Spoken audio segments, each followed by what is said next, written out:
Live.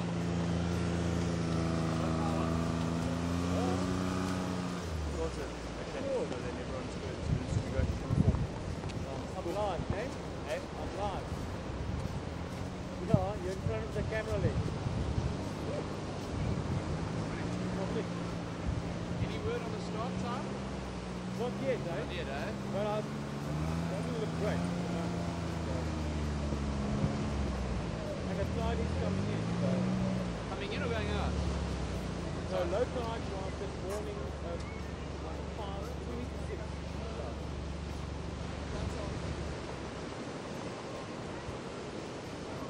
Is the coffee open at least there? They should be. No, we've been early here, so I don't even know. They should stop them.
Kevin, I'm just checking.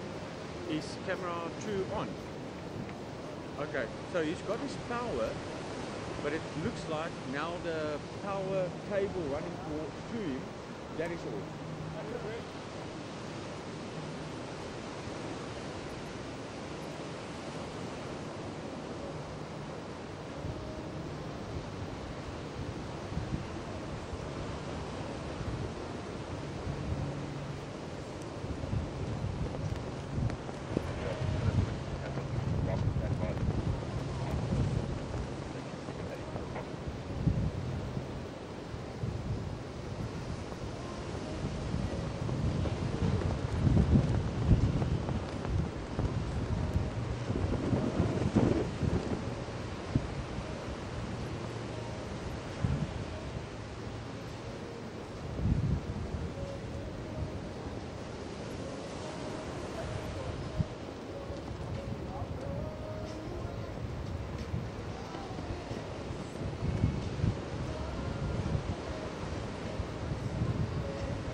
Obviously they're still busy there. I can go over and just find out what's going on. Okay, cool.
Good morning and welcome to the east coast of South Africa. You're joining us here on the east-facing shores for a big week in professional surfing.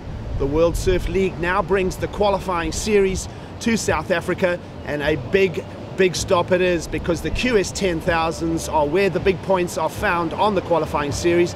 Good morning from myself, Giggs Saliers, alongside Scotty Turnbull. Welcome across from Australia, Scott. Morning, Giggs. It's fantastic to be here. Good morning, everyone.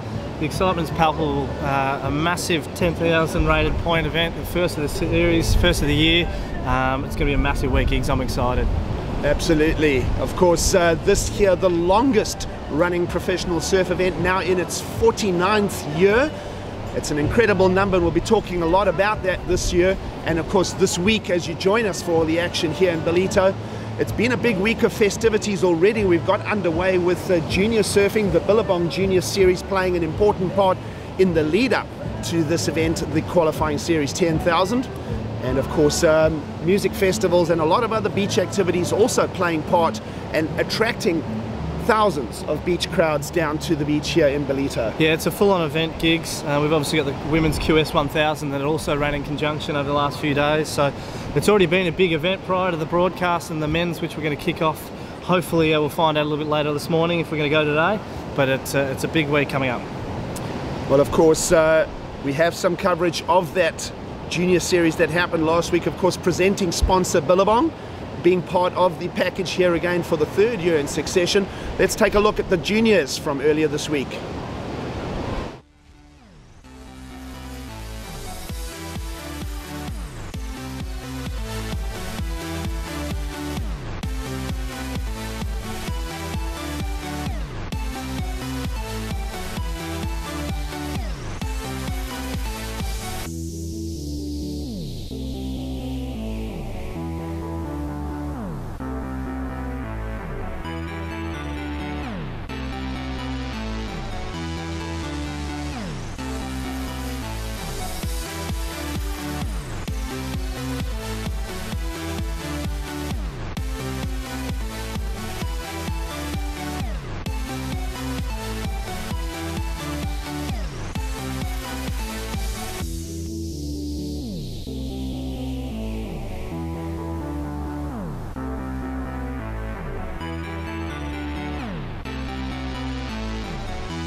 So Ballito playing host to the world's best surfers, and of course many of the country and the world's best juniors making the trip over here to the east coast of South Africa.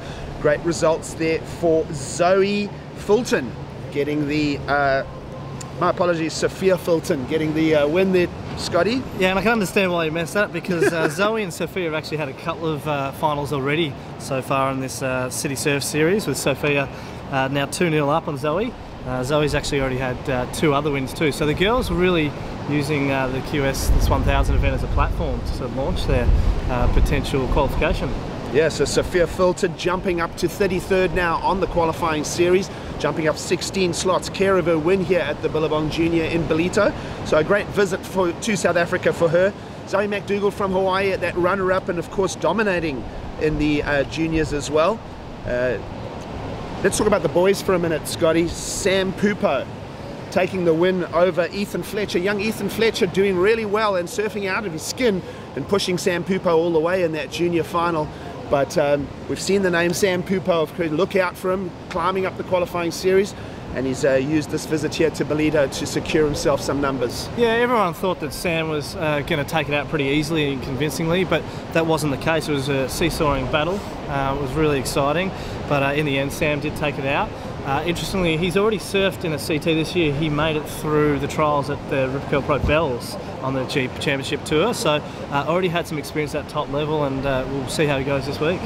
Yeah, so look out for the name Sam Pupo, already getting that win here in Ballito. And as I say, being showcased, as you mentioned, Scotty, as a wildcard. If you recognise the name Pupo, he is the younger brother of Miguel Pupo, currently on the championship tour. And I do believe Miguel will have made his way here to the qualifying series event as well. Yeah, it's great to see the brothers sort of pushing each other, and Sam's obviously got big shoes to fill. Miguel's a fantastic surfer in his own right, but well done to Sam. We're looking forward to seeing some massive airs. That's what he's renowned for, so should be a big week with him. Well, let's have a look at those highlight packages from the back-to-back edition for the boys and girls here in Ballito.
On the way in. Right, so great stuff there with the junior series being wrapped up here in Ballito.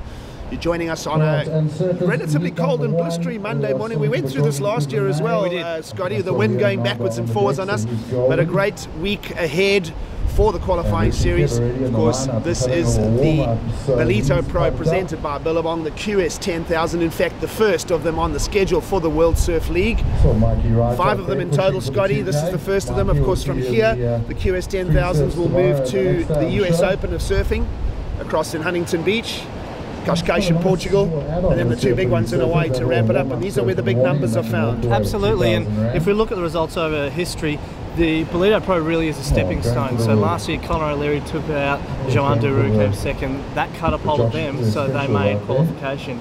Going back years before that, we had Micro Hall, Pat Gadauskas, other surfers who sort of made it through, won this, and used as a launching platform. Even so far as down to the quarterfinals, a lot of surfers have used those points to bank to set them up for qualifying for year's end. Of course, surfers like Aleo Muniz having used this event as well to re-qualify, so very important surfing going to be going down here. We have a massive attendance of the Championship Tour surfers looking for points here in Ballito, so it's going to be a great week of action when we do get that final call to get underway.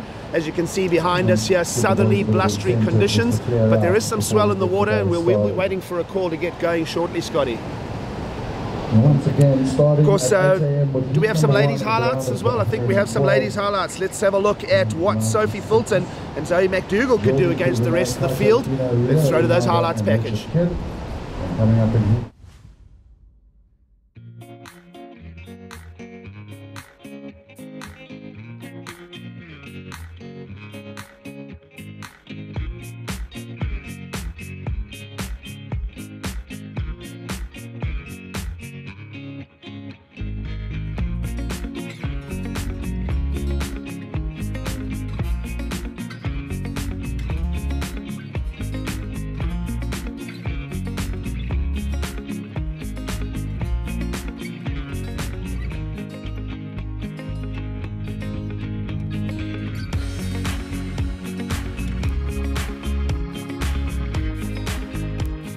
surfed a lot of heats today, in different conditions. It's changed quite a bit since this morning.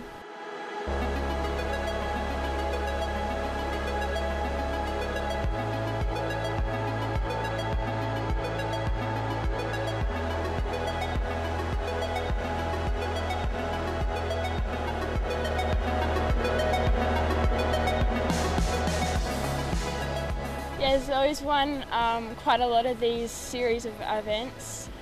She's a really good surfer, and I hope she qualifies this year. And yeah, that was our second final together in the QS, so that's pretty cool. I really struggled at the start. It was a pretty close final, but when I got this 7.5, it was a good confidence booster. And then I just managed to block at the end, because kind of went really dead, and yeah, I'm so stoked that I took it out. And folks, your winner for the 2017 Women's Pro as part of the Ballito Pro presented by Billabong is Australia's Sophia Fulton. She wins this magnificent trophy. She'll take home the smaller one, but this is the floating trophy, along with 8,000 Rand in prize money and 1,000 points as part of her tally for the qualifying series.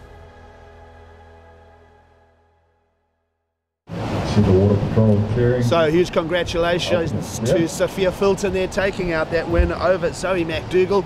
Zoe McDougall, having attended a number of qualifying series events here in South Africa. Great to see South Africa putting up their hand and getting a string of City Surf Series events going here.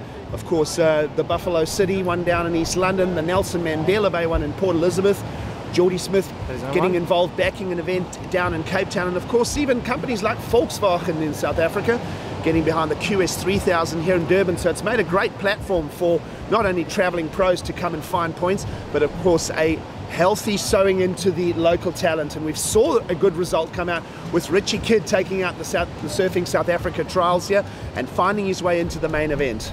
Well, I mean, Richie's been coming down to this event since it's been moved up here from Durban, and he's been watching it, and it's obviously benefited from seeing these pros come in and being able to surf with them. And you know, we see those results pay dividends. He's won through the trials, and he's in our first heat this morning in the round of 112. Yeah, great result for young Richie Kidd. He is a resident just here up the road in Ballito, and of course taking out the win over Slade Prestwich in a tight final, I might say. I watched that heat go down, Scotty, a couple of days back, and Richie Kidd really surfed out his skin for an 8-point ride in the dying minutes to find that way through to the win. So congratulations, Richie Kidd. He's going to be coming up in heat number 1. We are waiting for the green light for action. Of course, Commissioner Travis Logie on duty here in South Africa for the qualifying series, and we'll be waiting for a call shortly from him. And looking at the conditions over our shoulders here, Scotty, I think we'll get underway. I know Travis, he likes to pull the trigger and get going, and certainly 3 to 4 foot waves on offer. We'll likely to see competition get going. Ideal conditions and perfect conditions gigs, but we do have some clean faces out the back, as you said, 3 to 4 foot, just over a metre. Some real peaky waves out there, so we're going to have some great competition if we kick off today. So if you're just joining us, we are just a few minutes away from getting surfing going here on day 1 of the qualifying series, the Ballito Pro presented by Billabong. We trust that you're going to have a good week with us.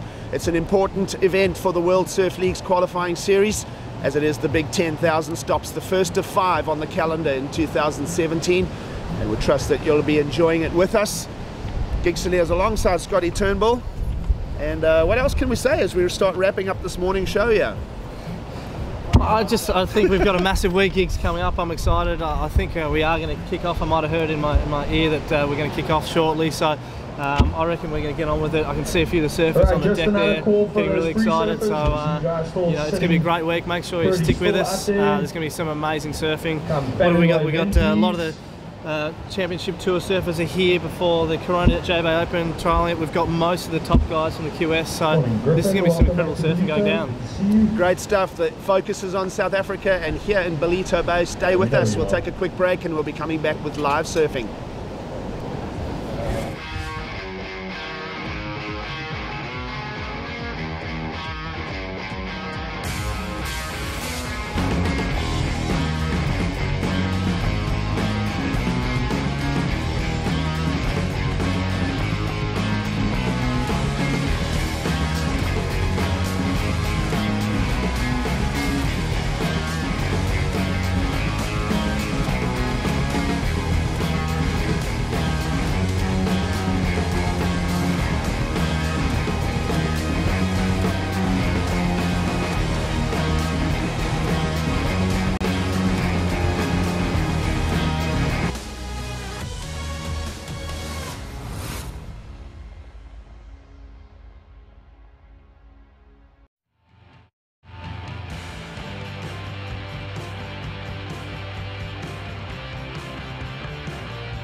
Well, beach scenes here in Ballito. You're joining us on a relatively blustery Monday morning. Welcome to the beach down here on the east coast of South Africa. The Ballito Pro, presented by Billabong, now underway. We are waiting for the official first heat to get moving. Gig Saliers here alongside Scotty Turnbull. It's going to be a big week for us, Scott, considering you're fresh off the plane. I'm fresh off the plane, but I've actually fresh off the plane domestically, Gigs. I took in some of the local sites here in the Quatakusa municipality. Did myself a little safari with a couple of the guys from the Corona Championship Tour. You'll be able to, if you check out the Wild Ark Instagram and Facebook page, you'll be able to see some of the stuff I did with some of the guys there. They might even be running a package up at the Corona J-Bay Open. We went and did some conservation work, did some awareness with Tyler Wright and Mick Fanning on the plight of the rhinos here in South Africa. So that was a little cool experience for me here in the municipality. Oh, great stuff. I think that's what really stokes so many of the pros out coming to visit South Africa is the fact that you can just nip off and do the game parks. Here's a look at the weather for the weekend. Of course, this is a little, what we call a coastal low. You'll have these on the east coast of Australia as well. They march up and they bluster from the south, which is right of screen. But these only last about half a day, and then they start mellowing out. So you'll see weather conditions starting to clear. And later half of the week, we'll have a couple of light onshores to deal with as well, Scotty. But that is typical of this time of year in Ballito, the mix-up between the south wind and the north wind as they share a bit of space here over the lineup in Ballito.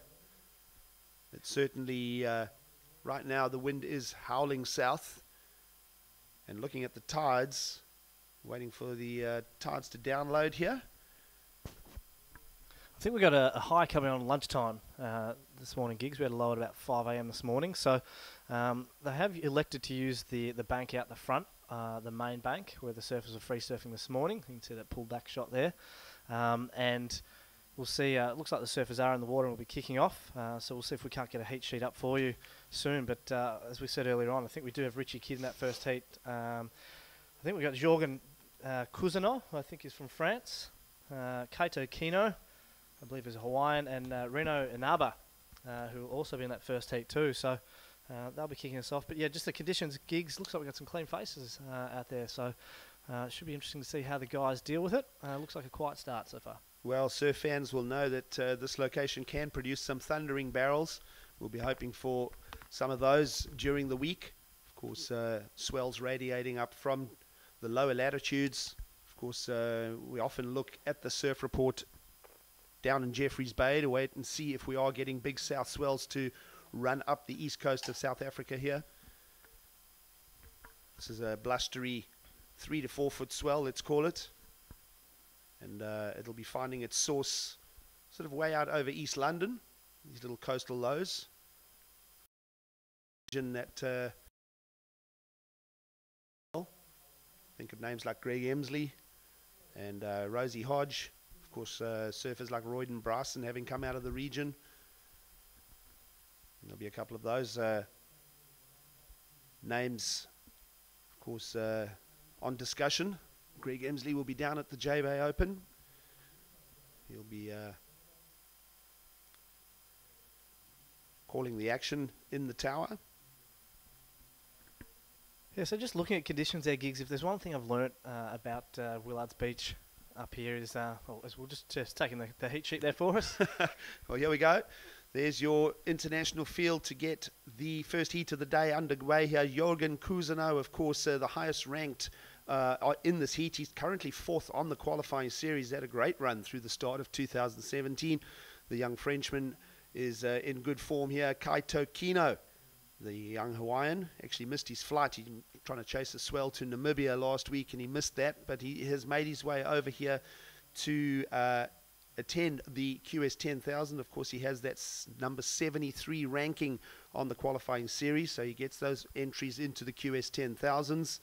And then, of course, Ryo Inaba, the young Japanese surfer as well, finding himself in the top 100. He's 94th on the qualifying series. And then, of course, a great experience for the young South African Richard Kidd, winning this Surfing South Africa Trials. He finds his way into the main event here at the Ballito Pro, presented by Billabong.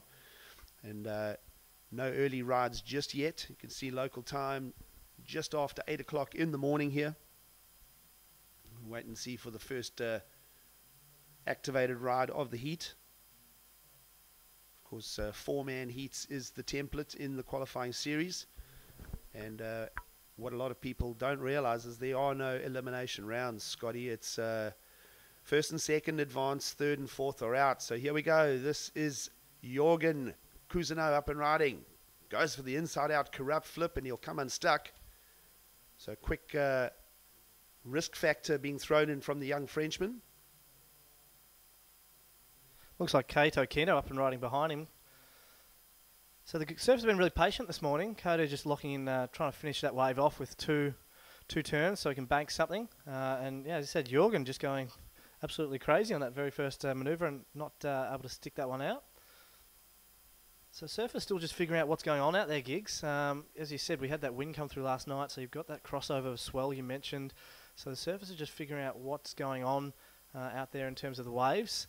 We'll try and see if we can't get a countdown clock for you on there to see how much time is remaining. We've gone for about, well, if we go on an 8 o'clock start, about 7.5 minutes so far, and really only Kaito Kino with any scores of note.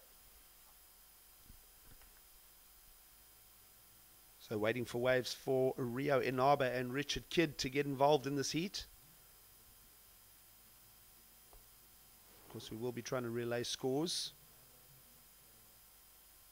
We mentioned Jorgen Cousineau, currently fourth on the qualifying series. He's already found himself 8,810 points. Care of a number of good results as well. He's been attending the QS 6000s in Australia, quarterfinaled each time. So at the Maitland and Port Stevens Toyota Pro in Newcastle, made it all the way to the quarterfinals, beating Pat Gadauskas in round 5 to get to the quarters, but losing to Jesse Mendes was Jorgen Cousineau. And well, also a loss to Jesse Mendes at the Australian Open in Manly. So 2 quarterfinal finishes and 2 QS 6000s has Jorgen way up on the qualifying series rankings at this stage, and we'll see how he can fare with a QS 10,000 here as he gets moving here. Nice lip line float now, another hack. And a big maneuver there as well. So surfing with some authority is the Frenchman out of the Anglet region. Of course, Jorgen with a couple of good results back home in Europe as well. The World Surf League's qualifying series already having staged a number of QS 1000 and QS 1500s and even some QS 3000s in mainland Europe. And here we go with young Richard Kidd. The young South African gets 2 strong turns.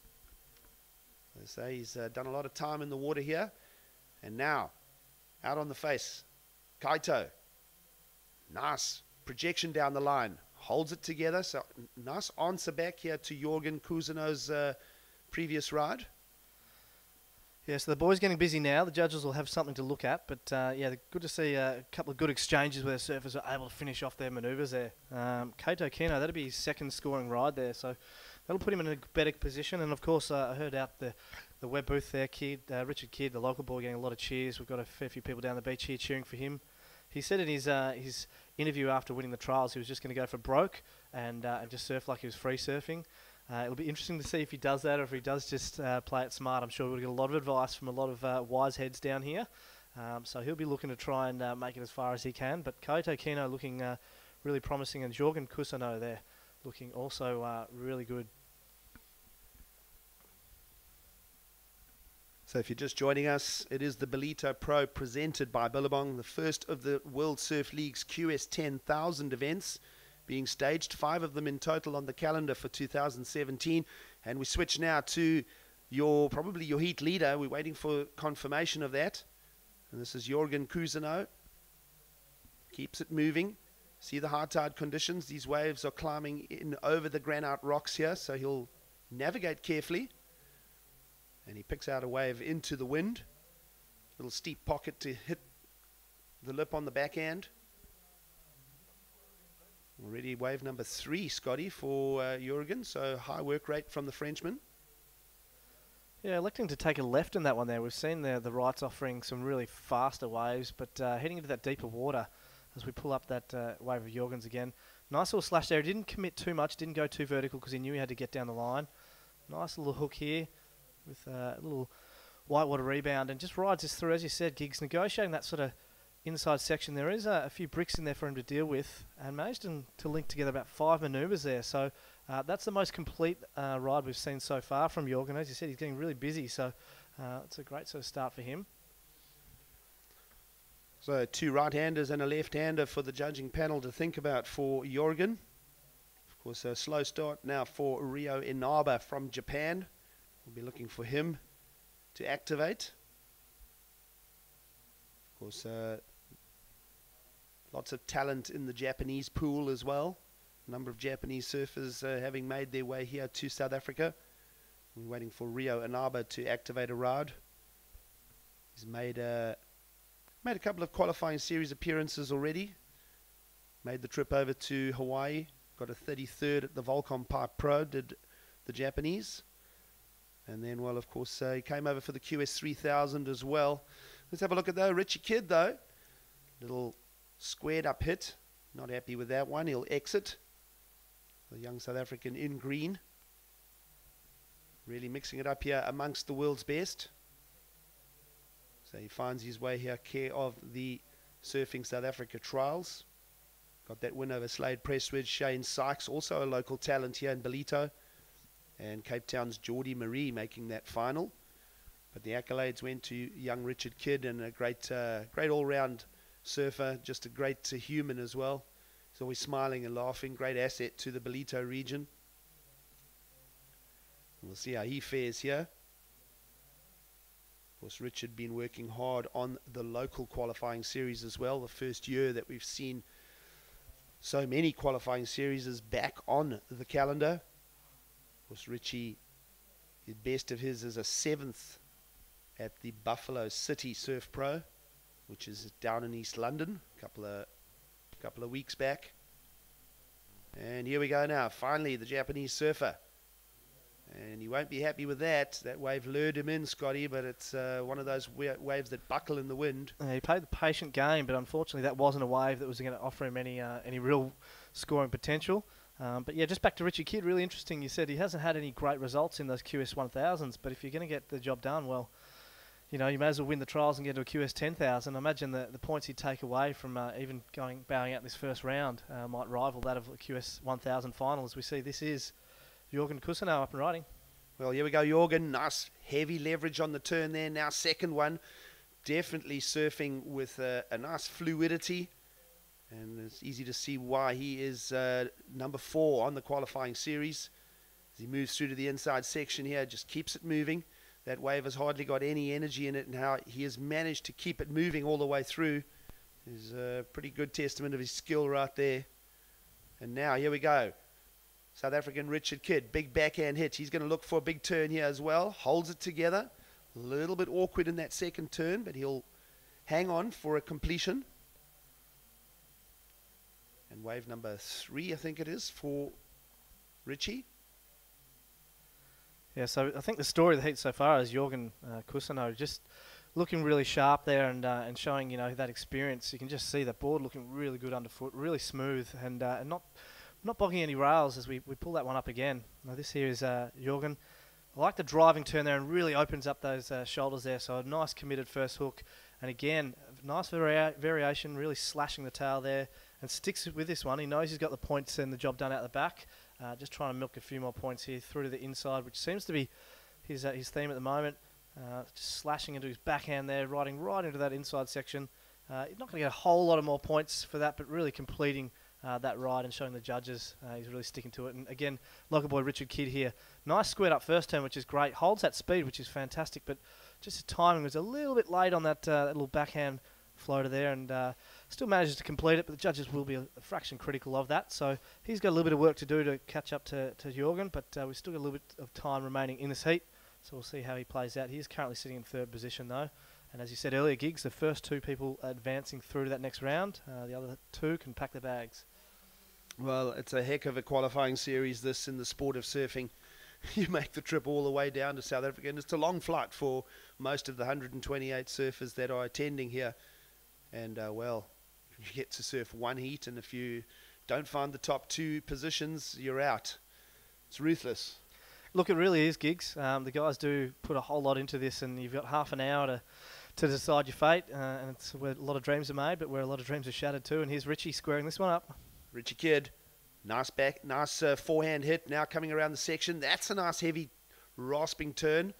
Is there more? Yes, there is. This one's going to go nicely into his top 2 for young Richard Kidd. 3 nice combinations there for him. He'll be stoked with that. So Richie's currently got a 4.67. He's looking to throw away a 2. I'm pretty confident to say that'll go some way to doing that. So that's a much better ride by him. He's kind of been playing the patient game, which has been great, but getting busy and having some really good wave selection on that one. So the young guy throwing it to the international competitors. Here it is. He squared this one up, and it's a really nice steep face in this one. Again, holds his speed through the line there, and this is one you like, Gigs. Really open that one up and put a lot of commitment into that open face carve, which is fantastic, and finish it off with a nice tag in that oncoming section. So 3 nice manoeuvres there, which is really good rides for Richard Kidd in the green, the local boy. Well, it'll be interesting to see what kind of number comes for Richard Kidd's 3 turns there. What are you thinking? Going to rival one of the best of Jorgen Cousineau, possibly? I would have thought so. Yep, he's looking for. Jorgen's have been throwing some 5s down. I like Jorgen's one. He's were a little more vertical, but yeah, that'll go above sort of that 4 to 5 range. The judge is holding back a little bit because they know, particularly with this onshore wind, that these guys can go to the air, which are the big committed critical manoeuvres that they're looking for to throw those high scores. The guy's going to need to put together a variety of combination of critical manoeuvres on the face if they really want to go north of that 5, 6, 7, 8 point range. Well, we spoke about the Japanese surfer in this heat, Ryo Inaba, and really nothing at this stage to speak of, just that 1.37 total. In fact, it's made up of 2 small decimals, so we'll be watching very carefully to see if our surfer in white, Ryo Inaba, can find something. And as we say that, here he goes. And beautiful squared up hit. Now, can he find anything more on it? The answer's no. Nonetheless, big squared up turn to get going. So finally we get something from the Japanese surfer. Yeah, he's been playing that patient game, but the 2 waves he has chosen haven't been that fantastic. It's the guys getting busy out the back who are getting the job done. Well, big hit here for Kaito Kino. And he'll disappear on that.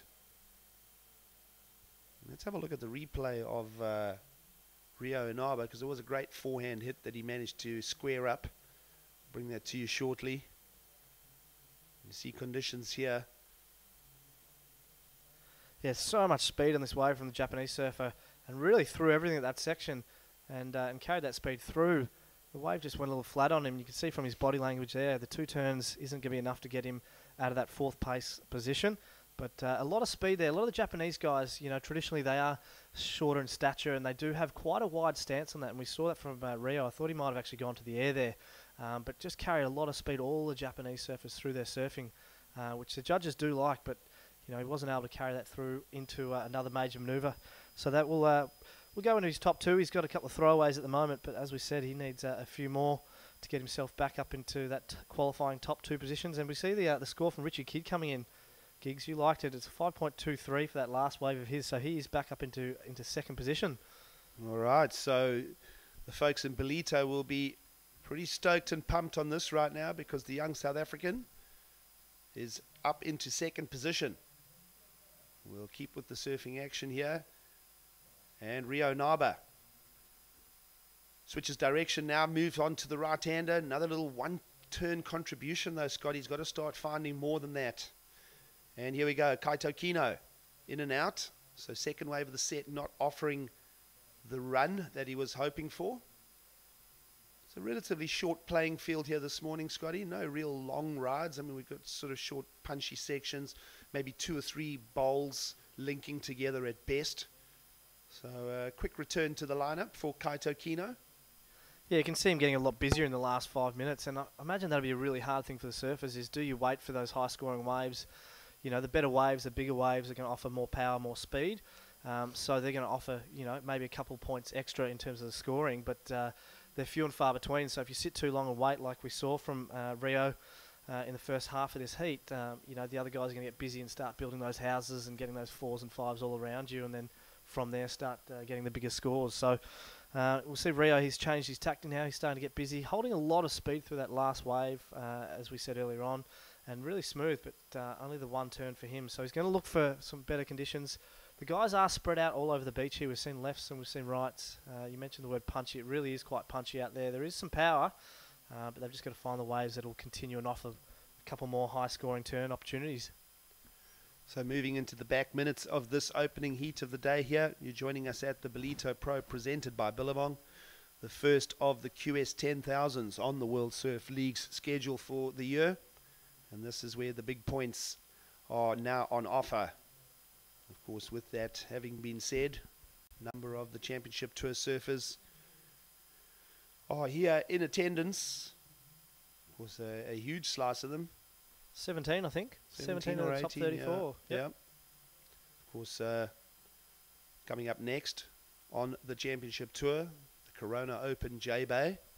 So nice little warm-up for 17 of them getting here early. And I know a lot of the qualifying series surfers too, whilst they've been practicing here, also headed down for that last swell that hit J-Bay. Mikey Wright, I know, is one of them. I think Wade Carmichael might have been one too. So a lot of the guys going down there and, you know, getting some practice in. Yep. Bunch of the Brazilians as well. We're dominating down there. Lucas Silveira was having great waves at J-Bay. Let's have a look at this one here. This is the Frenchman, number 4 on the qualifying series and leading this heat here, Jorgen Cousineau. And in and out for the Frenchman.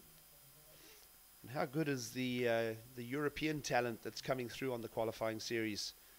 Think of surfers now having qualified like Jean Duru, of course Frederico Moraes from Portugal, Leonardo Fioravante out of Italy, making his base in France. And Mark Lacamar, he'll be coming up later in the event too. He's a higher seed. He's been coming in for years. He's been knocking on the door for a couple of years too. Well, that'll have all the young Frenchmen inspired. Absolutely. Ramsey Bookheim, I know, travels with those boys too, coming out of Morocco there. So, yeah, a lot of the European surfers, and we've got some more events in Europe this year for the qualifying series, which is great to see. So, hopefully they'll sort of follow stead with what's been happening here in South Africa, where you set up that real basis for a lot of the local talent to get exposure to the international surfers and, you know, be able to compete against them and set them up to be able to get those points so they don't have to travel so far abroad to try and qualify. Yeah, absolutely. Of course, Rob Gunning and the World Surf League's office up in Europe doing a great job with all of the events, and they've already staged a number of them, Scotty, and a couple of big ones still to come for them. Of course, Europe gets to host one of the QS 10,000s as well up in Cascais in Portugal come end of September. And of course, big events like the QS 6000, now an upgraded QS 6000 in Pantene in Spain. So a number of big events still on the qualifying series in Europe. A couple of successful ones already having been run, like the Pro Santa Cruz in Portugal, the QS 3000. So a busy schedule up there for the Europeans. And of course the Japanese staging a number of events as well now. Of course Ichinomiya in Chiba, the QS 6000 having been run. Another win there for Jesse Mendes. And talking of the Japanese surfer, he goes vertical right there. Rio Inaba will be incomplete. And Rio will be down in 4th place here. And let's have a look at Richie Kidd. Little in and out again. Second waves of the set just seem to be a little bit false here, Scott. Yeah, it's a good thing to point out there. The first one's really taking that power. And we saw that wave really taking it back to Rio there. Again, surfing really, really fast. I want to see him get a wave where he's got the opportunity to do a few turns, because he looks like he's a lightning fast surfer. As you said, Richie Kidd only getting the one turn opportunity in that last one. But yeah, back to the QS qualifying points there, Gigs. You know, 6,000's a fantastic event and really important, but you know, a 10,000 points, almost double that really. You know, you basically can make the final here and you're guaranteed almost a spot to qualify. And you know, you mentioned Jesse Mendes. He's just gone absolutely crazy on that qualifying series this year, taking out a fair few wins already, and he's almost to the point where he's a guaranteed qualifier. Yeah, absolutely. We're following the action here with Rio Inaba, young Japanese surfer, finding himself down in 4th position, and he needs to really find a score here now if he wants to attack that 2nd place position of Richie Kidd, the young South African. And a high work rate here from Rio, and the other surfer that's in a bit of trouble now is Kaito Kino from Hawaii. Yeah, Kaito's gone a bit quiet in the back half of this heat. Looks like he might be paddling. Right, this is Richard Kidd. Well, here we go, the South African. Working really hard, he's scrapping. In fact, that's the best word to use. He's really scrapping, looking to keep his numbers moving. Currently sitting on a 5.23 and a 7.57. So you think that was that 3-turn combination for the 7.57? Yeah, must have been, absolutely. Yeah. Yep. So I didn't oversell it. No, you didn't. It's I used the term earlier on, that sort of building a house. You know, Richie started off and had a couple of 1- and 2-turn waves, and then was able to find one and just build on those earlier 4s and 5s that he had. So getting a 7 there. We've got Jorgen Kusano. He's got a 7 and a 6 in his bank, so he's sitting on a 13-point heat total. So Kaito Kino looking for an 8-point ride, so he's got to get busy now and find a really quality wave or two mid waves, mid-scoring waves to get himself up into that qualifying position. Well, we'll see what Kaito Kino can bring in the last few minutes here. As we mentioned, 73rd on the qualifying series at this stage. Kaito Kino did make the trip here last year to Ballito. Not a great result, bowed out in the first round as well, finishing equal 97th. So Kaito will want to find a number right about now. He's been working hard, been traveling to various qualifying series events as the young Hawaiian. Opened up his year with a 49th place at the Sunset Beach Open, 33rd at the Volcom Park Pro. Managed the quarterfinals in Tahiti. Surfed the quarterfinals against Jake Marshall in the QS 1000 Air Tahiti Rangarui. And then he found a 13th in Durban, just a short drive away, the QS 3000 Volkswagen SA Open of Surfing. And he'll need more than that right now, because this is the chance to find points. Yeah, well, the reality is, you can have a great result in those QS 3000s and 6000s, but it's here where the points are really, really invaluable. And this is basically where the year sets itself up for these qualifying surfers. So they're going to want to make it through a few rounds to get those valuable points. And then obviously that improves their seeds moving into the other QS 10,000s later on in the other QS events later in the year. So this is a round of 112.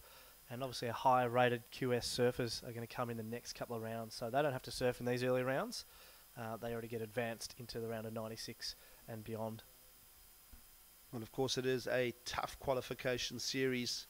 And come year end, it's the top 10 finishers on the qualifying series rankings that move up to the championship tour for 2018. And that is how it works. Of course, on the championship tour itself, top 22 will re-qualify each year, and the back part of the draw fall out. So this is how the new talent finds its way onto the championship tour stage. It's via these stops, and of course events all around the world. QS 1000s, QS 1500s, QS 3000s, QS 6000s, and then here the QS 10,000s. Only 5 of them, Scotty, so this is 20% of the effort right here for the year. Yeah, so last year we had 6. This year, as you said, Gig, only 5. This looks like it is. Kaito Kino. Well, Kaito Kino, whitewater climb, needs to keep the board speed.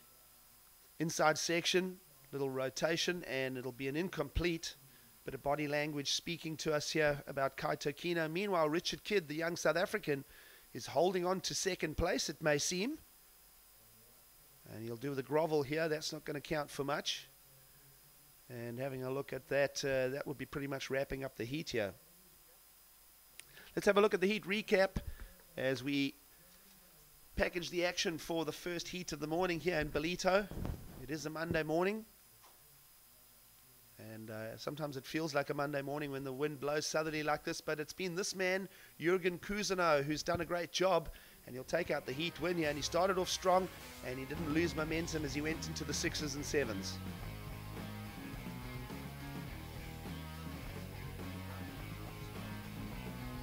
All right, let's have a look at the inside section here for Kusano. Young South African Richard Kidd is going to hold on.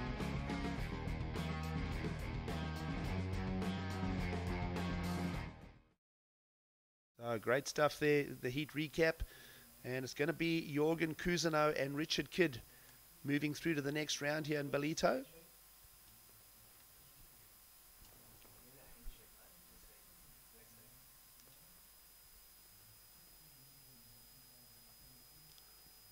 So if you're just joining us, teeing up the second heat of the morning here, we are in the round of 112.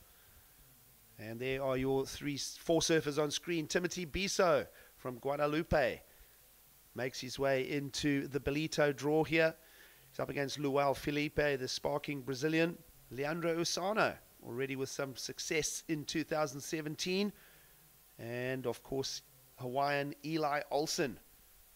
And here we go, opening ride of the heat here for Eli. Of course, quick story for Eli Olsen, having made the trip to South Africa and played a huge part in saving the life of a bodyboarder at Skeleton Bay just a week ago. Really? Yep. Had a broken neck situation in the lineup, and Eli was right there on cue. Managed to stabilize and secure him and get him to the beach. So an interesting trip to South Africa for Eli Olsen. Managed to score a couple of swells as well. Of course, a lot of the qualifying series surfers jumping on swell opportunities to surf both Skeleton Bay up the west coast of Africa, and of course the fabled J Bay as well. Eli Olsen doing a little bit of work on the qualifying series, making the trip out from Hawaii, currently down in 242 on the qualifying series. And this young man, young Timothy Biso, sparky surfer with lots of energy. Of course, a great career ahead. Timothy currently 32nd on the qualifying series, so a much better start to 2017 for Timothy. Found 16 heat wins already and surfing at a 13.77 heat average. Still a young chap too, only just 20 years of age, Scotty.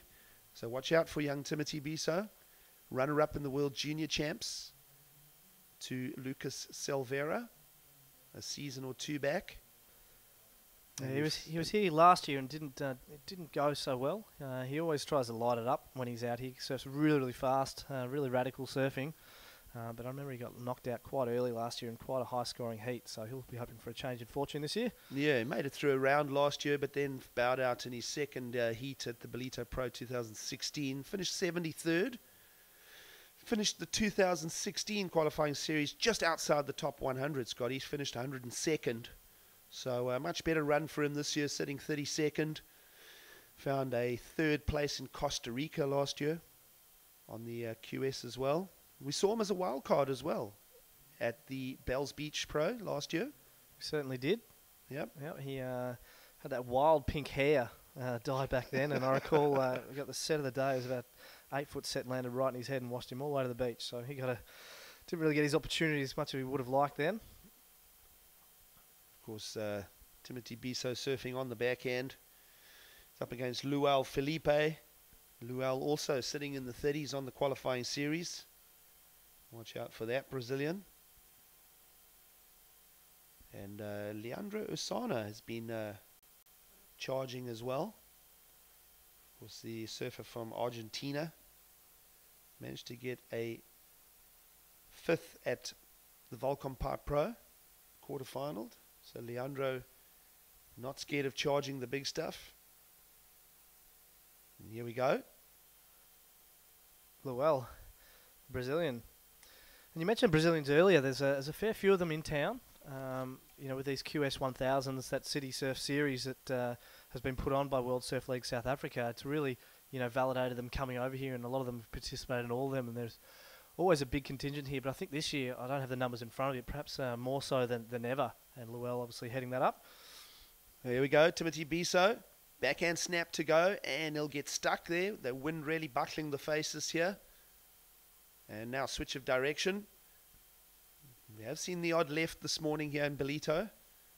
And that'll be a quick in and out for Leandro. Yeah, real United Nations this heat, with a real mix of surfers from all different countries out there, which is great. So I'm sure the people back in their home countries will be at home cheering them on and hoping they get through. But yeah, we're just seeing, we'll see how that bank plays out with this high tide. You can see on the inside there, it's quite deep water. We've got some rocks there, so the water's still trying to figure out and settle itself down off the back of this morning's low tide, which was about an hour and a half ago, I think, 2 hours ago. So the boys just trying to figure out where to sit and line up. No doubt they would have watched the last heat and watched a couple of surfers there take it a bit slow and that not panning out successfully for them. So the boys are getting busy in this one. You can see that wind swell that you mentioned out to sea there, Gigs. We had that southwesterly come through last night, so that's really chopped up the swell, I suppose, out to sea. But the faces are still kind of clean, so the guys have just got to work pretty hard to find the little gems in there. Yeah, there's no real swell period to talk of at the moment. So as you say, it's a little more than wind chop to deal with here. There's your overview of the lineup here at Willard Beach in Ballito. We're about a half an hour drive north of the main city of Durban. Of course, Ballito playing host to the world's best. Saw the event move here back in 2009. And, well, that first event back in 2009 really woke the world up to the surf potential of this place. And talking of potential, let's go down and talk to Jorgen Cousineau, because he took out that heat. He's down there with Jared Smith.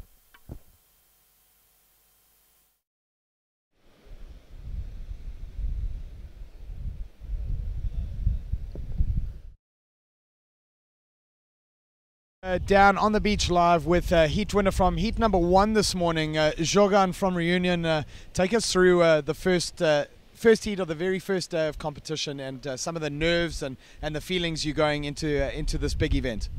Yeah, it's always hard to start the contest like with the first heat. So yeah, I got like some stress. So I'm really happy to make that one. So yeah, so the waves are not really easy right now. So yeah, happy. What about Jorgen, just quickly taking us through, you know, we come to a halfway mark of the year. You've had a couple of good results, 2 finals already in 2017, and now this is the first big 10,000 event of the year. Any sort of plans for this event and your strategies? I don't have really a plan or something. Like, I just want to make heat and qualify. Like, it's my goal since I'm little. So yeah, if I manage to do like a quarter, I would be so happy. Like, but yeah, hit by hit, and yeah, let's see. Well, there you have it, folks. Currently number 4th on the QS going into the Ballito Pro, the WSL 10,000. Jorgen, you advance through the next round. There's a good chance we'll see you in the round of 96, probably surfing today again, and we look forward to watching you then. Yeah, thanks, man. Hopefully the condition's gonna get better. All right, guys. All right, thanks so much, Jared.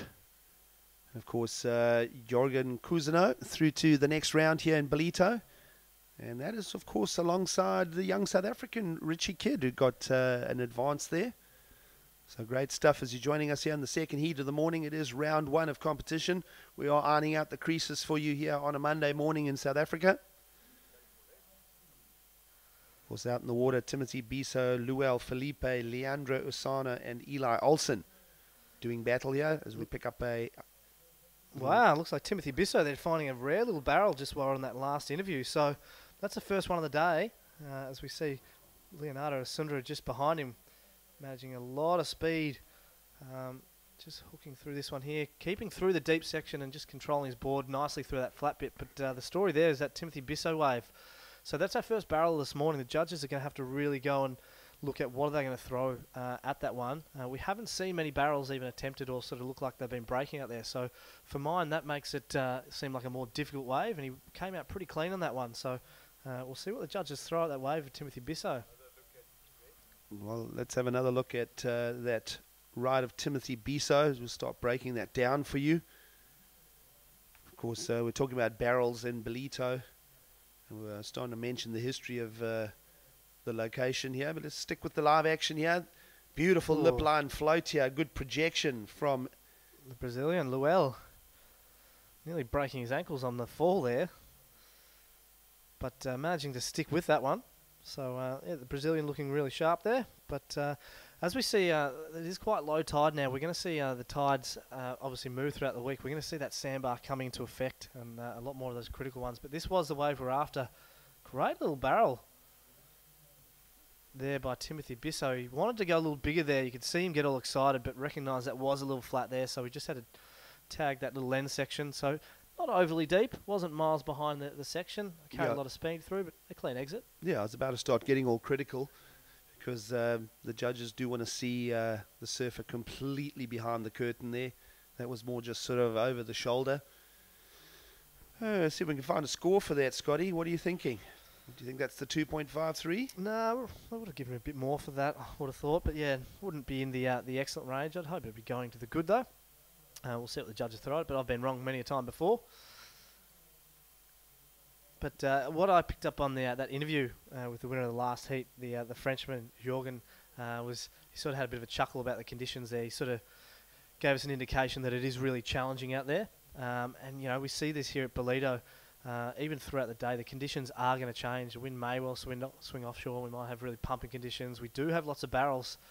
Every year we seem to have some barrels go down. We've already seen that in the second heat of the day. Little look there from Eli Olsen. Looks like a 4.17 for Leonardo's last one. Just waiting on Timothy's one to come in too.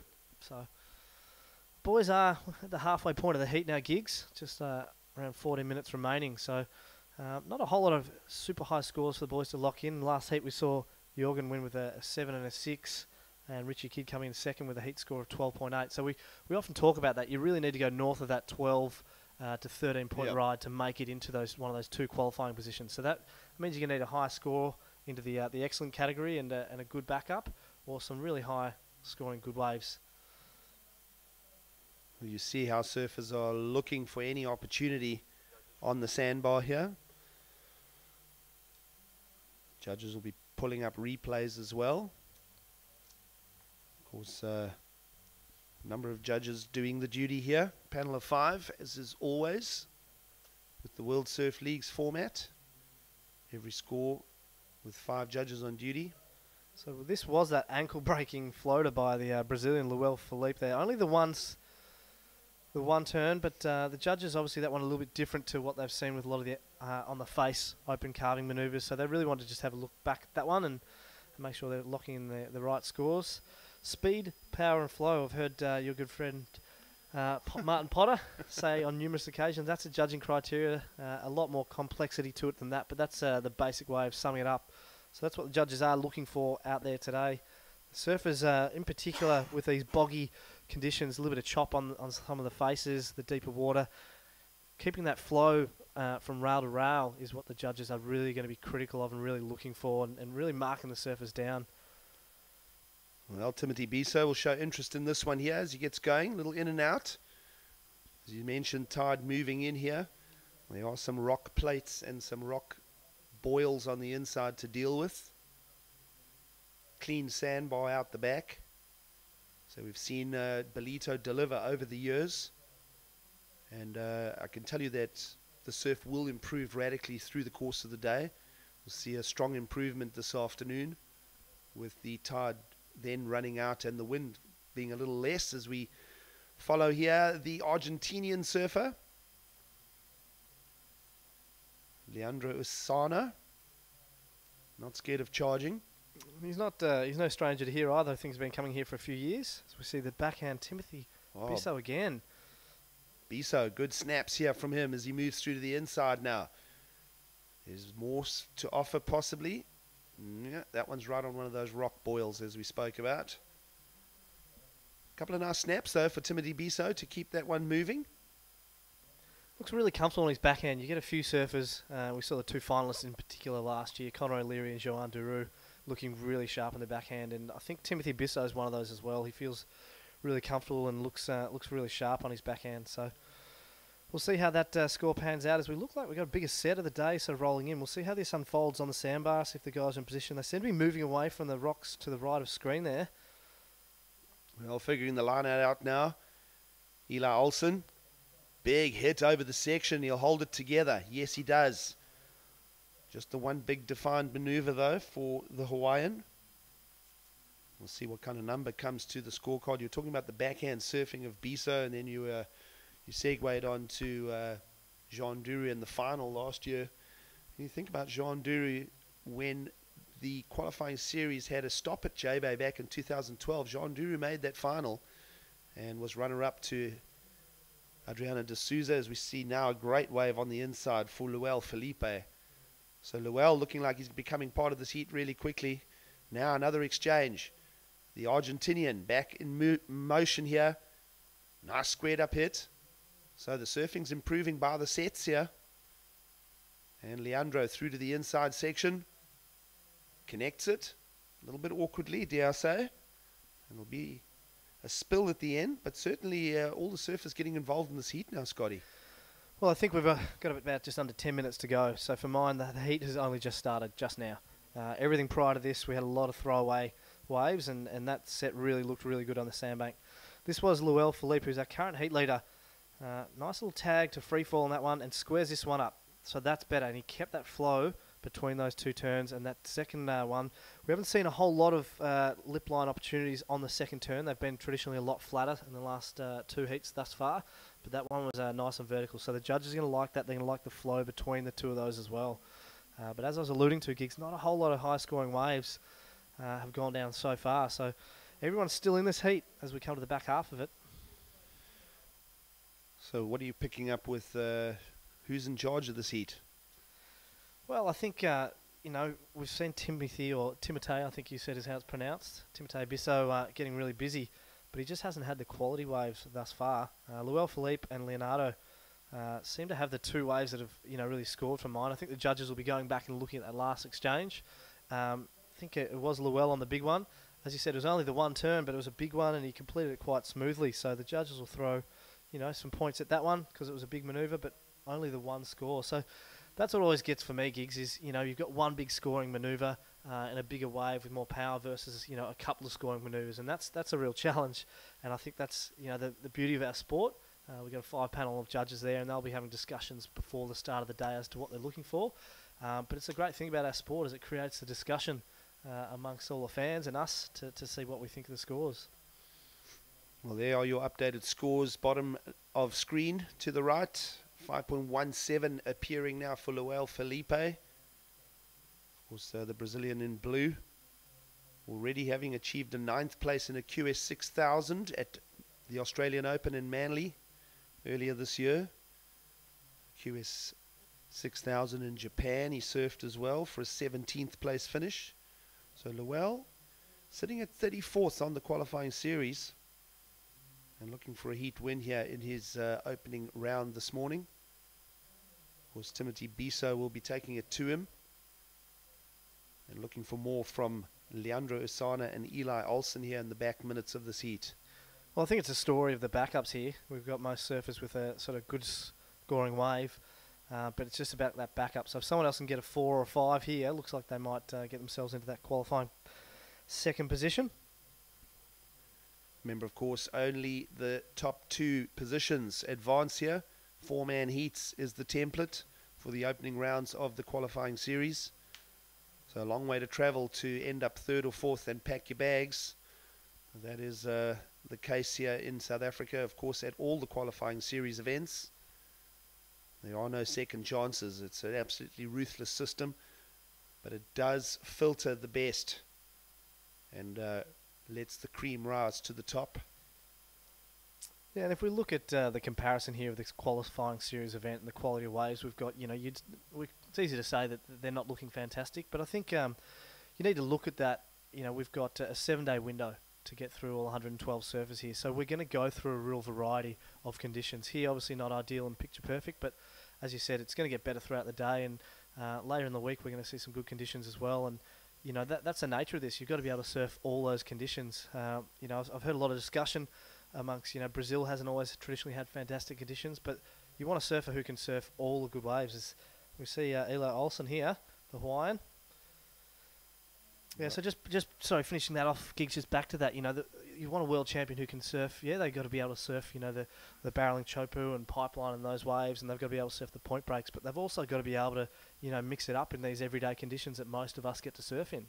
Yep, very valid point. I've always said that on the championship tour as well. It's important to have a few beach break stops on tour just to sober up that dream tour, so to speak, and keep it relevant to what most of the surfing fan base gets to surf, and they can have a look at the comparison.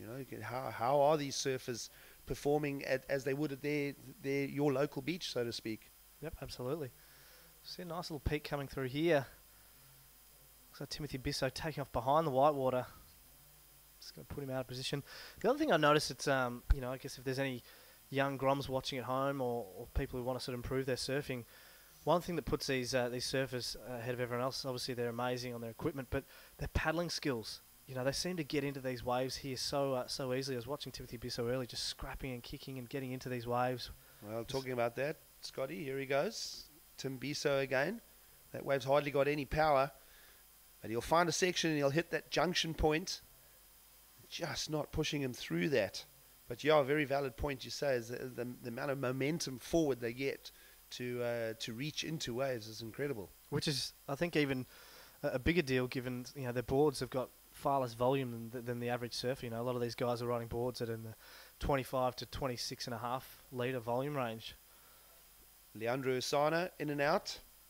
So a little bit scrappy here in the back part of the heat now. See Eli Olsen on screen making his way back to what he deems to be the primary takeoff zone. Little look at the blustery conditions here in Ballito. Of course, a peep into the athlete area here. Alejo Munez, the winner from a couple of years ago. Yep, 2015 champion Alejo Munez. Had a chat to him yesterday. He's looking forward to getting that championship tour jersey back in 2018. Very motivated. Of course, how competitive is this qualifying series? There's a little look at the numbers. So Luel Felipe's backed himself up here. Scotty's found a 5.93 to add to that 5.17. So improving the lead is the Brazilian in blue. And the Argentine in white now up in second. Pair of fours though, so it's not a strong lead. No, so Timothy Bissell only needing a 3.47 to get himself in that second position. And the Hawaiian, he's certainly not out of it either. But he'll need his near on his best score, a 4.48 required for him. So we see him up and riding now. Well, Eli looking for opportunity. Won't come his way on that. As you mentioned, the Hawaiian in green looking for a 4.48. This is your view southwards here. Steering to with the swell source and the wind source today. So look down to the south. All these various granite bays here in Ballito. Also a wonderful coastal resort. Not a great beach day today, but I can promise you that the sun will come out. And later in the week, these beaches will be packed as thousands of vacationers, holiday makers, sun seekers will be making their way down here to Ballito. Also a great job that the Quadacusa municipality do in backing professional surfing. A really forward-thinking municipality here in an otherwise bruised South African economy. Well, I mean, you look at the screen and it doesn't look like it's fantastic conditions today, but we are in the southern hemisphere, so it is winter. But a lot of the guys out there wearing short arm wetsuits or spring suits. The water's around 18 degrees. I'm not sure what that is in the Fahrenheit and conversions, maybe around the 75 mark. Sounds about right.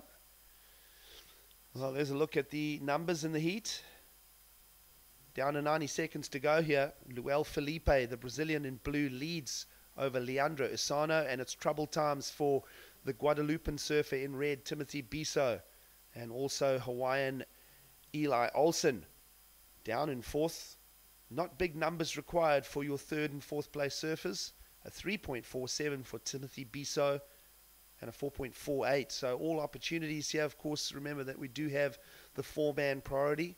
So it'll be depending on who is on rotation. And Eli Olsen, obviously lower down on the priority order, has been squeezed into less than standard wave selection here. There's your heat leader, Luel Felipe. And we'll keep a very close eye on Timothy Bissell here. Leandro also picking out a wave at the end here. So little scrappy offerings from... Ooh, that's right on the bricks right there for Leandro. He'll survive it. So it looks like our two leaders in that heat just making sure they got the last couple of waves of that heat. So as the surfers in third and fourth, looks like Eli and Timothy unofficially, they're going to bow out of the event. They won't be banking on those results. They won't be fantastically happy with them. But it's a great result for Luel Felipe and Leonardo, the Argentinian and Brazilian, as we look to the next heat, Heat 3 of this round 112 gigs. Well, look at that one on paper. Noemar McGonigal from Costa Rica, the power surfer, looking to break his way through up against Noam Mignot, the French talent. And Matt McGillivray will take on Shane Holmes as well in a four-man stack. Let's have a look at the heat recap, though, of our second heat of the morning. It has been the Luel Felipe show here with Leandro Usana holding on for a second-place finish. We'll bring you that little review shortly. They have managed to wrap up 2 heats here this morning. Let's have a look at the heat recap here. This is that zippy floater of Luel.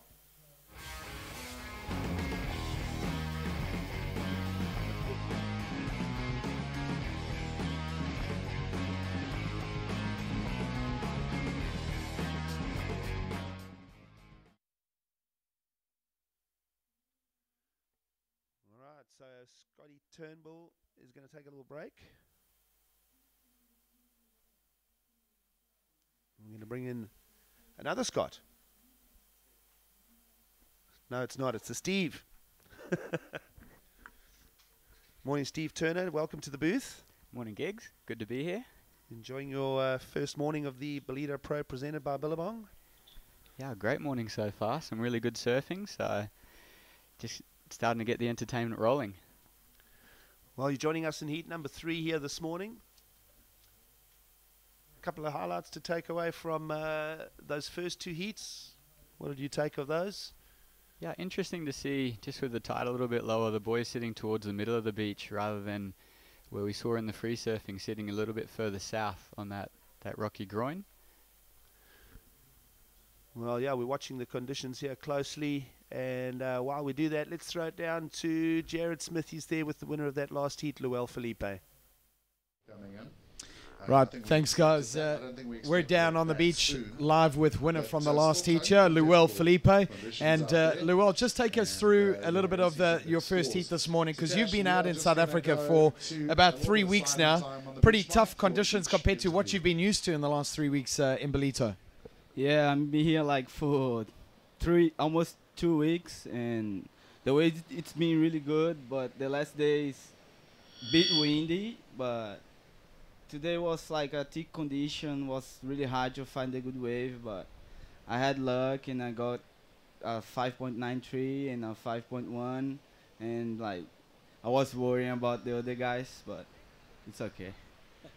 And obviously getting through this round and into the round of 96, you know, being the first WSL 10,000 event of the year, what is sort of your goal for this event? I came here to looking for a really good result for start the year. Like, it's the first 10,000 and everyone come here to get a really good results, and I will try my best and try to get the good waves and do good hits and try to get some points. Right, folks, there you have it. Luel Felipe getting through that heat with a victory. We'll see him up in the round of 96. Luel, all the best. I know lots of people watching online as well. Thank you very much. Well, congratulations, Luel Felipe, through to the next round here in Ballito. You are joining us on the first morning of competition. We are in that round of 112 surfers, and it is the 3rd heat of the morning's proceedings. Let's have a look at the replay while we were at the interview. Noemar McGonigal, power surfing from the Costa Rican. We'll get his campaign underway here, and he'll be banking that score. Now, big backhand hit and an incomplete.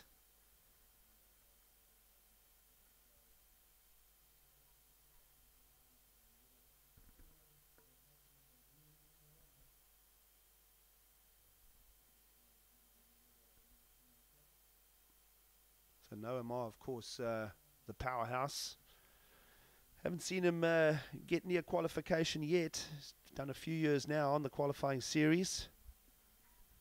We'll see if he can find his way through this opening heat of competition for himself here. As this looks like Matt McGillivray from J-Bay, young South African in the mix here. And we're talking about South Africans. This one's going to take a little break. He's going to hand it over to Jared Kelly-Smith, who steps into the booth to join you here, Steve. Jared's made the trek from the beach all the way into the booth. Still got the sandy feet. Thank you, Steve. It's good to be up in the booth alongside you for the start of the Ballito Pro presented by Billabong. And great to have so many viewers logging in online on Facebook as well. So heat number 3 of the day in the water. Just getting the notification from WSL Commissioner Travis Logie that the heats have been moved to 30 minutes now. Pretty tough conditions out there. Having a little chat with Luel Felipe after that heat as well, after the quick beach interview, just saying how tricky it has been out there. He was just saying, you know, spending almost 3 weeks in Ballito, and just how tough the conditions have been. As we see a surfer in white here, Matt McGillivray, the local boy, get underway on the scoreboard with wave number 1. Of course, Maddie locking in, sorry, I beg your pardon, his second ride. As we watch then our man in red, I think that's Nomar McConaughey, right? Yeah, also locking in his second wave here on the back end there, Nomar. Just to follow on from what Giggs was saying, Nomar's had a couple years on the qualifying series, but it's not his first time in Ballito here. He likes this wave, and not scared to go on the back end there as a regular footer. Whereas we've seen most of the guys, they've been going right, but the conditions have ensured that there's an option for them to go left here. So folks, having a look on your screen there, we're going to get that timer sorted out for you from a technicality point of view. It's actually a 30-minute heat, so it's closer to about 29 minutes remaining in this heat, rather than 24 on your screen. So Travis Logie, our WSL Qualifying Series Commissioner, just increasing the heats by an additional 5 minutes, and a lot of the surfers, no complaints, but just the feedback from them is just how incredibly tough the conditions have been compared to the last couple of days, even the last couple of weeks that these guys have been out here for. Yeah, I think with the wind switching overnight, we had the northwest blow quite considerably last night, and then switched this morning to a southwest. So the southwest obviously brings the swell here, but the northwest moves the sand. So the conditions that very peaky, but still very contestable. Yeah, absolutely. We've still seen good scores coming through, and there's confirmation on your screen of the scores coming through with Nomar McConaughey, the Costa Rican surfer, early on in this heat, racing to a quick lead with just 2 small rides. The South African in white, Matt McGillivray, just still waiting, I think, for his second score to drop in from the judges. Shane Holmes, well, the stocky Australian, jeepers, he's built like a cupboard. Real strong powerhouse surfer. What have you got to tell us about Shane? Yeah, Shane's a bit of a mystery, but what we do know is he is a concreter from the central coast of New South Wales. Known for taking out some big names as well. Had a couple of results last year in the QS 1000s, and this year having a good result in the Bali Commune Pro. You know, winning heats against guys like Joel Parkinson. So I mean, he's no pushover. He's taken out world champions at the drop of a hat.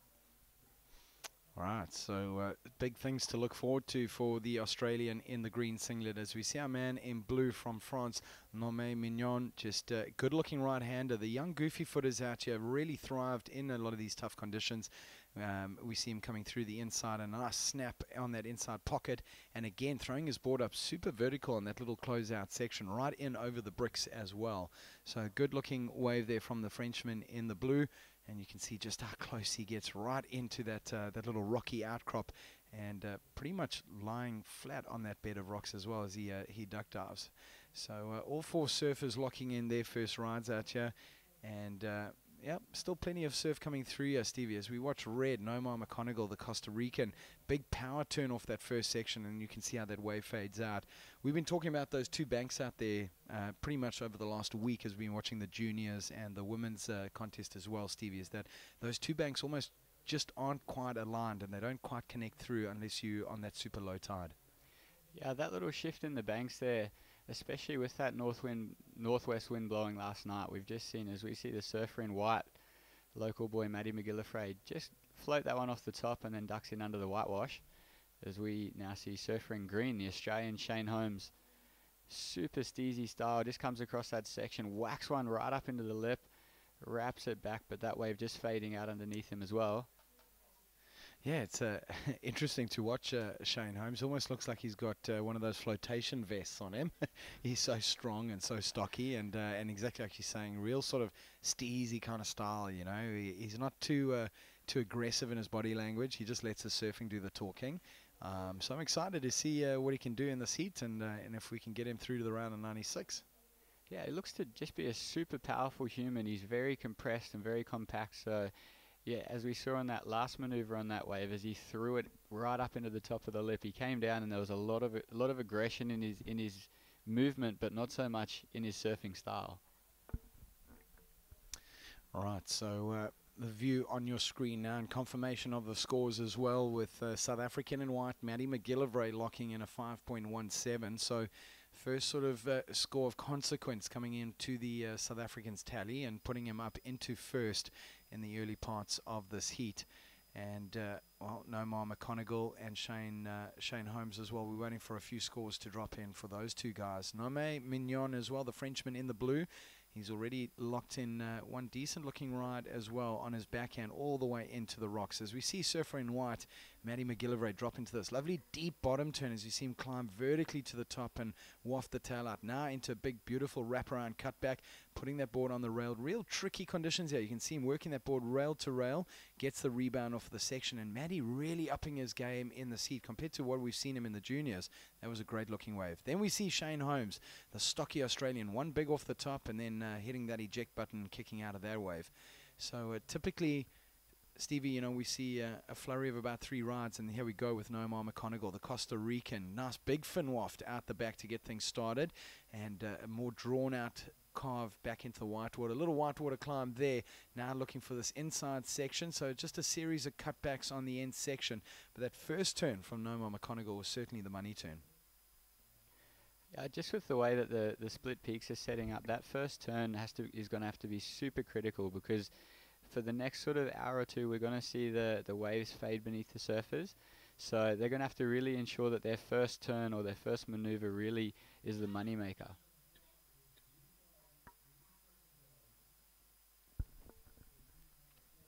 All right, so a lovely pulled back shot there of Surfers Lane here in Ballito. A very overcast, windy day.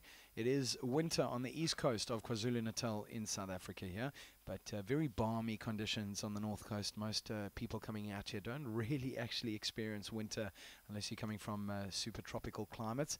We kind of average around about 24 to 25 degrees Celsius, so some pretty warm conditions around, what's that, about 76, 78 degrees Fahrenheit. So very mild conditions, and the southwesterly typically blows in here on the east coast of South Africa. It's a good wind. It brings up some good swell conditions from the deeper waters and the colder waters of the Atlantic down in Cape Town. So, you know, despite the tricky conditions, we're actually looking forward to probably a pulse in swell as the week progresses. We see Shane Holmes there just on his backhand, having a look at the left-hander out there and then deciding to bottom turn through the back of that wave. But when we look at the forecast, we look at conditions out there, Stevie, I know there's been a bit of talk, and we'll pick that up shortly. We see just a few short rides coming in here, a couple of lefts all of a sudden. Guys hunting on a predominantly right-hand breaking wave, just having for a few lefts. What have we got to look forward to on the forecast? Yeah, I think just with today, as we mentioned earlier today, last night obviously blowing that northwest wind, that pushes the sand right into the corners of the venue, right up against those rocky groins, but the southwest brings the swell. So as the southwest started to blow this morning, and the northwest really did blow last night, so there's a good vault of sand banked up right against the corners of these venues, and as we see this southwest blow, we're going to see these guys start to, just where that wave's fading through the middle, we're going to see connections as the tide goes a little bit more full. We're going to see the surfers, as we look at the screen, they're going to start to sit a little bit wider to the right, to the southern end of the beach, and then they're going to be able to connect those waves all the way through. We saw Maddie McGillivray almost come around that section on his last wave, but just came unstuck, just with that little lack of water at the moment. But in the next sort of hour or two, we're going to see guys be connecting there, and then potentially with the southwest, they're going to be able to finish with aerial maneuvers. All right, so we watch now our man in blue with a big frontside air reverse, a big attempt there And Nome Mignon, the Frenchman, just falling off on that inside section, really close to wrapping that air reverse around on his forehand. And we've often said you just got to put a goofy footer in a right-hand point break wave and he'll find the lefts out there. I remember Warwick Wright once in Jeffreys Bay going left at Super Tubes. Didn't necessarily work out for him, but interesting to watch the surfers out there in these conditions. As you said, you know, two almost complete sandbanks forming out there, not quite connected up. There is a lot of sand that has been shifted out there. I know there was a bit of a panic station about a month ago. There was virtually no banks out at Surfers Lane, and caused our contest directors and organizers a couple of grey hairs leading up to this event. And in fact, as a result, we've included a third beach. What is that beach down here in Ballito? Yeah, that third beach that Commissioner Trav Logie has allowed as a backup venue for this competition is Bog Bay. So Bog Bay probably being the pick of the beaches for all the surfers, for the local guys. Bog's a little bit, as I said, it is a bay, so it's a little bit more congested and a little bit more compact, but with a rocky point that almost juts out into the lineup, it doesn't matter what swell, whether we get the southwest wind or the northwest wind, just basically it's a tidal wave. So there'll always be waves there despite the conditions, and you know, it just offers a little bit more of a contestable situation. Right, so interesting bit of information for the 2017 Ballito Pro presented by Billabong. And previously we've ran at two main beaches. This one that you're looking at now is commonly referred to as Surfers Lane, and on your right hand side, just out of frame, is Bathers Beach. As we see red Nomar McConaughey, our top seeded surfer in the seat, lovely rebound and reconnection through the inside, changing direction, while our surfer in green, Shane Holmes, on the outside, the Australian really jamming it up for a closeout turn. Two contrasting styles from these guys out there, and a nice little bit of I'd say definitely that Nomar got the pick of the rides there, a couple of redirections on that wave as well. So we'll wait for the scores to come through, give a situation update in this heat, as the moment we see Matt McGillivray sitting with a 5 and a 4, and replays from that last ride. Lovely big hack off the top, power turn from Shane Holmes on that wave, and even a nice little finish on the inside, Stevie, on that. Yeah, as we just watch our surfer in red, Nomar McGonigal, the power surfer from Costa Rica, just on the back end, just really throwing buckets of spray and really having to throw the tail end of the board right into that wave. But just an interesting contrast in styles, where Nomar went up and initially went left but then reconnected right just to navigate that tricky little bank, whereas Shane Holmes, our surfer in green from Australia, as we'll pick up with that one now, surfer in white, Matty McGillivray, almost a local. Yeah, well, of course, the young South African surfer is slowly working his way up the seedings and the ratings, and we see Nome Mignon also kick over. We just see the end section of that wave, so an exchange of rides between the South African and the Frenchman there. But Matty McGillivray, of course, slowly working his way up the ratings. Many years gone by, he's had to surf the trials, aim for a wild card for this event. As we cut to a replay from the Frenchman's last ride on the backhand, Nome Mignon just getting into that frothy inside section. Really only two maneuvers to talk about on that wave.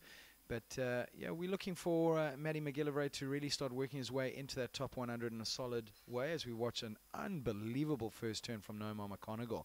Just powering on that deck pad, sliding the tail out on that opening turn. Be good to get a replay of this wave after he finishes. Nice little end section. You can see how shallow it is, right in over those rocks. He's actually standing waist deep. And I know, talking to one of the local ding repair guys out here, Lucky, this is his busiest time of year, often having to fix little rock dings on the surfboards.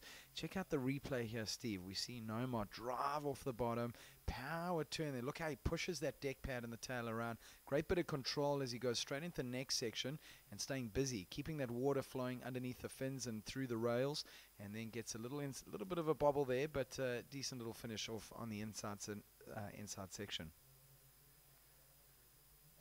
As we have a look at the Frenchman, Nome Mignon, goes to the air on a left. We're going to see that option just become a little more frequent as the concreter from Australia, Shane Holmes, finds a nice little lip off the back there.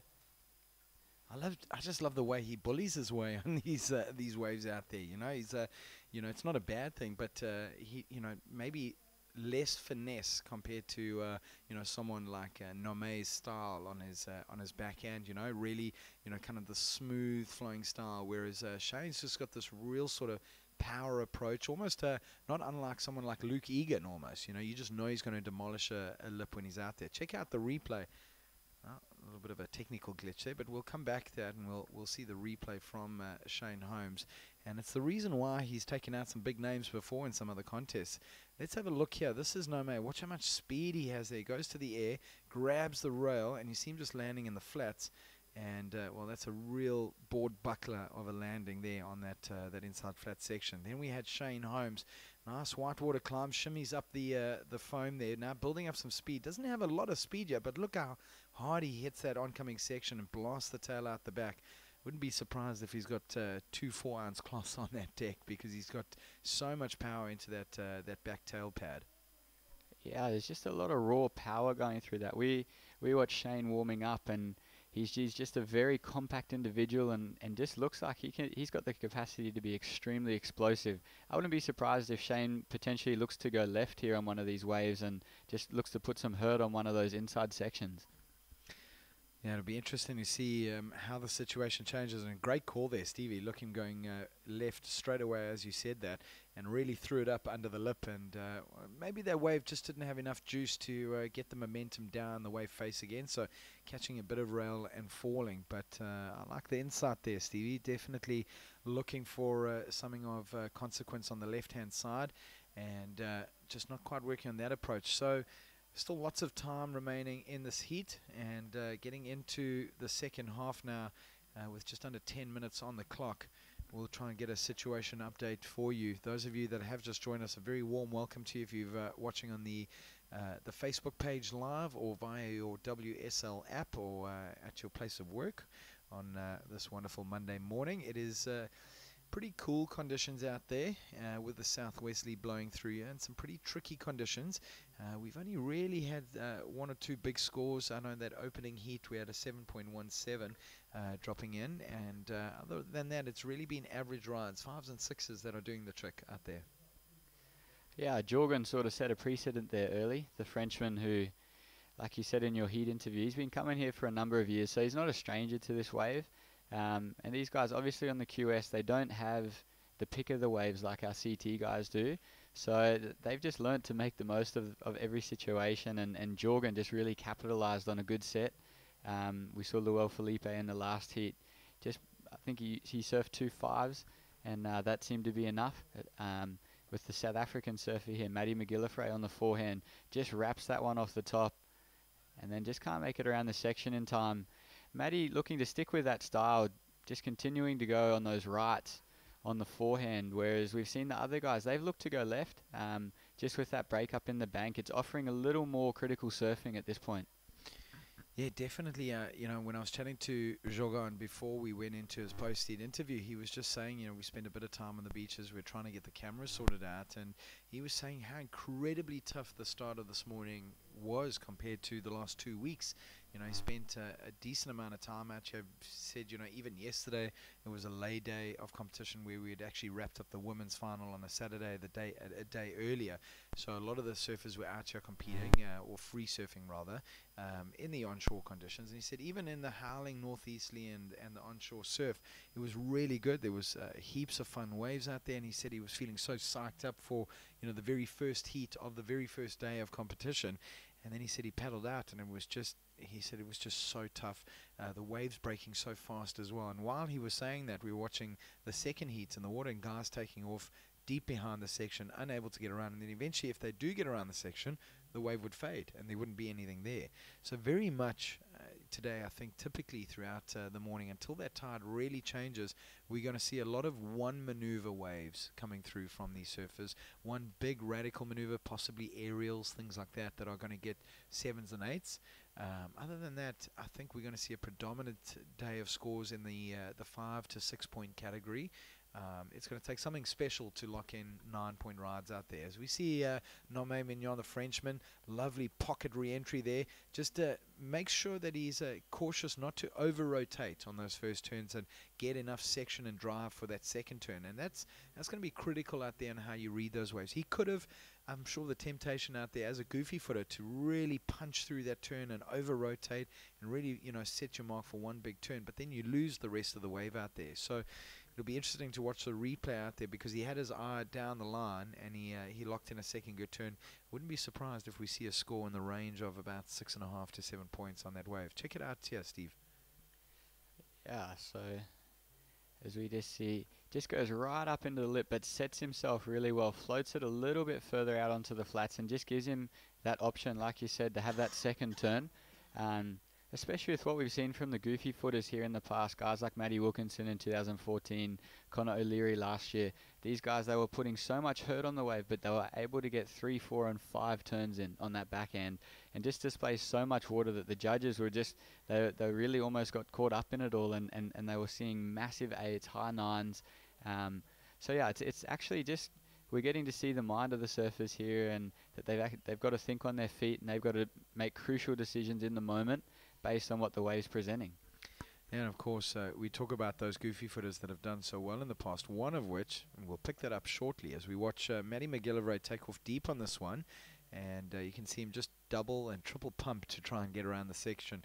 Doesn't quite work out for him, and he ends up kicking over the back of the wave. But one of the surfers that we've spoken about that has done so well on that from a goofy foot point of view has been Nathan Hedge. Hedge, of course, coming out to Ballito for a number of years. And we spoke just off camera a little while back about guys like Luel Felipe now working his way up the QS rankings. Someone that has been taken under the wing of Hedgie. Yeah, Hedgie obviously has been, a bit of a huge voice in Australian surfing with the High Performance Centre and being involved there. And so last year we saw Luel and Hedgie, travelling together, staying together, just seeing the ropes, the insides and the outsides of surfing. And obviously Hedgie being a former CT campaigner and, self-admittedly, Hedgie was in the greatest form of his life towards the end of his career. Hedgie's obviously hung up the fins for now and taken on more of a coaching role, but just really good that these young guys had the opportunity to travel with these guys who are legends of the sport. As we see the surfer in red, Nomar McGonigal, just wrapped that one off the top, comes around the section, cuts it back into the whitewater, and just really hard work on these waves, but really powers through, sets himself for a final turn, cracks that one off the top, and then just goes towards the whitewater. Yeah, so Nomar as well, also no stranger to Ballito and South African shores, and is a young goofy footer who has got a phenomenal bag of tricks in him. As we see the replays from green there, Shane, again, a great call there, Stevie, just looking for some of those left-handers there, but it's not quite working out for him. It just seems to be catching a bit of rail on those lefts. Yeah, Shane, just like we've said this whole heat, it looks like he's containing a whole load of power that he just wants to explode on these waves, and that left up just serving up a bit more of a steeper section for him to really explode on that final turn. But he's gouged the rail a couple of times, but that just shows the tricky sort of nature of this Ballito wave. It's a lot harder to gauge where you need to be, and even the glassing on your board and that sort of thing. The going left as opposed to going right is going to present a different necessity in your board's nature. Yeah, I think also one of the key things, having a look at the right-handers out here compared to the left-handers, is how fast the right-handers break versus how I think normal the left-handers are breaking out there. We almost see the guys open up the heats, the first 2 minutes racing down these right-handers. As we watch this now from Shane Holmes, you see him drop in on this, wafts the tail out the back, all three fins blasting out the back. And, the right-handers are typically, peeling down those sandbanks so incredibly fast. And we've had to see the surfers adjust their style just to try and bang in more than one maneuver, whereas the lefts do hold up a little bit more. And I think some of the surfers are almost getting a little bit caught out where they're racing the left-hander, trying to, think that it's potentially going to break a lot faster. And so they try and rotate that first turn, with the same sort of aggressiveness or the same sort of speed as they would on their forehands, and then it doesn't quite breakers fast, and it kind of catches, you know, like Shane Holmes off guard almost. So we're going to see a replay from that last wave of Shane going right on this one, and this really walled up nicely for him. It was a decent bottom turn, and he got that whole tail out the back, all fins wafting through, and then a sort of a little shimmy waft off that whitewater, and decides he doesn't really want any more to do with that wave. It'll be interesting to compare the lefts and the rights. You know, before that we had Shane going left, and equally had much of an open face left there. Really nice bottom turn. You know, got nice and tight in the pocket, but again just kind of catching that outside rail. Right, so live action now as we watch our Frenchman in the blue. Big power hack to get things started on their wave. You just saw copious amounts of spray flying over the back of their wave. Now rebounding and changing direction, going left. So this is going to be an important ride for the Frenchman in blue, getting that inside connection, and well, putting the exclamation mark on the last ride of the heat.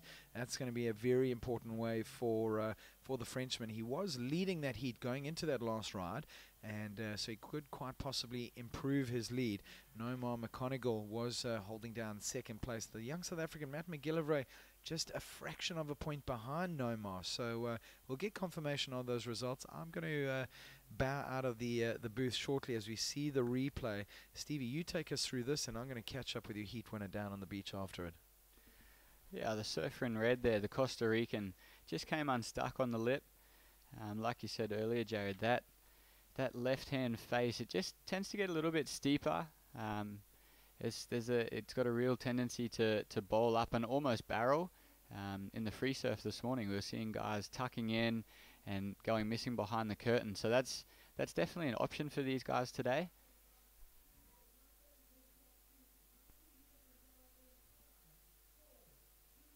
As we move on to heat number 4 of the morning in this round of 112 in the Ballito Pro presented by Billabong.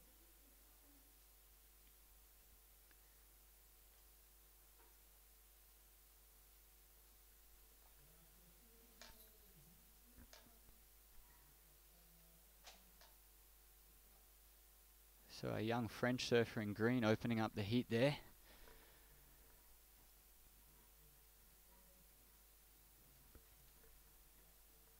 So we see our surfer from the Basque region, Vicente Romero. Just test out that wave. Didn't offer him too much.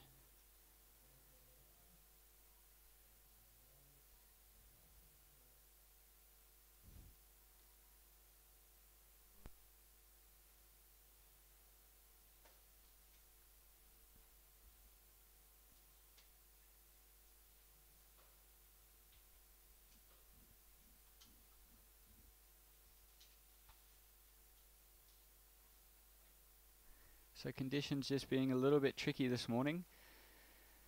Obviously super contestable. Our athletes still getting plenty of good waves. Lots of wave selection as well.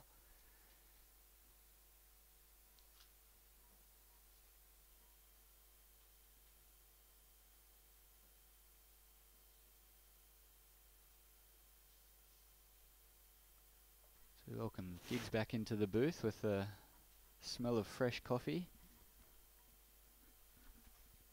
Thanks, Steve. Sometimes you need it to get going in the morning. There's your 4-man stack for this heat number 4 of the morning. Hiroto Arai proudly representing the land of the rising sun. Johnny Gonzalez from the Canary Islands. Vicente Romero, Spanish surfer. Great talent out of the region. And of course another European in Nelson Klorak. We see the shape and form of that young man on screen, Hiroto Arai. Of course, Hiroto, a good year for him thus far. Currently 24th on the qualifying series. Found himself 8 heat wins already. Comes out of Yokohama in the south region of Japan. Not a big fellow either, Steve. He's only 55 kilograms, so that classic short, diminutive shape and form of Hiroto. Already found the quarterfinals in Japan in the Ichinomiya event. Made it all the way to the quarterfinals. Of course, finally falling there to a young rising star in the name of Oni Anwar, who will be coming up next. Meanwhile, following the action here, Johnny Gonzalez will go incomplete. Of course, Johnny's been campaigning for a number of years, having visited Ballito a number of times. Managed to get a 17th here in Ballito back in 2014 to Johnny Gonzalez, so keep an eye out for his talents. 73rd last year at the Ballito Pro and a 73rd the year before, so he'll be looking for a breakthrough result here. Finds himself 62nd on the qualifying series. And the one thing that Johnny has achieved thus far, Steve, is a semi-finals in the first event of this series. When we go back all the way to January this year, the event in Israel, Johnny Gonzalez found a 3rd place there, so already building scores early on in 2017 again. He's a powerful surfer. And now following this man, this is Vincent Romero, relatively unknown name from Spain, through to the inside section. Starting to see more and more connectivity now to the inside section. We saw that in that last heat as well. Yeah, as this tide gets fuller, we're just seeing that little section where in the last couple of heats, those waves have just gone a little bit flat towards the end, which has almost caused a lot of the surfers to want to go left. So as this tide just gets a little bit fuller, we're going to see surfers go all the way around that section where it'll almost appear as a double up, but it'll give them that extra little section in the end where they can get that 2nd and 3rd maneuver. So Steve, local time here in South Africa now, 9:30 in the morning. That high tide coming at around 2 hours time, probably around 2 hours. Yeah, 2 hours time, and just with that southwest wind blowing, we're going to see a lot of that sand move across and just consolidate on those banks. Talking about sand, let's throw it down to the sand there. Let's get a interview with the winner of the last heat. All right, so we're live down at the beach with the winner from that last heat, Nomé Mignon from France. Nomé, take us through some of the conditions. A lot of guys have been saying just how tricky and tough the bowls out there. You favoured the right-handers. Just in your style out there, how's it worked out for you in heat number 1? Well, I tried to choose the 2 best waves because there is a few waves out there. It's less tricky than yesterday, I think, so it's pretty fun actually. You know, this wave has some power and it's kind of tricky because there's some rocks there, and how you said it gets wedgy and you gotta read it well. But I tried to stay calm and try to choose the 2 best waves, not be too nervous, and hopefully make it. We've been talking up in the booth, watching the guys surfing out there. Yesterday was the lay day in competition and very onshore, you know, messy conditions. And then we come down this morning, southwesterly blowing. How do you prepare yourself as a competitor for conditions that can change so drastically? I just wake up in the morning and see how it is. I think we surf so many different waves in the world, and just don't think about it. Go out there, love surfing, and keep it up, you know. And we caught up just a little bit earlier as well, obviously preparing for this contest. You spent some time in South Africa. You surfed the WSL 1000 event in Durban about 2 weeks ago, and then even lucking into some perfect super tubes down in Jeffreys Bay. You had a good stay in South Africa so far? Amazing. I love South Africa. It's the motherland, you know, and I just beautiful waves, good people, good food, good life. Well, folks, there you have it. Nomé Mignon from France takes out the win in heat number 3 through the round of 96. Lots of people watching online, lots of people live down at the beach. All the best, Nomé. Thank you very much. Hey, everyone. Shoot. Oh, great interview there. Nomé Mignon through to the next round here at the Ballito Pro presented by Billabong. And let me remind you, we are in the Zululand region. Just get a little flash of an impy running past. Not something you see every day on the World Surf League. Trust that you're enjoying it with us as we iron out the creases and get day number 1 underway here. Already now in the 5th heat of the morning.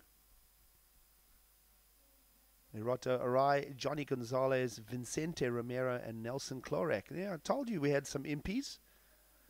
If you have no idea what an impy is, it's a military formation of Zulu warriors. Not an everyday sight, is that, Steve? Absolutely not. especially for a lot of these guys. Well, Johnny Gonzalez, air reverse to incomplete. So he'll keep his scorecard ticking here. On the outside, nice tail release, also an incomplete. So surfers pushing the boundaries here, looking for opportunity. Wind seems to be settling down, Steve, as well. We were talking about conditions just before that beach interview. So the wind seems to have just steadied now. It's not as blustery. We'll see how that affects open wave face here. Nice. Good sweep into second combination now for the man in white. That's our young Spaniard.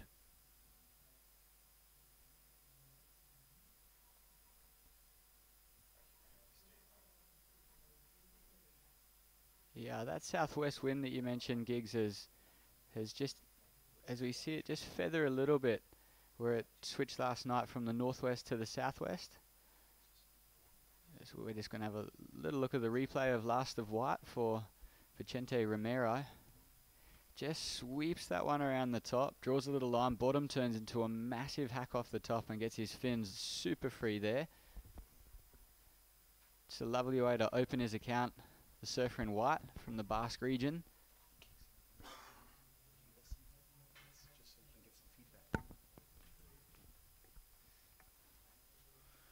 Right, so big thank you to Gig Cilliers. Great to have you back on South African shores.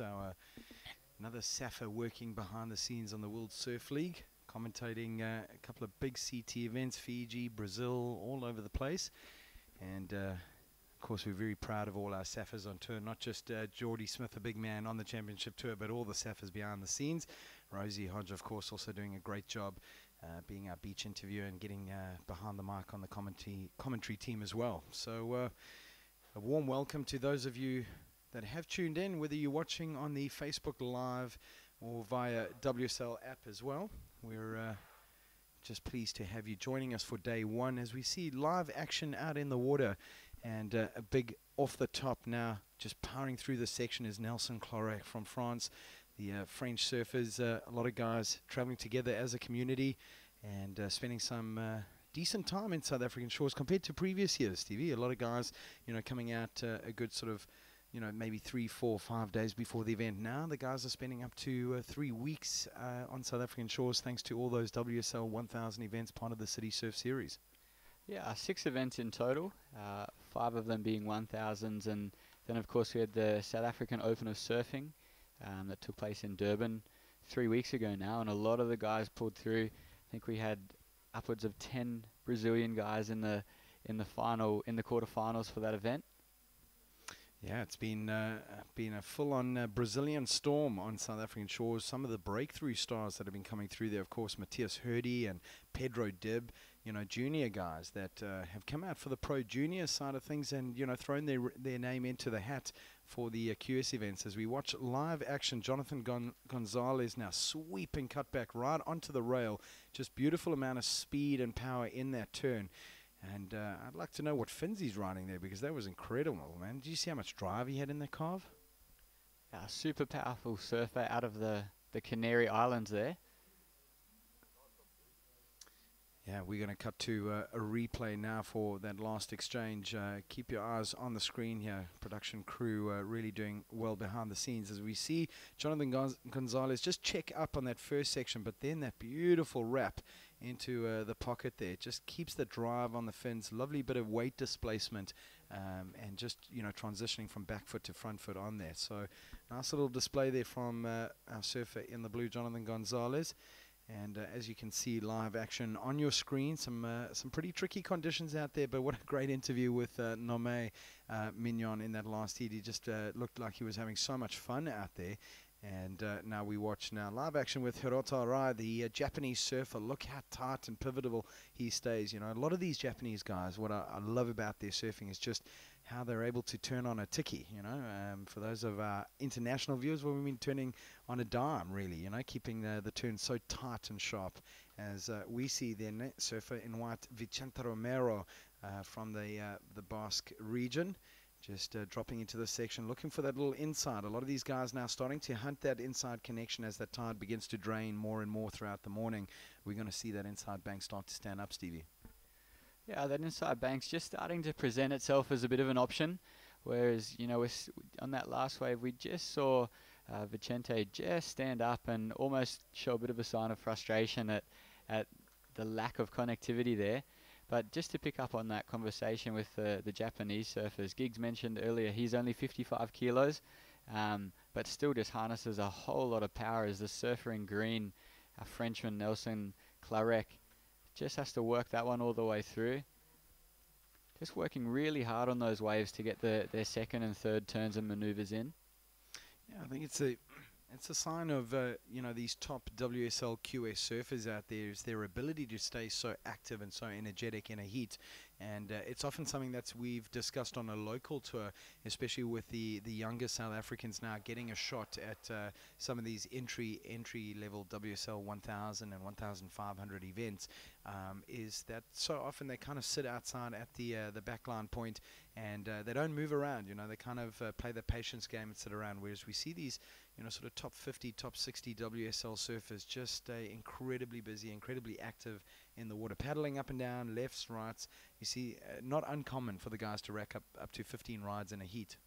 Yeah, they really go hunting for their waves, and especially in the conditions and at a venue like this, there's obviously different options. So they can take off a little bit further south by the point, or they can set themselves in the middle of the beach and really go after different things, depending on what their repertoire harnesses, whether they're better at their airs or their power surfing. As we see the surfer in green, Nelson Clarec, really whack one off the top and just comes unstuck in whitewater.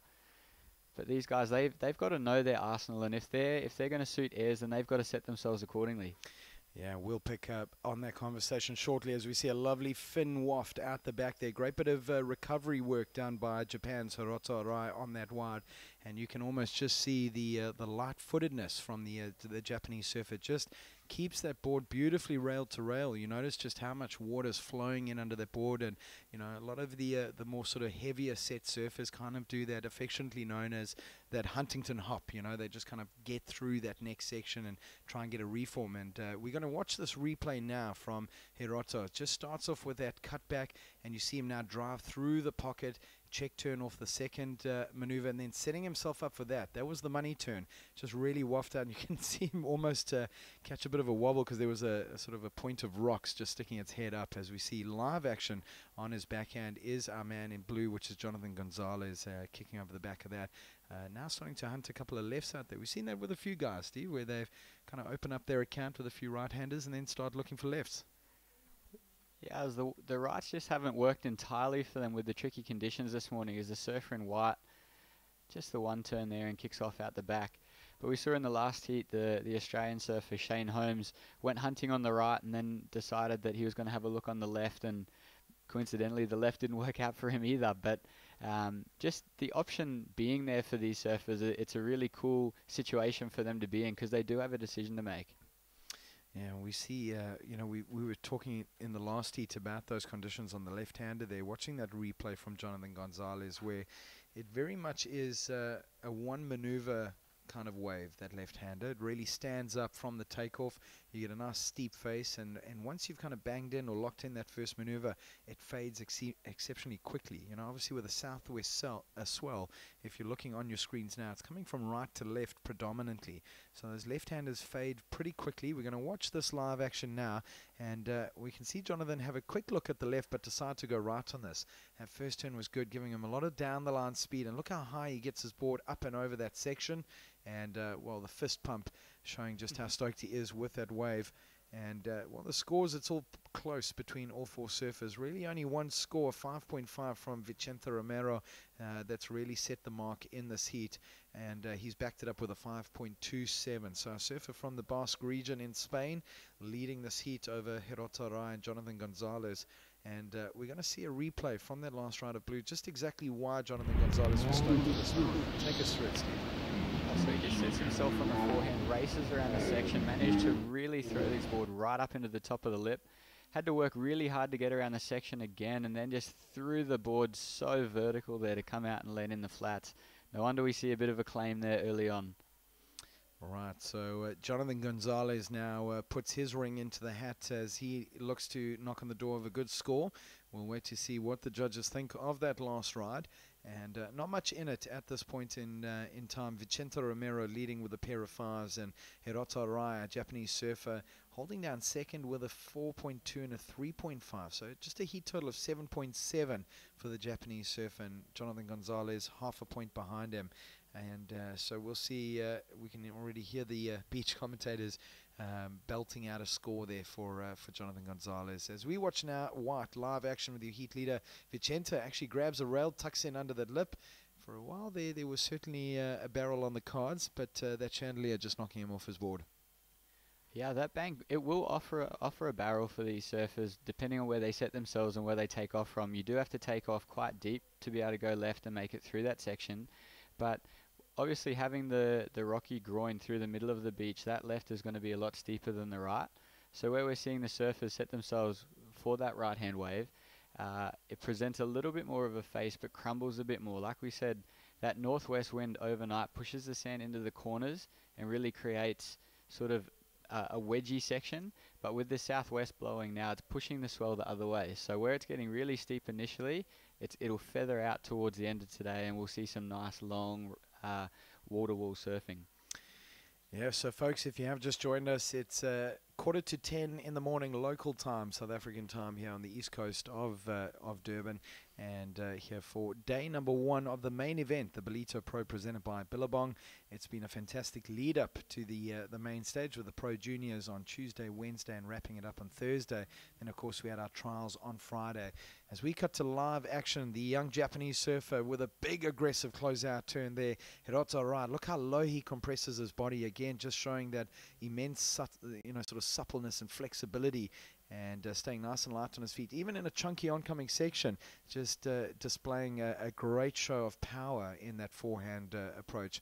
We're going to check out a replay from here. You can see he had eyes on the prize from the takeoff here. Late takeoff, free falling down. Look at the double pump off the bottom, and then gets that tail up nice and high, almost sliding along the coping of that lip, and he sticks that. You can see just the head whip back. Very stoked with that last ride. So we've got a couple of scores now to drop in, because we did see Jonathan Gonzalez lock in a 6.5 for that wave, giving him that fist pump. Just really stoked with that, and he moved up into second. So Hirota Arai now looking for a score in the region of 6.48 or more to move up into second. And our Frenchman Nelson Clarek down in fourth. The surfer in the green singlet's been a little bit quiet in the seat, sitting with a pair of 3, Steve. So with time winding down, he's going to have to start putting pedal to the metal to move up the rankings here.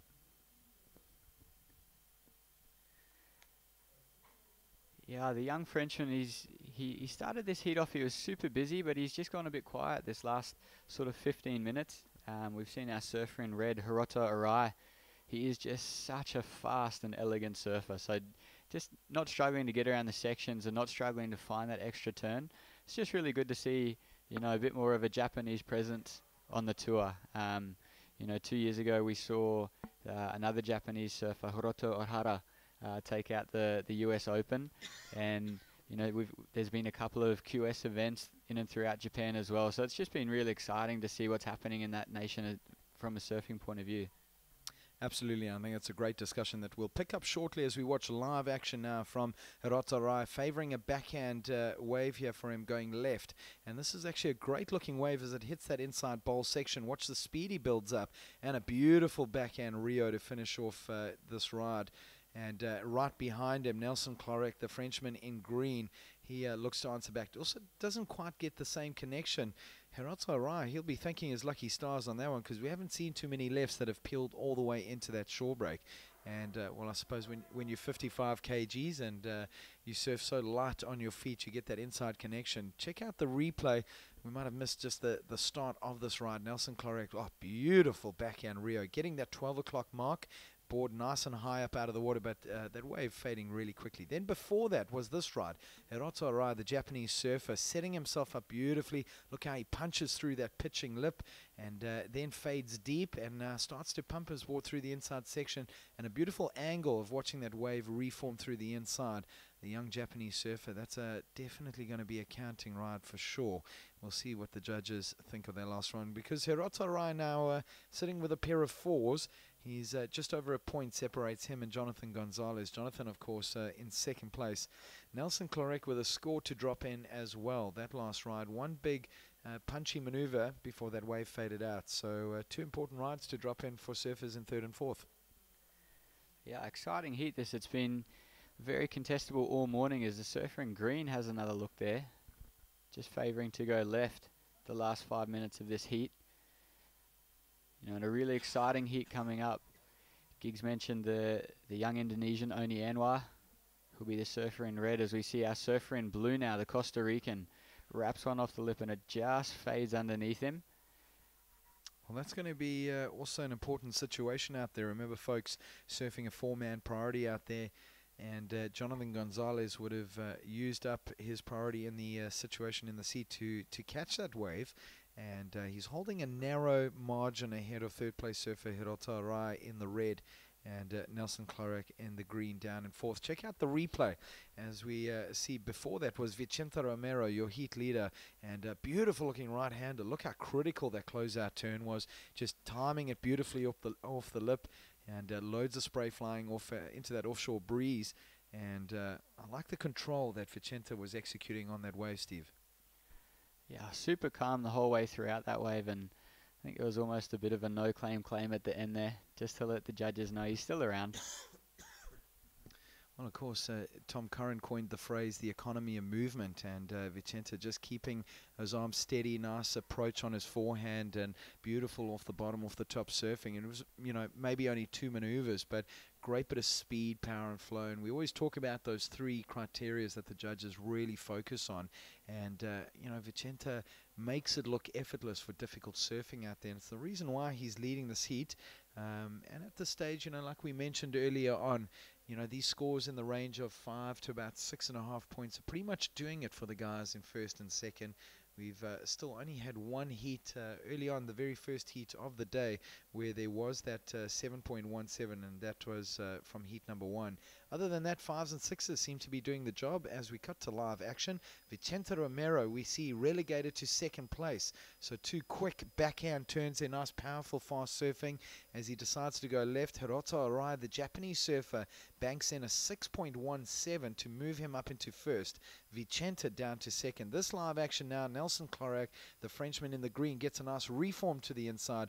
Big hack on that end section, really getting that board sideways, and a great bit of control from him as well. So Nelson really now a little bit behind the 8 ball with a pair of 3s, looking for a score in the range of 7.37.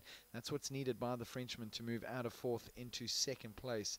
Vicente holding 2nd with a pair of 5s. Jonathan Gonzalez, he's down in 3rd. That last wave that he got was a 6.5, so his best wave of the heat. He now needs only a 4.27, so low scores needed for the Costa Rican in the blue singlet. Check out the replay here. Steve, take us through this one. Nelson just went straight up into the whitewater initially. It's been quite tough for the surfers today to find the section, but a super critical maneuver to finish off that wave. And the amount of control that he has to harness there, really compress his body and come out into the flats is phenomenal. Yeah, I like how he reset his line into that second maneuver, because that first turn was really late, critical. The lip had already pitched. He had to really punch his board and body through that lip and then reset his line for a very fast second closeout turn. Here we go, live action again. Nelson drops into another right-hander. Big flyaway air attempt there. You can see his board just unable to get that forehand onto the rail and grip the board. So that'll be an inconsequential ride. A great view there with our Dolphin Coast Water Patrol team as well on the jet skis. And they've been doing an outstanding job already. A week that they've spent in the water watching the juniors, the trialists, and the women's as well. So big up to the local crew, Dolphin Coast Water Patrol. Here we go with your new heat leader, Hirota Rai, sweeping cut back into the whitewater. You can see just how quickly that wave fades out. So Hirota Rai definitely surfing with an increased amount of vigor and enthusiasm in this heat as he shifted gears and now holds down first place. It's very, very close, especially between 1st, 2nd, and 3rd. Half a point separating Hirota Rai down to 3rd place surfer Jonathan Gonzalez. It's anybody's game as we get into the business part of this heat, Steve. Yeah, Hirota Rai, just a very patient start to this heat. just the first 3 waves, he almost just eyed out the section and just had a look. Didn't panic, and his last 2 waves, his highest 2 scoring waves. So just sort of worked his way in before working out which way he wants to do it. His first wave, obviously the left, and then his backup wave went on the right. Absolutely. So, folks, you don't want to leave your TV screens or your iPads or your phones today. We've got live action. We do have some information from WSL Commissioner Travis Logie. The attempt today is going to be to run as many heats as possible. As we've started off the day with the round of 112. We're currently close to wrapping up heat number 4, which is at the halfway mark of this round. And the goal is definitely to get as deep as possible into the round of 96 today. Really take off the pressure as we get into a 7-day window period of the 2017 Ballito Pro presented by Billabong. It's always good to kind of get that pressure off the shoulders, get that round of 96 under the belt, and then we can start playing around with lay days and looking for the better conditions.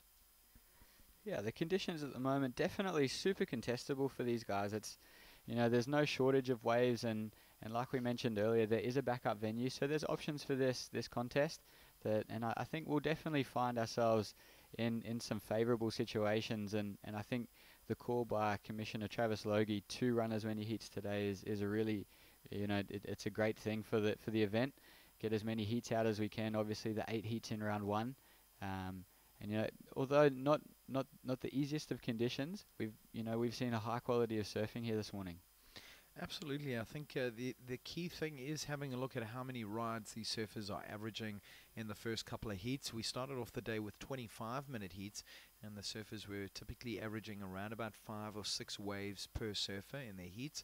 And the call coming through from Commissioner, and we'll pick up that conversation shortly. We see just a very quick in and out ride there for Jonathan Gonzalez under priority in this heat, paddling around, having a look for something that's going to give him just a 4.6. That's all he needs to move out of third up into second. But as you see with the conditions out there, it can be certainly tricky. We're looking at around about 2 to 4 feet throughout the course of today, with a southwester that's blustering through out there, cleaning things up. But as we watch now, our surfer in white, your heat leader now, Vicente Romero, moves back into first.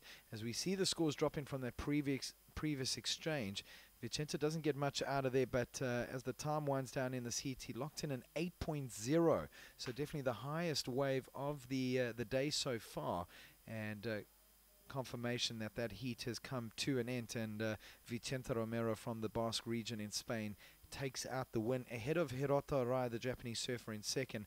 There you have it on your screen, heat number 5 now in the water for this 30-minute heat.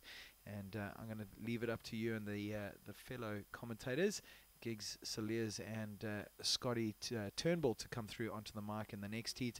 I'm going to catch up with your winner from the previous heat down on the beach. We're going to cut to an advert for the Ballito Pro, and then we'll come back to live action.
Back in the booth, Scotty Turnbull alongside myself, Gig Cilliers. It is a Monday morning here on the east coast of South Africa, and we are with the World Surf League's qualifying series. Joining us now here in, I normally say sunny Ballito, Scotty, but it's one of those Monday blustery days. And joining current heat in the water. Before we do that, let's link down to the winner of that guys, last heat. for that up in the booth, we're down here on the beach with Vicente Romero from Barcelona in Spain. Vicente, just take us through that heat out there. A real tussle between you four surfers up until that last 8-point ride. Yeah, the conditions are pretty hard, but I start with 2 middle range score, 2.5, and then I just wait with the priority, the bomb, and it comes to me. So I made 8 points, and in this kind of conditions, at 5 minutes remaining at 8 points is super good, so I'm happy. What does a result like that, especially after getting an 8-point ride, what does it do for your confidence when you know that you got the round of 96 coming up next? Yeah, it makes me feel more confident for the next round. You know, I feel the board working pretty good in these conditions. I'm around 1 month here in.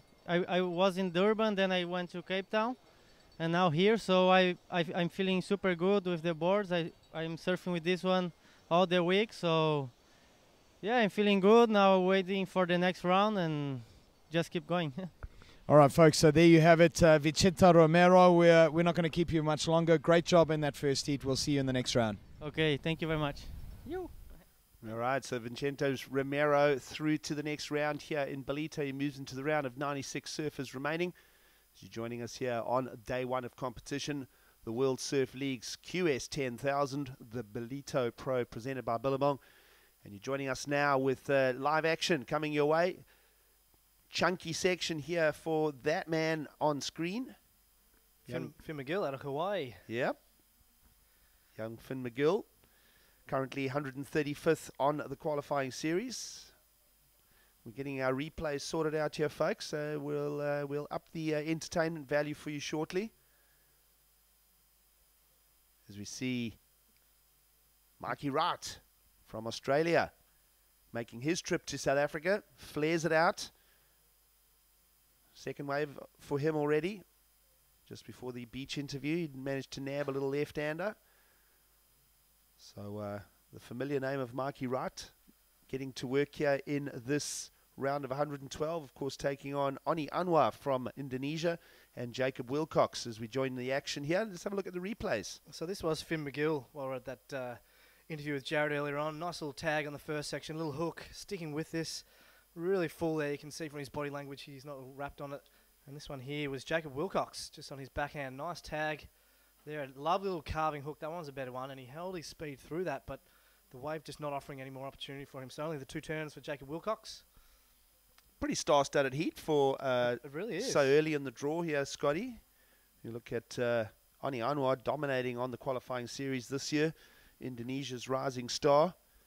And, well, of course, the names like Jacob Wilcox, seen him showcased a number of times as wildcards on the championship tour. Let's have a look at this one. Yeah, I love how poised he was on that bottom turn. A really low center of gravity, which set him up for that square 12 o'clock vertical hit, which the judges are really going to love. That plays into that critical element of the judging criteria, going more 12 o'clock rather than sort of a hook out in the shoulder. So the judges are going to like that sort of first one, but he's going to... All surfers are going to need to try and get bigger scores, and I think that's off the back of Vicente on the last heat. You know, he got an 8-point ride, so the judges are now willing to throw those excellent range scores out for the surfers. They've just got to try and find their way into those waves they're going to offer them. Local time just after 10 o'clock in the morning here, moving closer to that high tide mark of around 11 o'clock, so about an hour till the full high tide here in South Africa this morning. Judges, of course...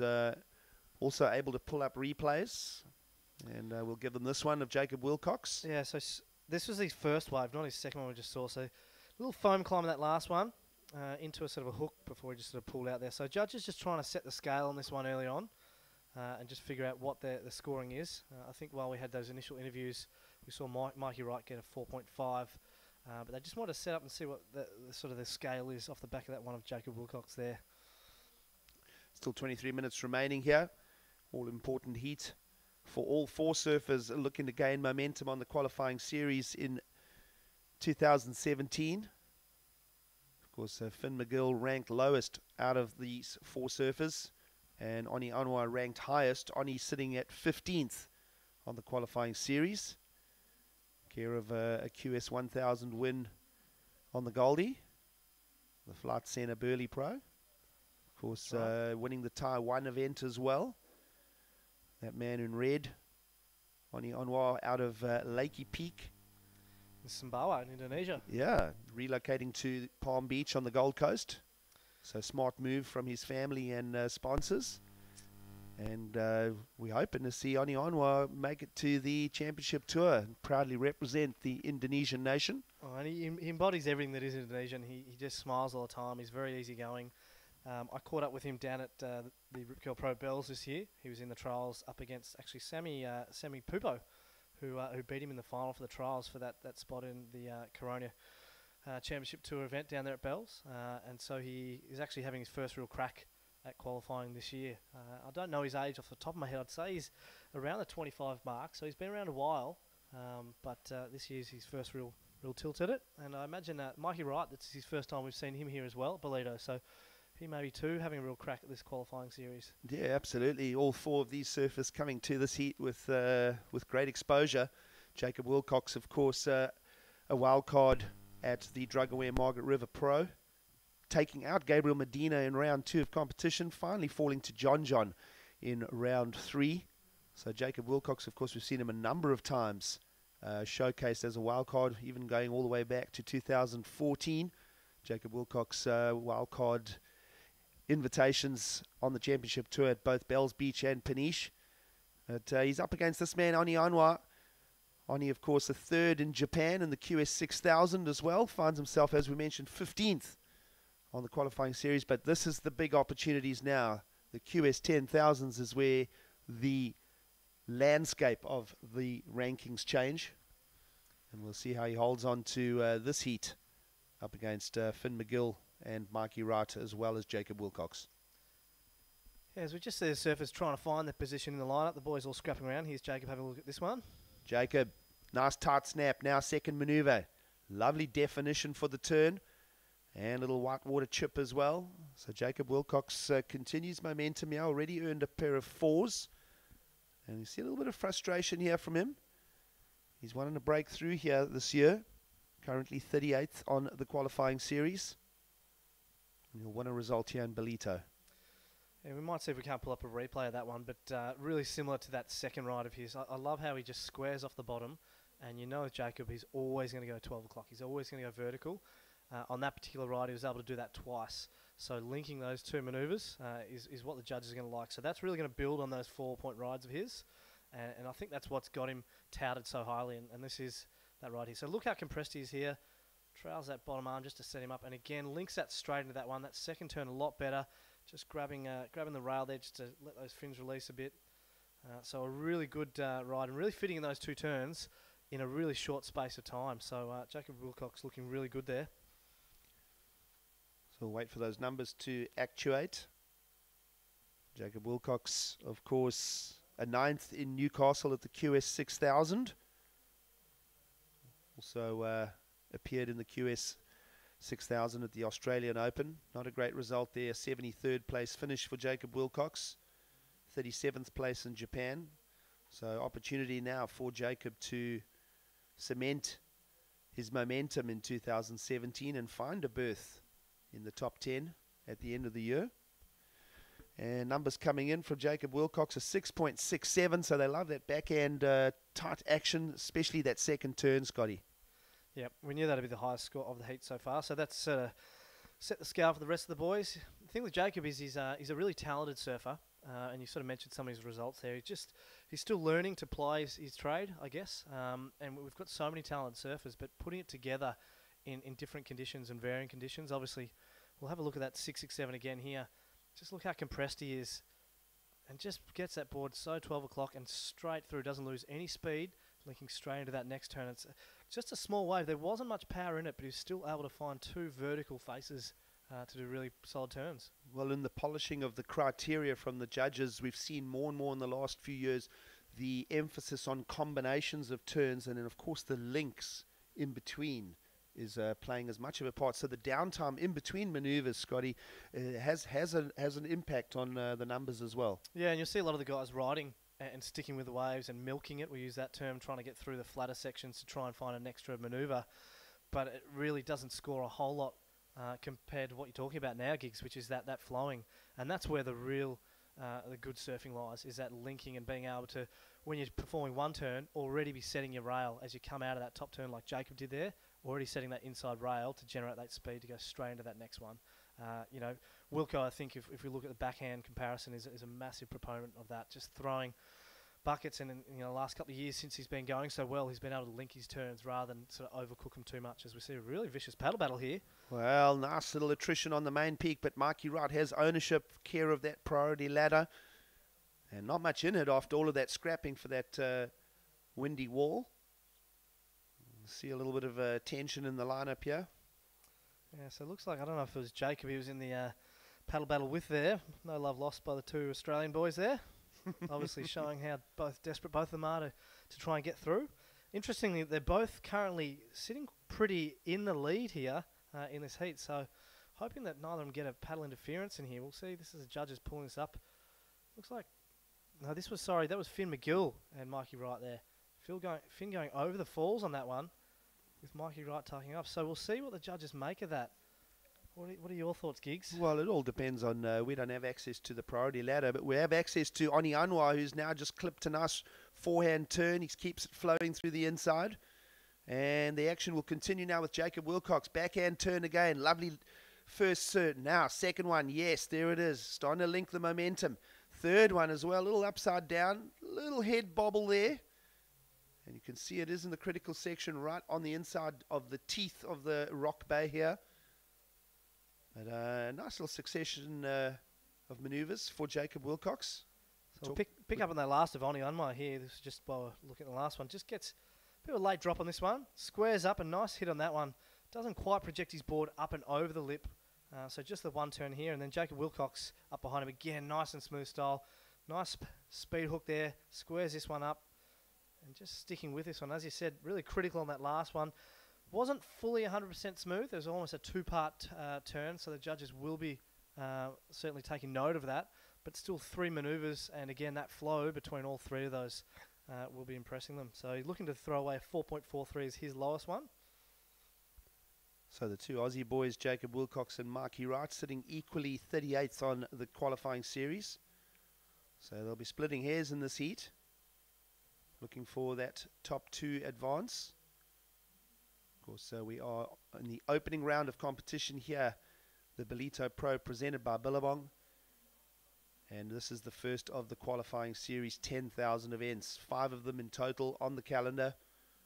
And big opportunities here for surfers to make ground.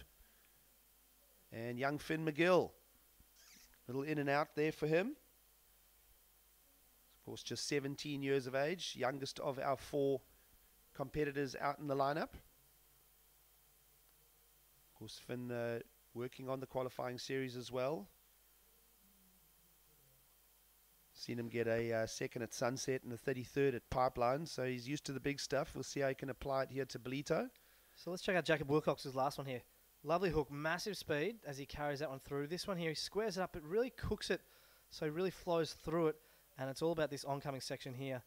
Jams, you can see those fins releasing above that, so real commitment in that last term. The judges really liking it. Going into an 8.17 for that one. So Jacob Wilcox looking really strong in first position with a 14.84 total. And that's the sort of total that we've seen getting surfers through. So I guess the story now is all about that second place position, which the other 3 surfers have got the back half of this heat to fight for. Yeah, 13.5 to go here, and Jacob Wilcox way out front. As you mentioned, increasing momentum here, Scotty. That 8.17 really going to serve him well here. And his pair of scores for the lead, an 8.17 and a 6.67, is far above anything else having been achieved thus far. As we see Oni Anwar, forehand rasp now, trying to link again, and he'll get stuck with that. So Oni Anwar currently down in 4th position here. needs to reboot. Mikey Wright holding second place. A 4.5 and a 5.5 for Mikey in his top two. And what's his requirements for the lead if he's got to put Jacob Wilcox under pressure for the heat win? Yeah, so he's looking for a 9.34 if he does want to go into that first place. But as we said before, second place is still good enough in these qualifying series first few rounds, because that'll get you through to the next round. It's all about that first and second, and third and fourth, pack their bags and go home. As we see the surfers just pacing up and down, they're still trying to figure out the lineup. You can see that wide shot there. That was Finn McGill just looking down the beach a bit more. So he obviously had a quick in and out before and lost his sort of priority. So he's just trying to look for a little wave down the beach. As I go back to that wave prior of Oni Anwar's, he sets up his speed really comes from a two-part pump. If we see sort of next wave, he really sets it up, and that might be a challenge for him out here, is because Jacob's finding speed really easy. We'll come back to that discussion. Finn McGill, little hop into the wind. Yeah, so I'm saying, we've seen Jacob Wilcox. He's getting high scores because he's generating his own speed rather than kind of forcing the speed. Whereas Oni's really been doing a sort of two-pump bottom turn. But that said, the speed he does generate, allows him to do, really big manoeuvres, which he did on that last one. The judges didn't throw too high a score because there wasn't much else in it on the big one wrapping carve. So the judges making their presence known and letting the boys know, hey, you've got to go vertical. You've got to be committed. These open-face carves aren't going to get the job done for you. So Oni Anwar in fourth. He's looking for a 6.63 to get up into that second place position. And Finn McGill, he's got a 5.27, so he's only looking for 4.74, so not a massive requirement for him, the young Hawaiian. Well, he's lying third, and as you mentioned, just at 4.74, Scotty, so not a big requirement. Mikey Wright's going to want to keep working as well. Holding a 4.5 in his scoreline is the Australian in green. But right now, opportunities for Finn McGill and Oni Anwar to reel in Mikey Wright here. Jacob Wilcox pretty much in control of this heat here.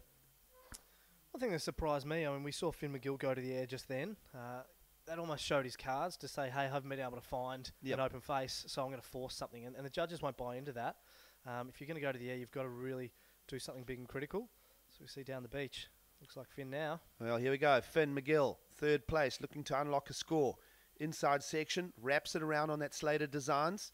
Through the inside, nice little speed blur as well, but it is a small wave and it had a tapered little wall on it, so I'm not sure how that's going to fare. Looking to throw a 3.17 is his low score. Now, Indonesian Oni Anwar, a little in and out for him, so struggling with wave selection here in the wind-torn Ballito this morning is Oni. Yeah, it's interesting. We've got a light onshore wind there, and we've got a few guys in this heat who all the guys in this heat can go punch to the air, yep. aren't they? So it's really interesting that they're all sticking to the face. We'll see if at the back half of the heat changes. Little pocket now for Mikey Wright. Loads it. Yes, now off the lip for the first one. The second one down the line. Nice click to that one. Third one as well. Opens it up. Keeps the center of gravity flowing. And that's going to be a nice welcoming number for Mikey Wright as he managed to load up some solid power on the rail. Certainly will. 4.5 he's looking to replace. And that one there, well, that wave had style, showing us that it's not just his haircut and board designs that got the style. His surfing had style too. And that was a better wave. It was a bigger one. Let's have another look at it. Late drop and nice vertical. Sets this one up. Beautiful little hit there. Doesn't wash off too much speed because he knows this next section's coming. Look at the fin waft there. Really controlled. Drifts those fins and just drops the wallet there. Doesn't overcommit it too much. He knew he'd had two good turns. He didn't want to overcook it too much. So smart surfing there from Mikey. I'm sure he's wrestling with his head. He probably wanted to go a lot bigger. But a really good wave there for Mikey Wright. That'll be his best wave, I imagine.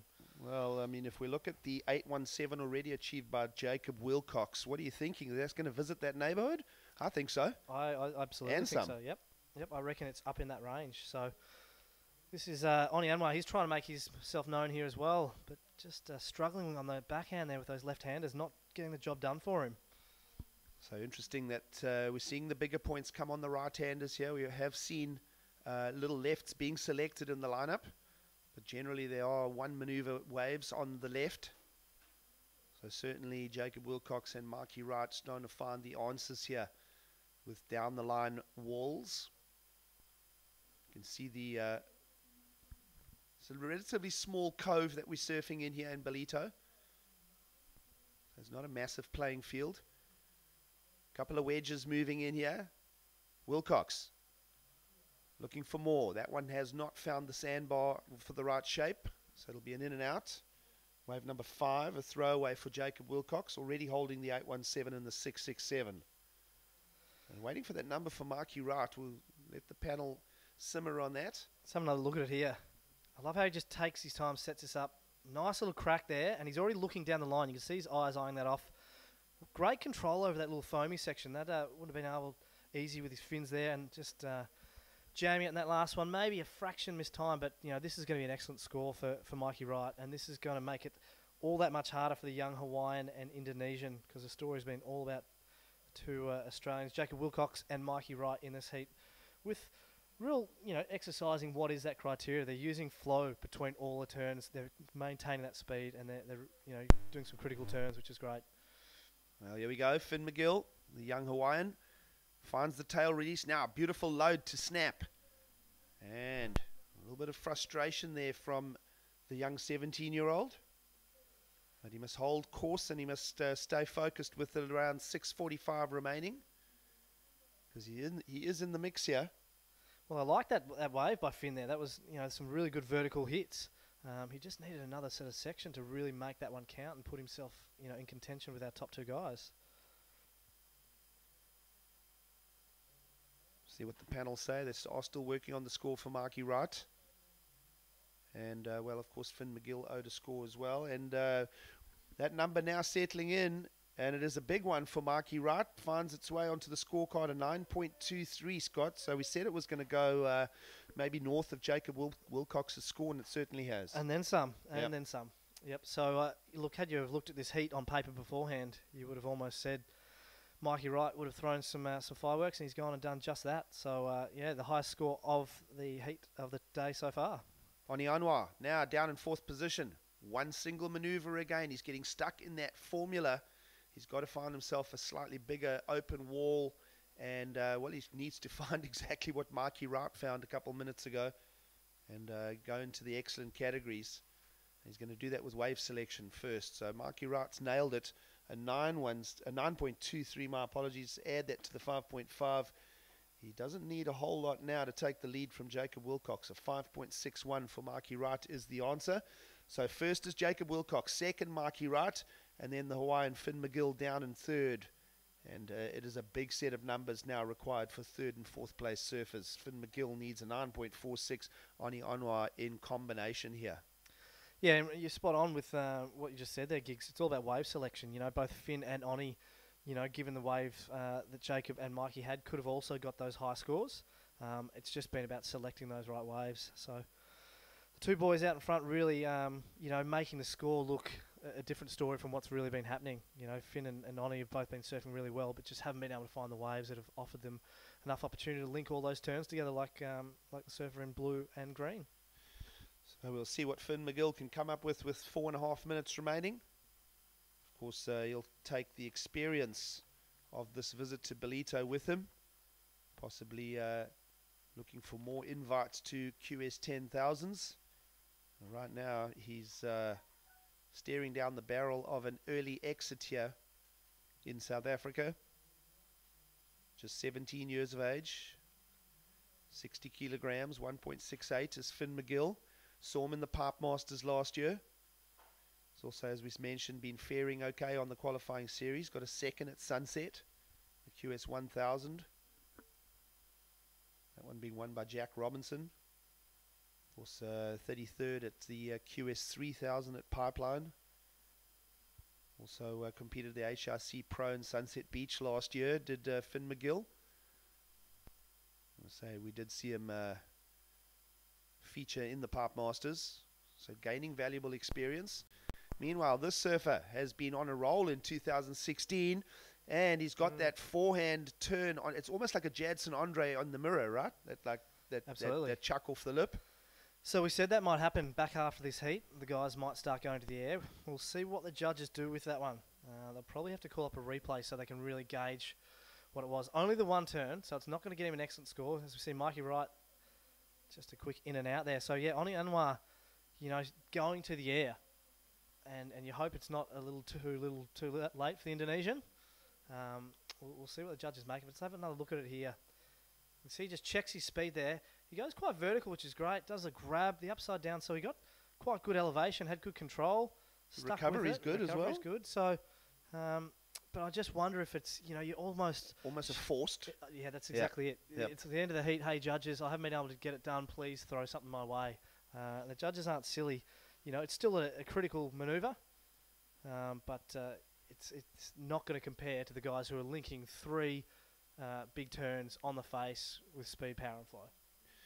So we'll see if there's a bit of an unlock situation for Ani Anwar, currently in combination. We'll wait for a value to come. Meanwhile, Finn McGill, big job ahead for him, and he'll get stuck on that one as well. So a little bit of a frustration zone now with just over 2 minutes remaining for our surfers down in 3rd and 4th. The 2 Australians are holding this heat together quite well here. Jacob Wilcox out front with Marky Wright trailing. Marky Wright, an opportunity to take the heat win here, just a 5.61 requirement for the man in green. I'm just looking at some of the scores from the last heat gigs, and Finn McGill currently on 11.3. I mean, that's a reasonable score. He's got a 6.03 and a 5.27, so that would have got him through into 2nd position in the last 3 heats.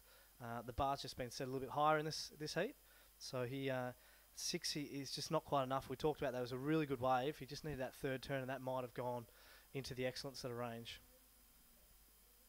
So 90 seconds to go now. In fact, under 90 seconds to go. Of course, the Commissioner Travis Logie will be watching conditions very closely here. You see the overview. We have a number of bays here in Ballito.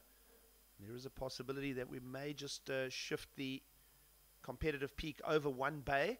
As we see Ani Anwar now, still down in combination. Inside section, he'll get vertical for us here. Lovely, efficient hit to the lip. And as I say that, I'll curse him, and he'll go incomplete. It hasn't been a great heat for Ani Anwar. No, which is disappointing. I mean, he's a really smooth surfer.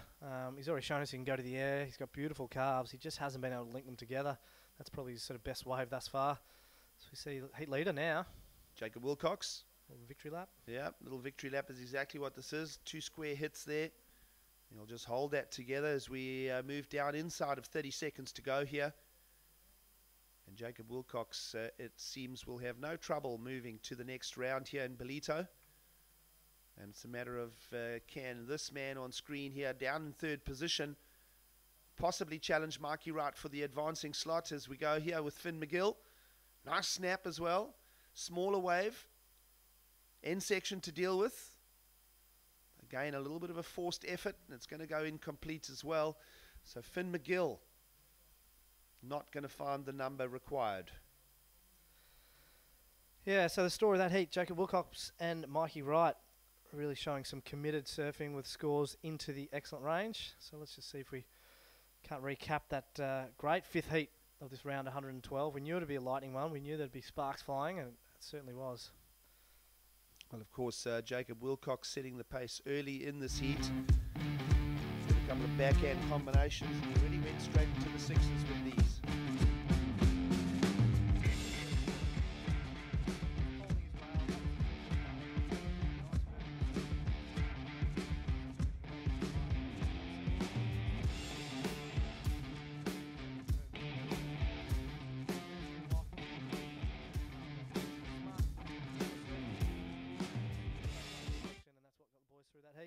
Beautiful stuff from Marky Wright. A 9.23 brought him back into the heat. Add that to his 5.5 from earlier on. Sees Marky Wright consolidating that 2nd place position. It's at the expense of Finn McGill and Ani Anwar, who are now out of the draw here in Ballito. So congratulations, 2 Australians move through. And we'll be teeing up the next heat for you right about now. And of course, we did mention possible location change into the next bay for the next heat of competition. We're just waiting for the confirmation on that. Well, it looks like it's another stacked United Nations heat. We've got South African, American, Japanese and Brazilian surfers. We don't do that on purpose, folks. We don't try and mix up the nations. It's just the way the draw falls. Well, there you go. Tiago Camarão represents Brazil. Shun Murakami from the land of the rising sun. Parker Coffin out of Santa Barbara, California, and Dylan Lightfoot out of Jeffreys Bay, South Africa, make up your 4 surfers. As we continue in the round of 112, it is day 1 of competition here at the Ballito Pro, presented by Billabong. It looks as though the surfers aren't in the lineup there. I'm just watching the water patrol guys out the back. It looks like we will be moving across to the Bathers Beach, which is to the right of screen as you're looking at it, folks. So we might just go on hold for a little while the judges and everything get themselves set up. It shouldn't be too long. I'm just waiting to get confirmation as to how long it'll be. All right, so while we are restructuring the competitive peak here, we'll take a quick break. It's day 1 of the Ballito Pro, presented by Billabong. Stay with us.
To Ballito in South Africa. You're joining us for the first of the QS 10,000s on the calendar.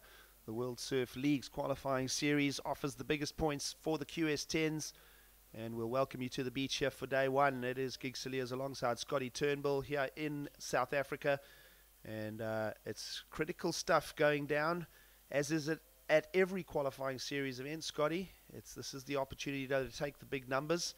And that last heat, Jacob Wilcox and Marky Wright doing a great job and advancing through to the next round. It's almost a contrast. We've got the Corona JB Open coming up on the Jeep Championship Tour, and those guys are probably at the halfway point of their tour. So the guys who are below that cutoff of the top 22, they're going to look to hedge their bets and sort of come and join us here in this qualifying series and get some backup points. In contrast, this is almost the start of the qualifying series. This 10,000 is the first one of the year, and this is one of the most important events of the series, and really sets the guys up for qualification. Yeah, great that Ballito gets behind the World Surf League's qualifying series along with Billabong. And talking about getting behind people, let's go down and hear from the winner of that last interview, Jacob Wilcox.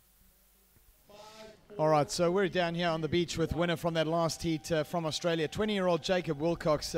Jacob, could take us through coming up against guys like Marky Wright and the rest of the heat and getting the first win under the bag. You must be feeling pretty stoked. Yeah, that was a fun heat. Hey, I've surfed against Marky a fair bit in our kind of junior careers, so it was good to have a heat against him again. And I managed to get a few fun waves, and I don't know, it looked really hard the few hits before that, but I just kind of stuck up towards the rocks, and I managed to get a couple of fun ones. So yeah, happy to get that first heat out of the way. Obviously, the big talk coming out early on in the year at the Margaret River CT, making through to round 3, doing on a pretty good performance against John Florence, and then getting a 9th early on at Newcastle in the 6,000 event. Where do you find yourself halfway through this year in terms of reassessing your QS approach for the year? I've kind of been looking towards this big 10,000 event for a while now, so I was kind of just channeling all my energy towards the bigger events this year and trying to get big results in the higher start events. Last year I kind of travelled around and grinded out in the smaller ones, and I kind of felt like I got a bit worn out to the end of the year, so it's good to be able to just focus on these bigger events and hopefully get a couple of good results. All right, folks, there you have it. Jacob Wilcox from Australia, 20-year-old, winning the first heat in his round, in the round of 112. We're going to catch up with the boys back up in the booth. Jacob, all the best for the rest of the event. Cheers, thank you. Through to the next round is joining us now in the water. 28.5 minutes remaining on the clock for your 4 new competitors to grind out for the top 2 advancing slots here. Tiago Camarao, Shun Murakami, Parker Coffin, and Dylan Lightfoot will do war in the new bay. We call this the Bathers Bay. So a little bit to the south by, what, 100, 150 yards. That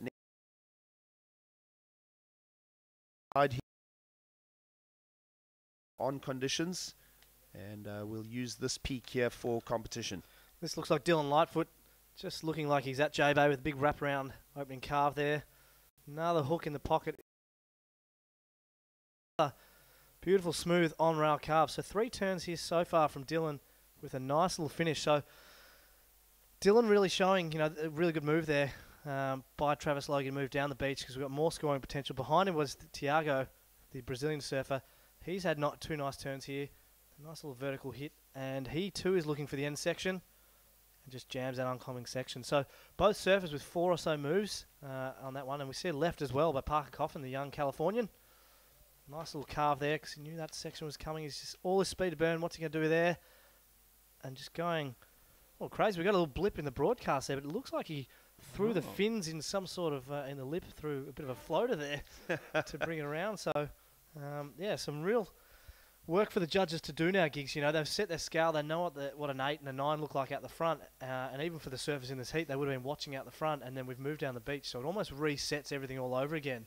And those opening rides are showing that there's a lot of scoring potential. So we'll see what the judges go with all this now. Well, here we go. Another left-hander on offer in the Bathers Beach. Nice fin release there as well. So Parker Coffin and Shun Murakami taking it to Tiago Camarao and Dylan Lightfoot here. As I say, the one thing that we will see with the relocation to this new bay, the sand formation's lying a little different. It's a little bit more of a sand dome in the middle of the beach. So you're going to get a couple of lefts running across it, and you're going to get a couple rights walling and peeling through it. So it's going to be interesting to see how that comes out on the number cards. Of course, we just made the decision to move off the back of Mikey Wright's 9.23 and Jacob Wilcox's 8.17. But already a strong start from competitors in this heat. Yeah, and we could see from that pullback shot, there is a rip on the inside there. So both Dylan and Tiago getting 3 turns in the outside and then just racing, trying to hold their speed through the flatter section as they work through that rip and try and get to the oncoming last section. So surfers are going to really want to maximise the full wave. So we'll look at a bigger one on the outside.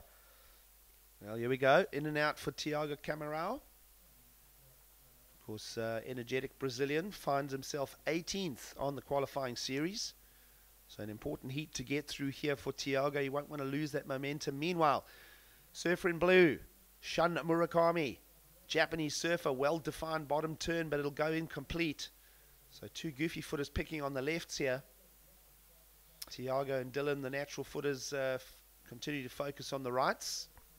So that's the second one that Shun's gone for, where he's tried the fin release and just overcooked it a bit too much, and the fins have just released, and he hasn't been able to complete those rides. So he's just going to want to just maybe check his speed, maybe just check the wave, see how vertical it is, look at what sort of turns he's putting in. And if I refer back to Mikey Wright's one in the last heat, he probably wanted to go for broke on that drop wall at the last manoeuvre, but he didn't. He just kind of nursed it and did just enough to sort of show the judges you don't have to go too crazy, particularly early on.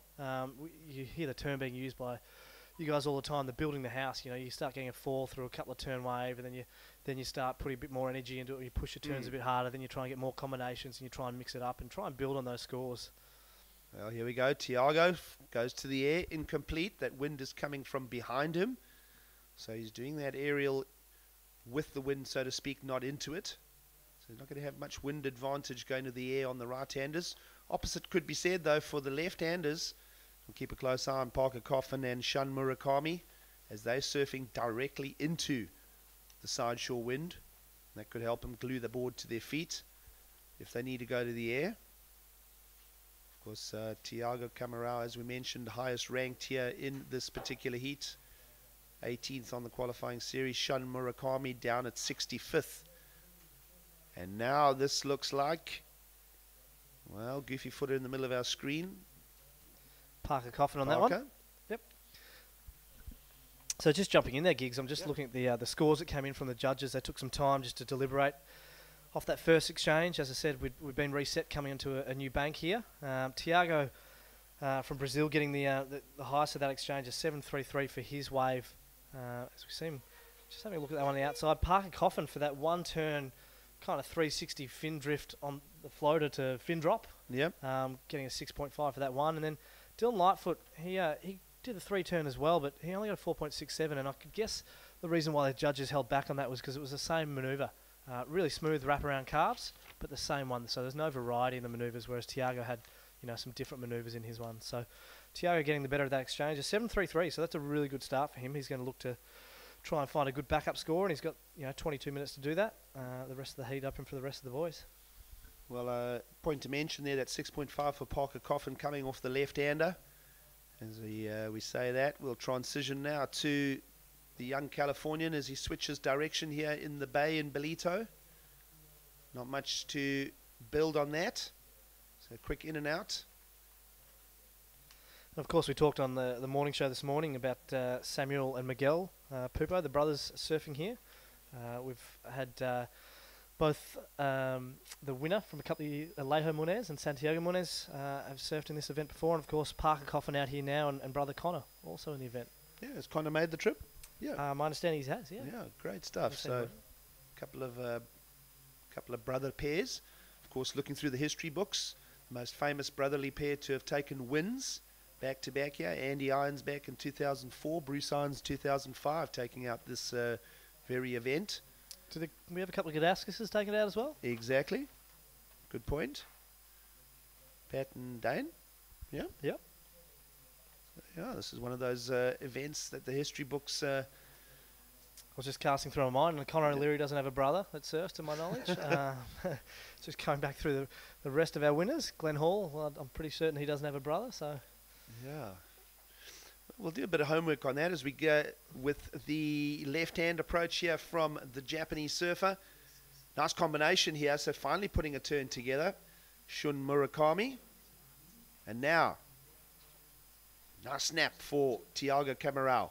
To the air he goes. Incomplete again. Saw him open up with a good to excellent range, 7.33.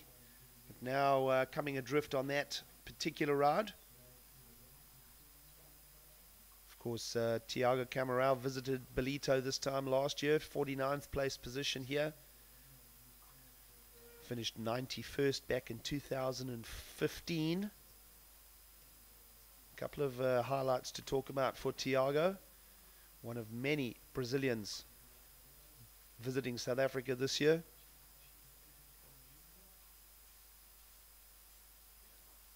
Conditions here holding steady now as we move towards the high tide mark.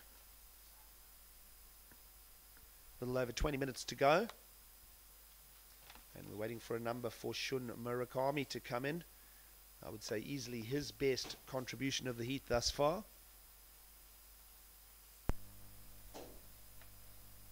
That score not locked in just yet for the Japanese surfer in blue. Of course, Shun representing Japan here. He's been campaigning on the qualifying series. 49th in Barbados, 25th in Martinique in the Caribbean, 17th in his home country, back in Ichinomiya Chiba Open. Shun from Yugarawa. Pronounce that spot on, Gigs. Did I? Sure. Yeah, absolutely. Thanks, mate. Hey, just a quick bit of trivia about Japan. Obviously, we've got the Olympics. Yep. Coming up there. 2020 Olympics. 2020 Olympics. After the Brazilian event on the Samsung Galaxy Championship Tour, which Brazilian surfer went to Japan and got some practice in over there? Yeah, that would be Yagadora. Not Yagadora, no. No. We'll come back to that. Parker Coffin here now. Parker goes release and holds it together beautifully. You see how far forward is he on the recovery there. It'll just be that one maneuver. We'll come back to your trivia there as we see Dylan Lightfoot navigating his way around this crumbly section. Little pocket again. Slopey section at the end. Somehow joins the dots for a little rebound. And now Tiago Camarão, heat leader. Around the corner for a nice, oh lovely flare, but he'll go incomplete. How freewheeling was that turn from Tiago? I was impressed by that, and Wow. he did all the hard work. It was on the come down that he came unglued there. So we find this every sort of heat. We kind of get these flurries where the guys just all get waves all at once, and I know waves come in sets. Critical manoeuvres all kind of come at the same sort of time. So the judges will have a bit to think about as part of that exchange. We'll do our best to bring you some of those replays there. But great to see the boys lighting it up.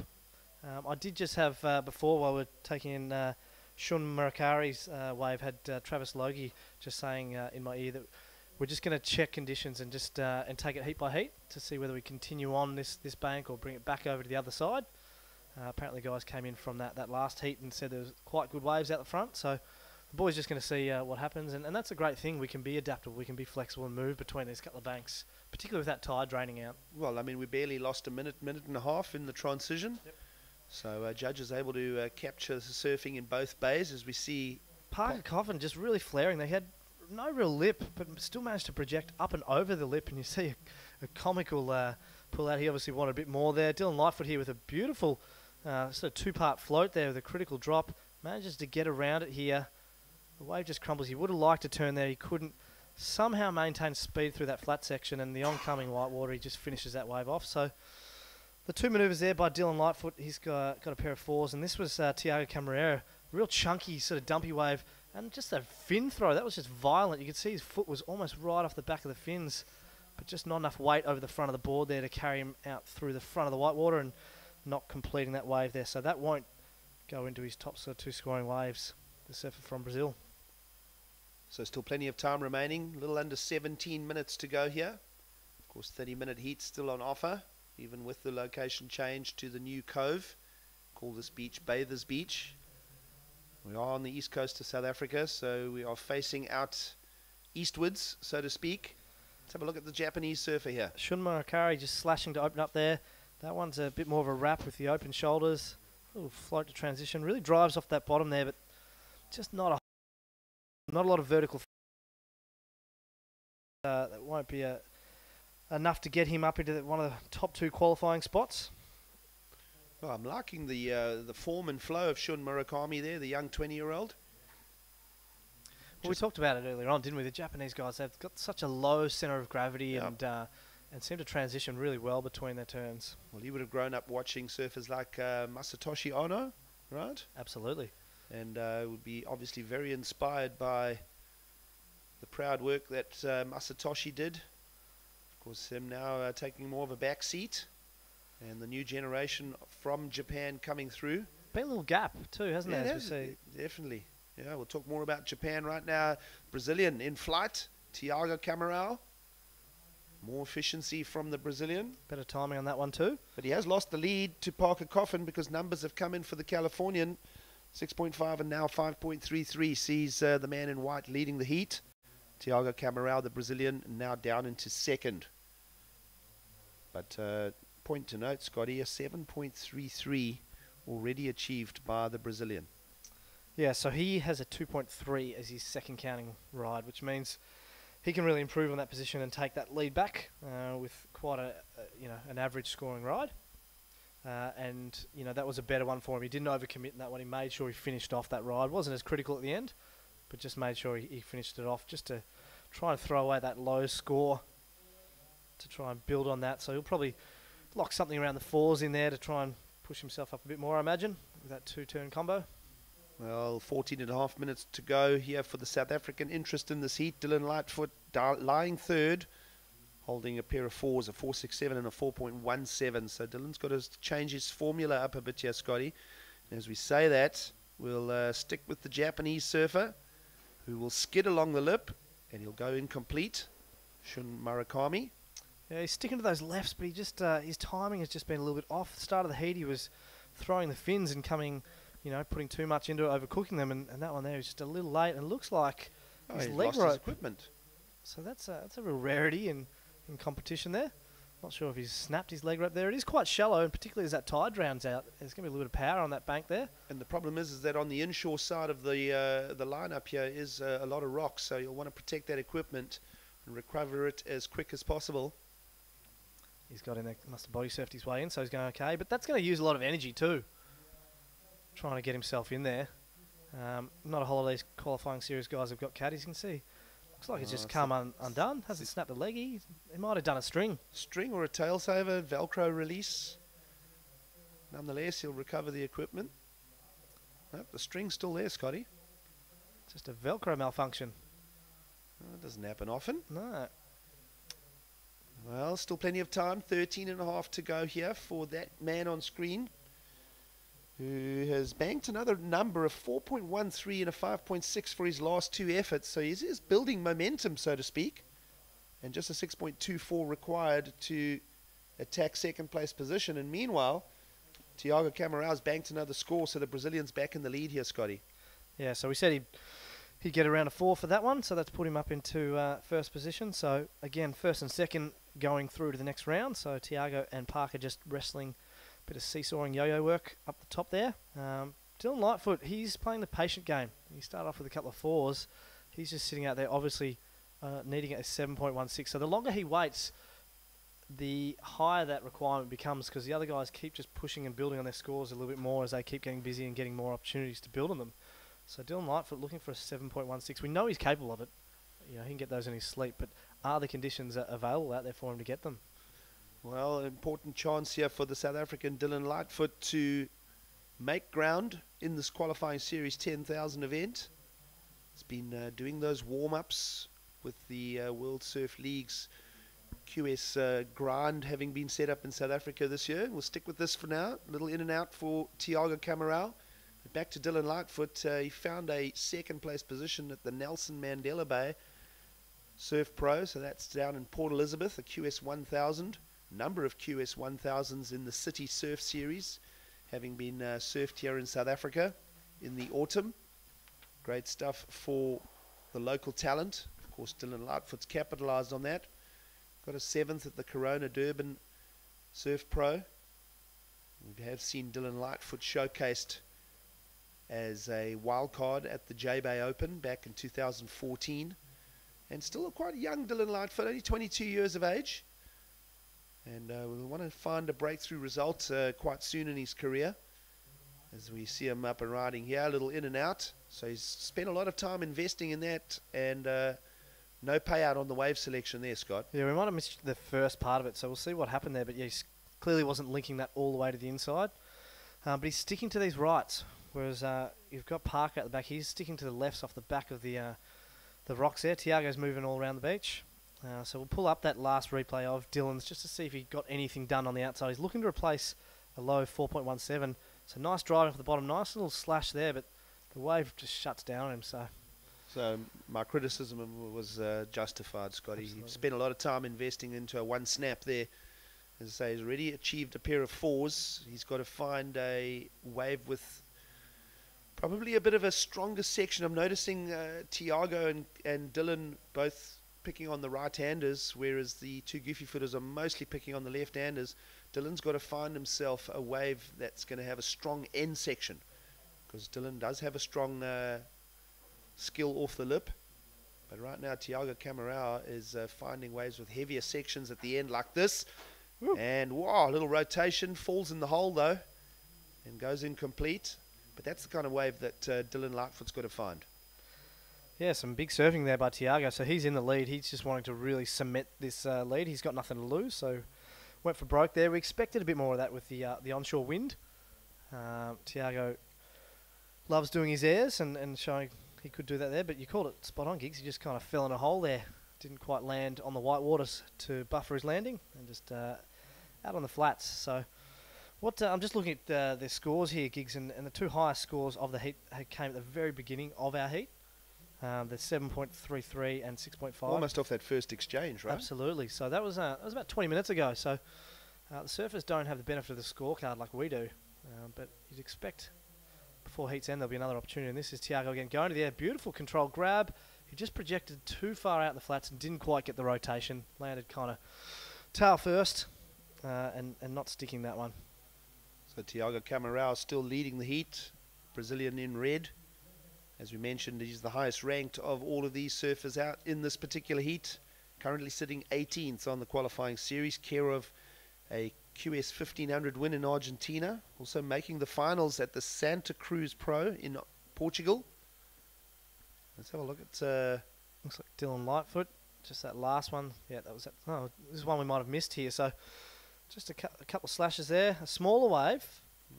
All right, but that one's kind of opened its face up for him. So we'll wait and see what kind of number comes from that. But just talking of Thiago Camarão, who already made a finals of a QS 3000 as well, beating Frederico Moraes in the semi-finals up in Portugal a short while ago. Beat Mark Lacamore in the quarterfinals. So expect Thiago Camarão to not make too many mistakes in the back part of this heat. Already holding a 7.33 and a 4.93 for the lead here. Parker Coffin's been a little quiet in the last 10 minutes or so, Scotty. Only 3 waves ridden. Yeah, only 3. Yeah. Whereas Thiago's got the most rides. He's been keeping busy all heat long. So it's contrasting approaches to the heat, but working out for both those surfers in first and second. Just still trying to figure out the lineup of the boys. You can see them paddling up and down, left to right on the screen, trying to figure out, are we going to go for those right-handers on that sort of bubble sandbank in the middle, or are we going to try and get the left-handers that running off the back of that rock outcrop on the left of screen? So you see the boys just splitting there. They'll obviously be aware of who's got what priority as well, and that'll dictate where they go on the beach, whether they try and break away if they've got a lower priority, or where they hold on to the main peak. We can see that wind just starting to rip into it a little bit again. Certainly there's some swell movement out on the horizon, so it won't go flat on us. That's a good part of the proceedings that Travis Logie will be keeping a very close eye on. Dylan Lightfoot, the South African, down in 4th position here, looking for a 7.16.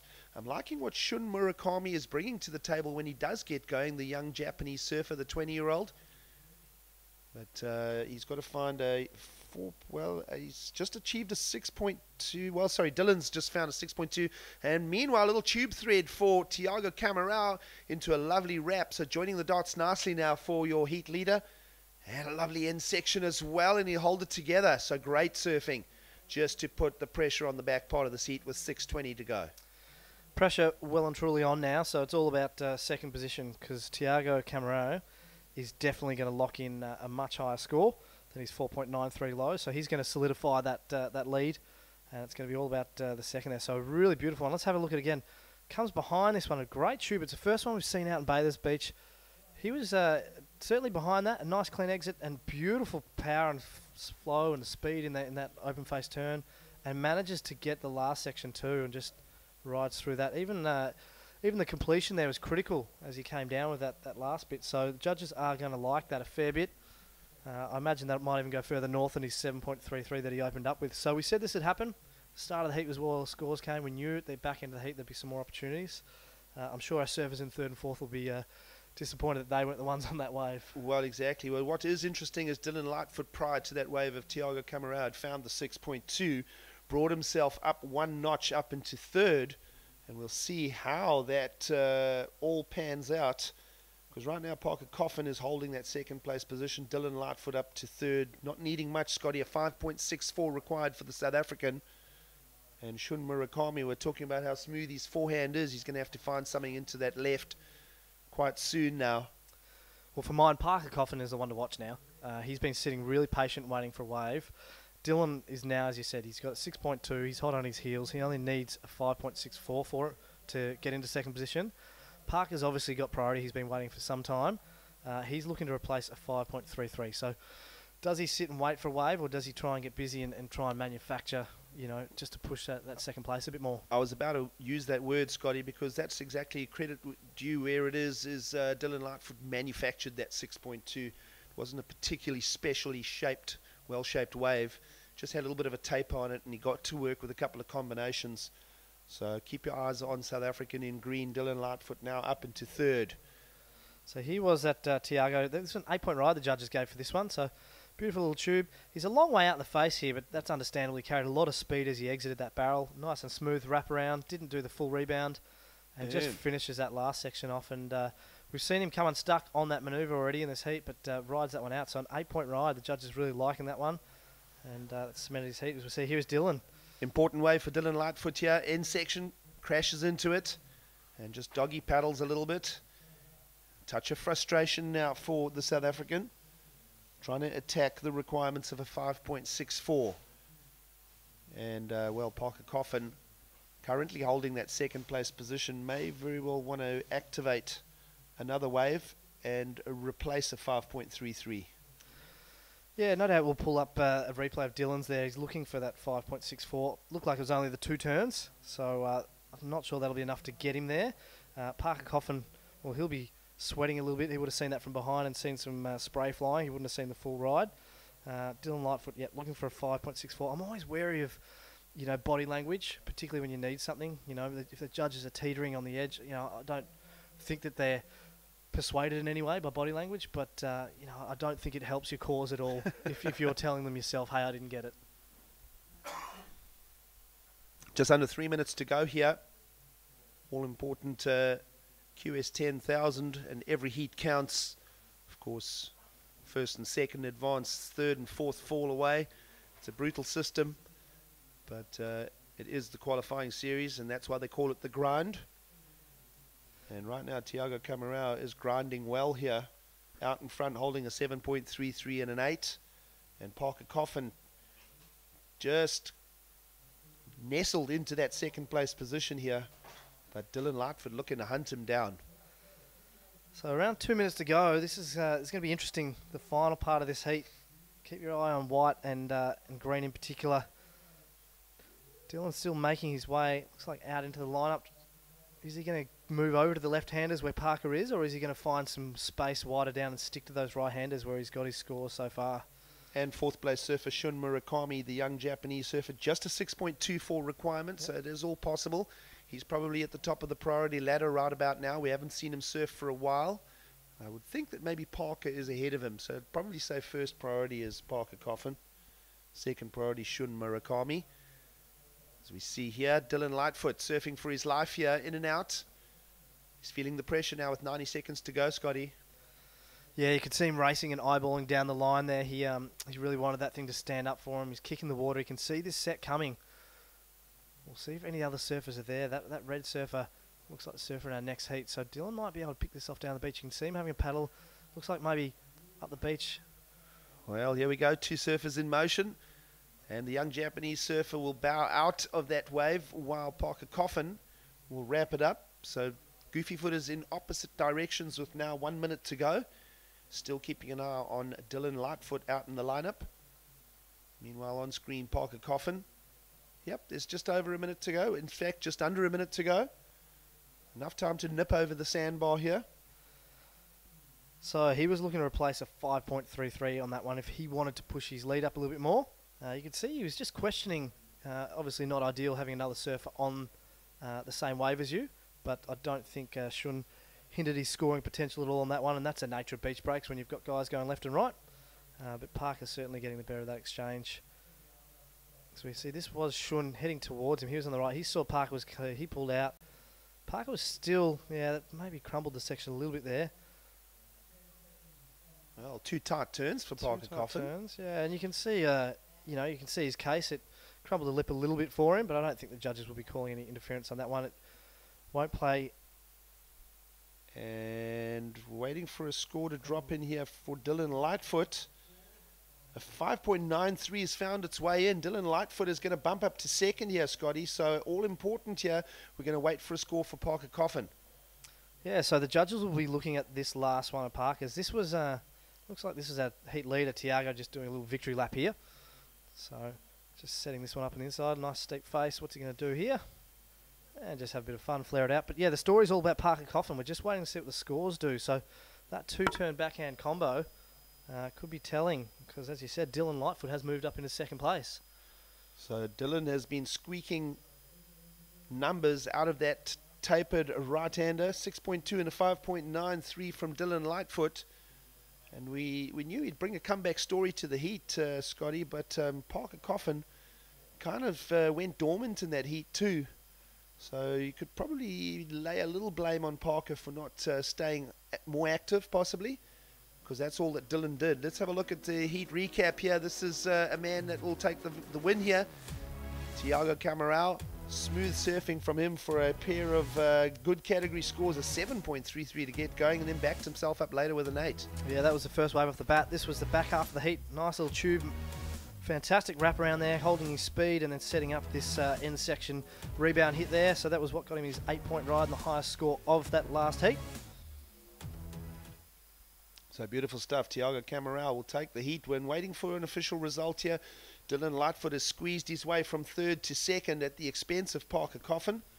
And we're waiting for another number to lock in with that. We'll also be handing the microphones over very shortly to Steve Turner and Jared Smith, who will be coming in for 2 heats. You are joining us on the first day of competition here, the Ballito Pro presented by Billabong.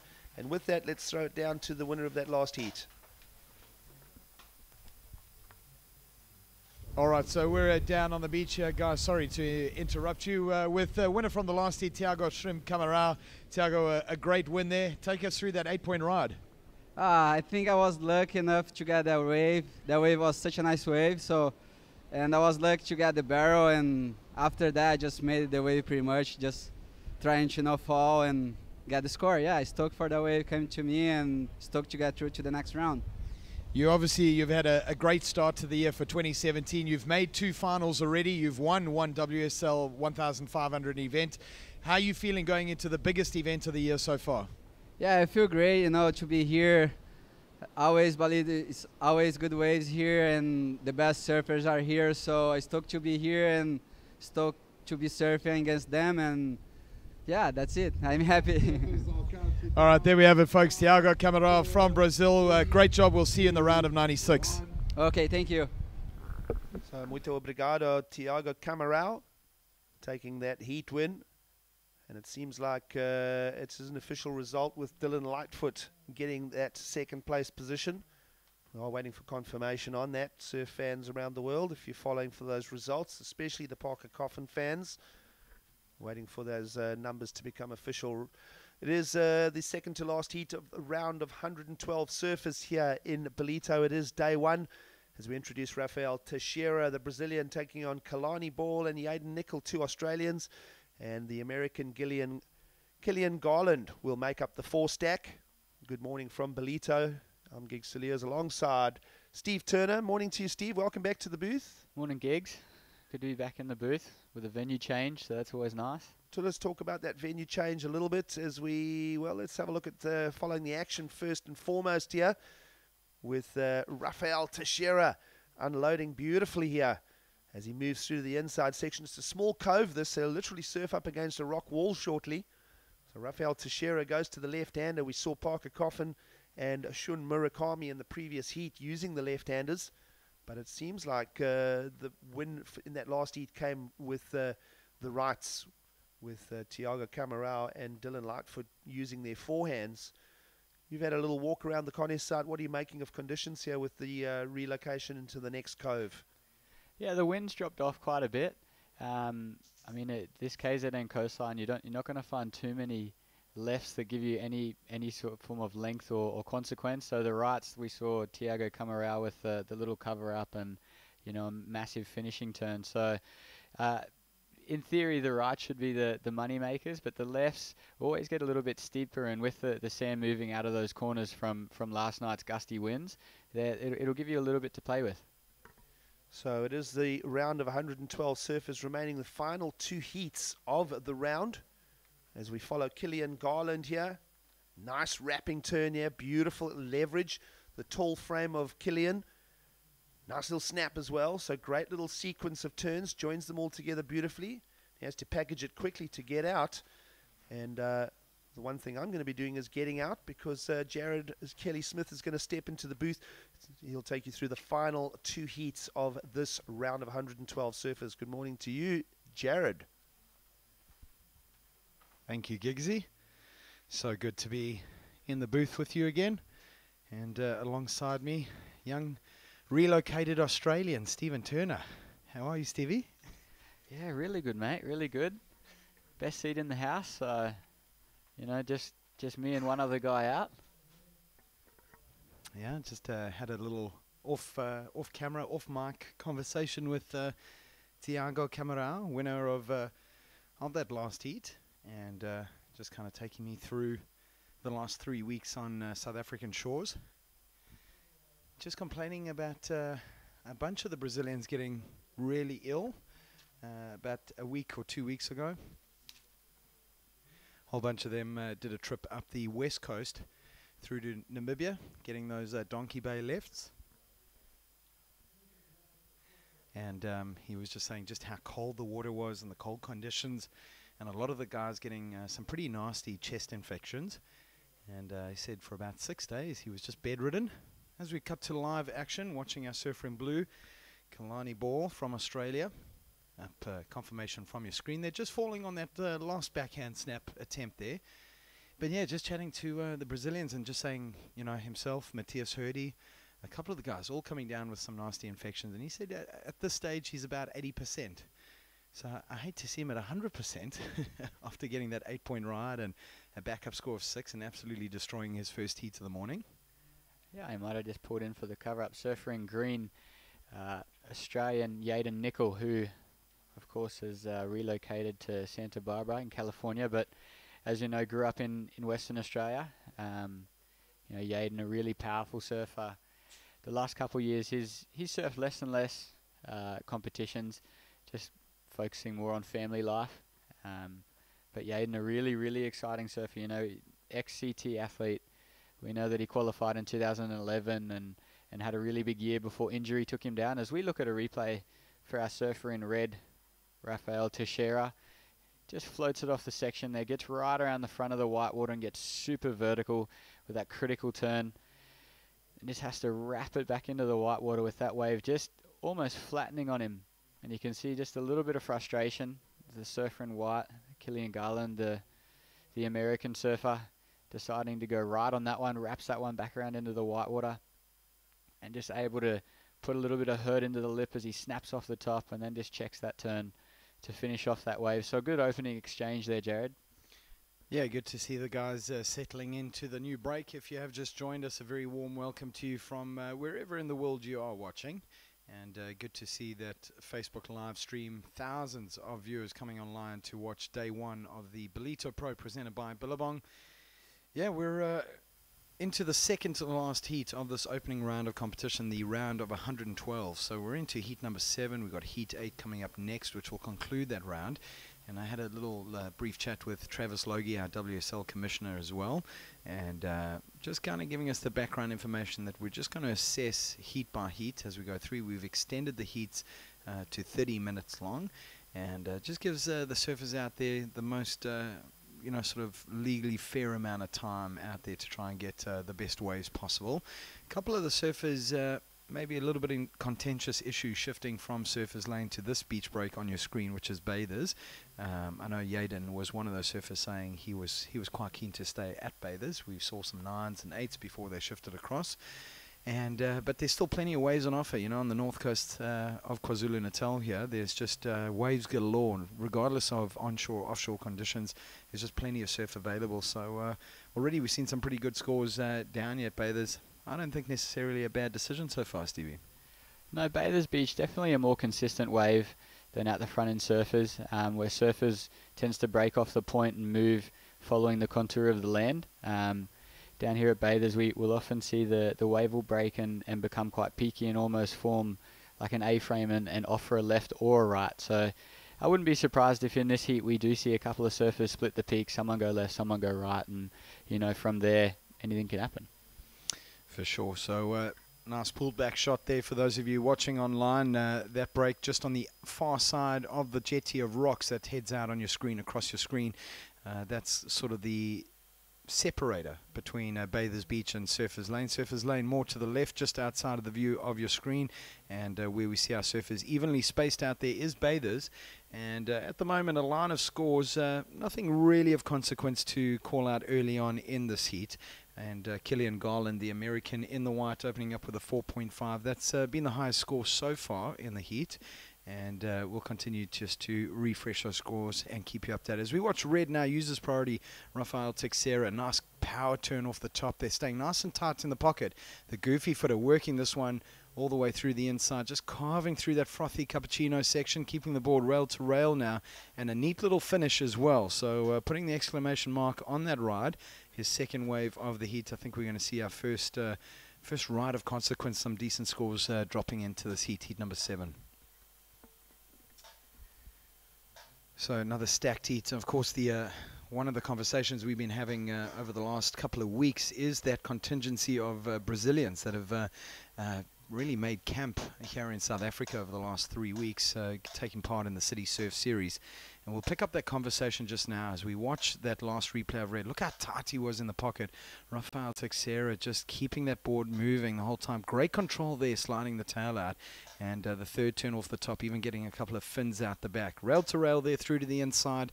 And fairly standard finish for the Brazilian surfer in red. And I'm pretty sure we'll see him really start to step it up a gear or two into this heat.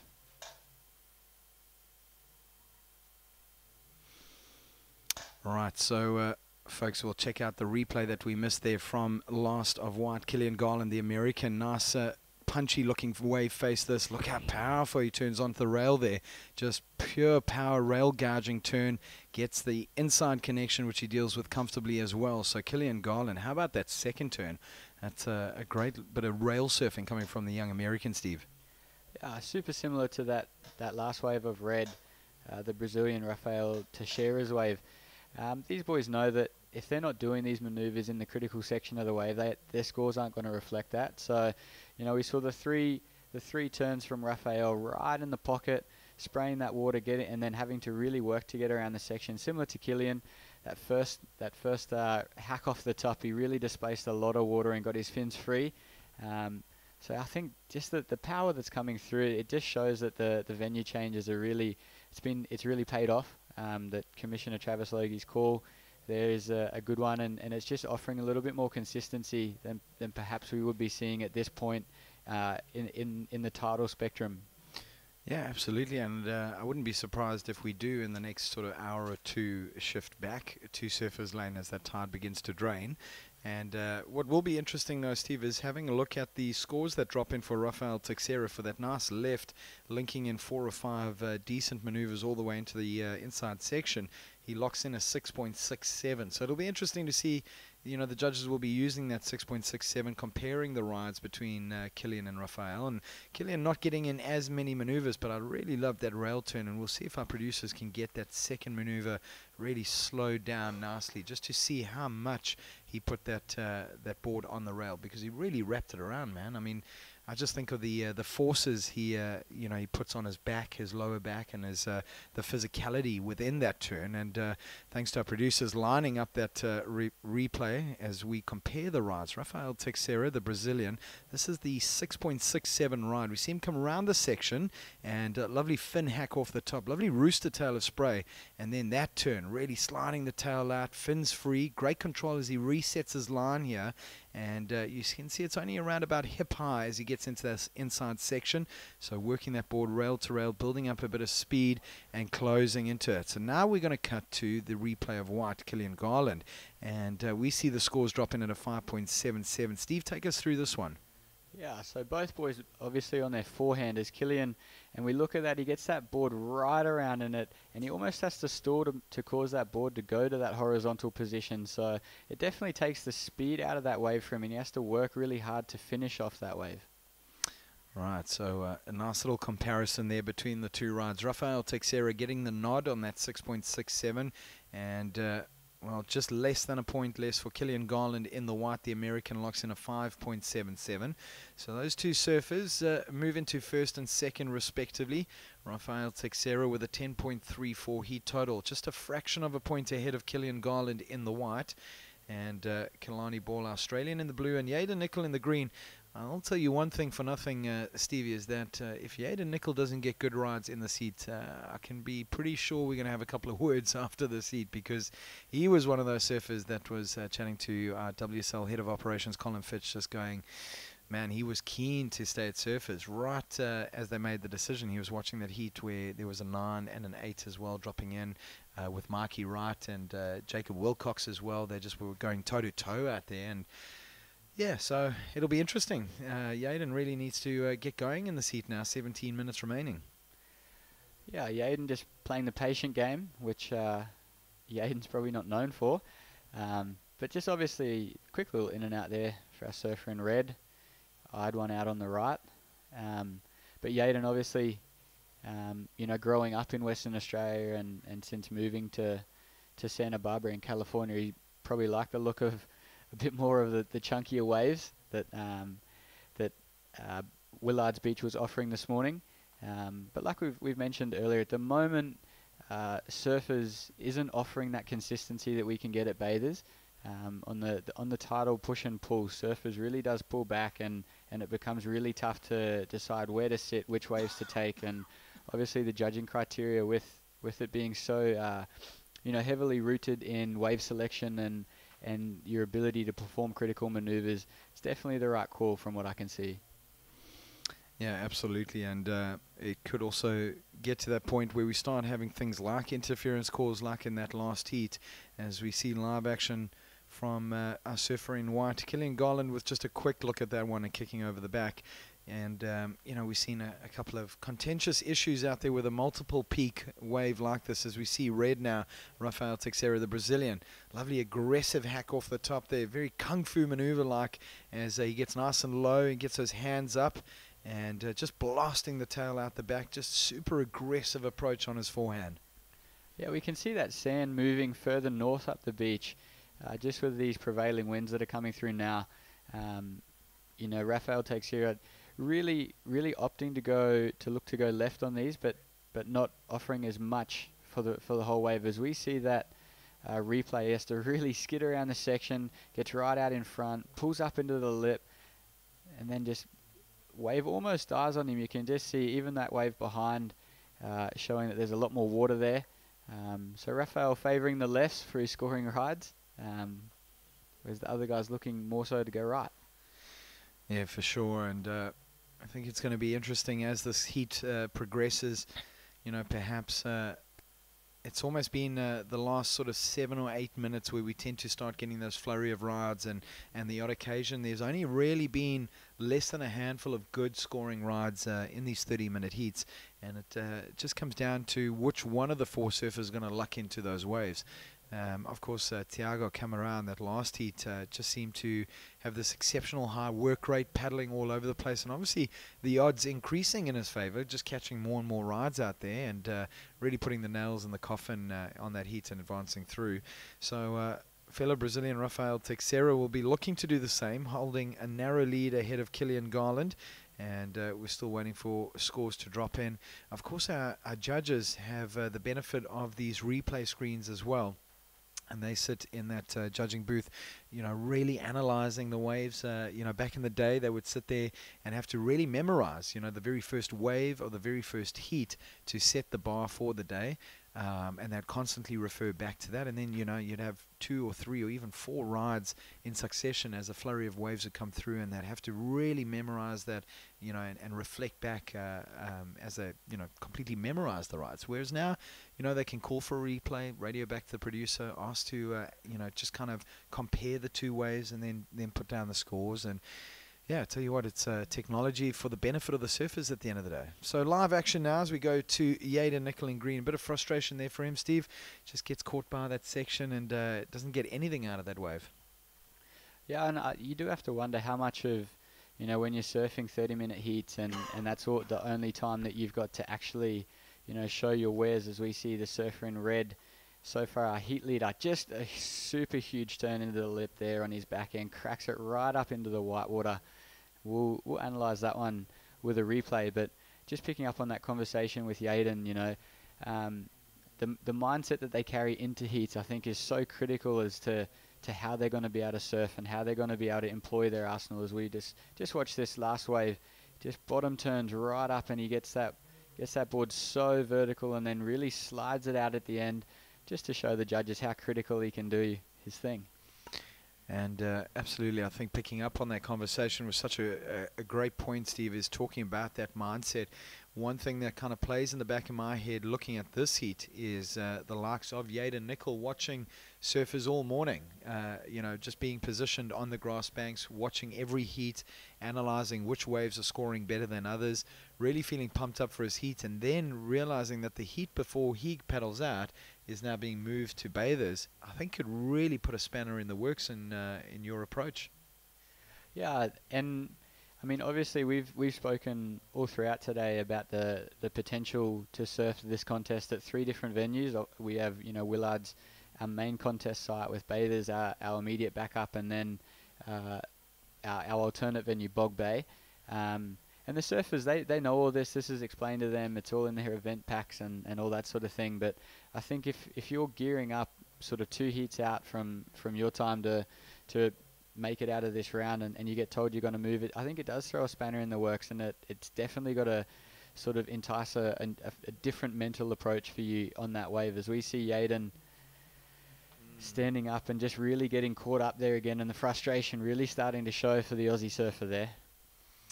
Yeah, it's really apparent. There's no hiding the frustration on Yaden Nicol's body language out there. Now looking to reposition himself in the lineup and you know, possibly just get rid of that priority, take the weight off your shoulders, and find a new peak out there, find a different spot.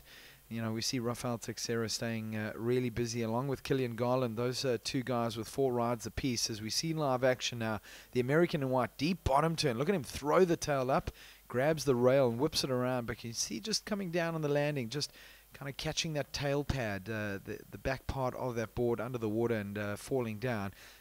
Really sort of fought himself through that whitewater, almost recovered.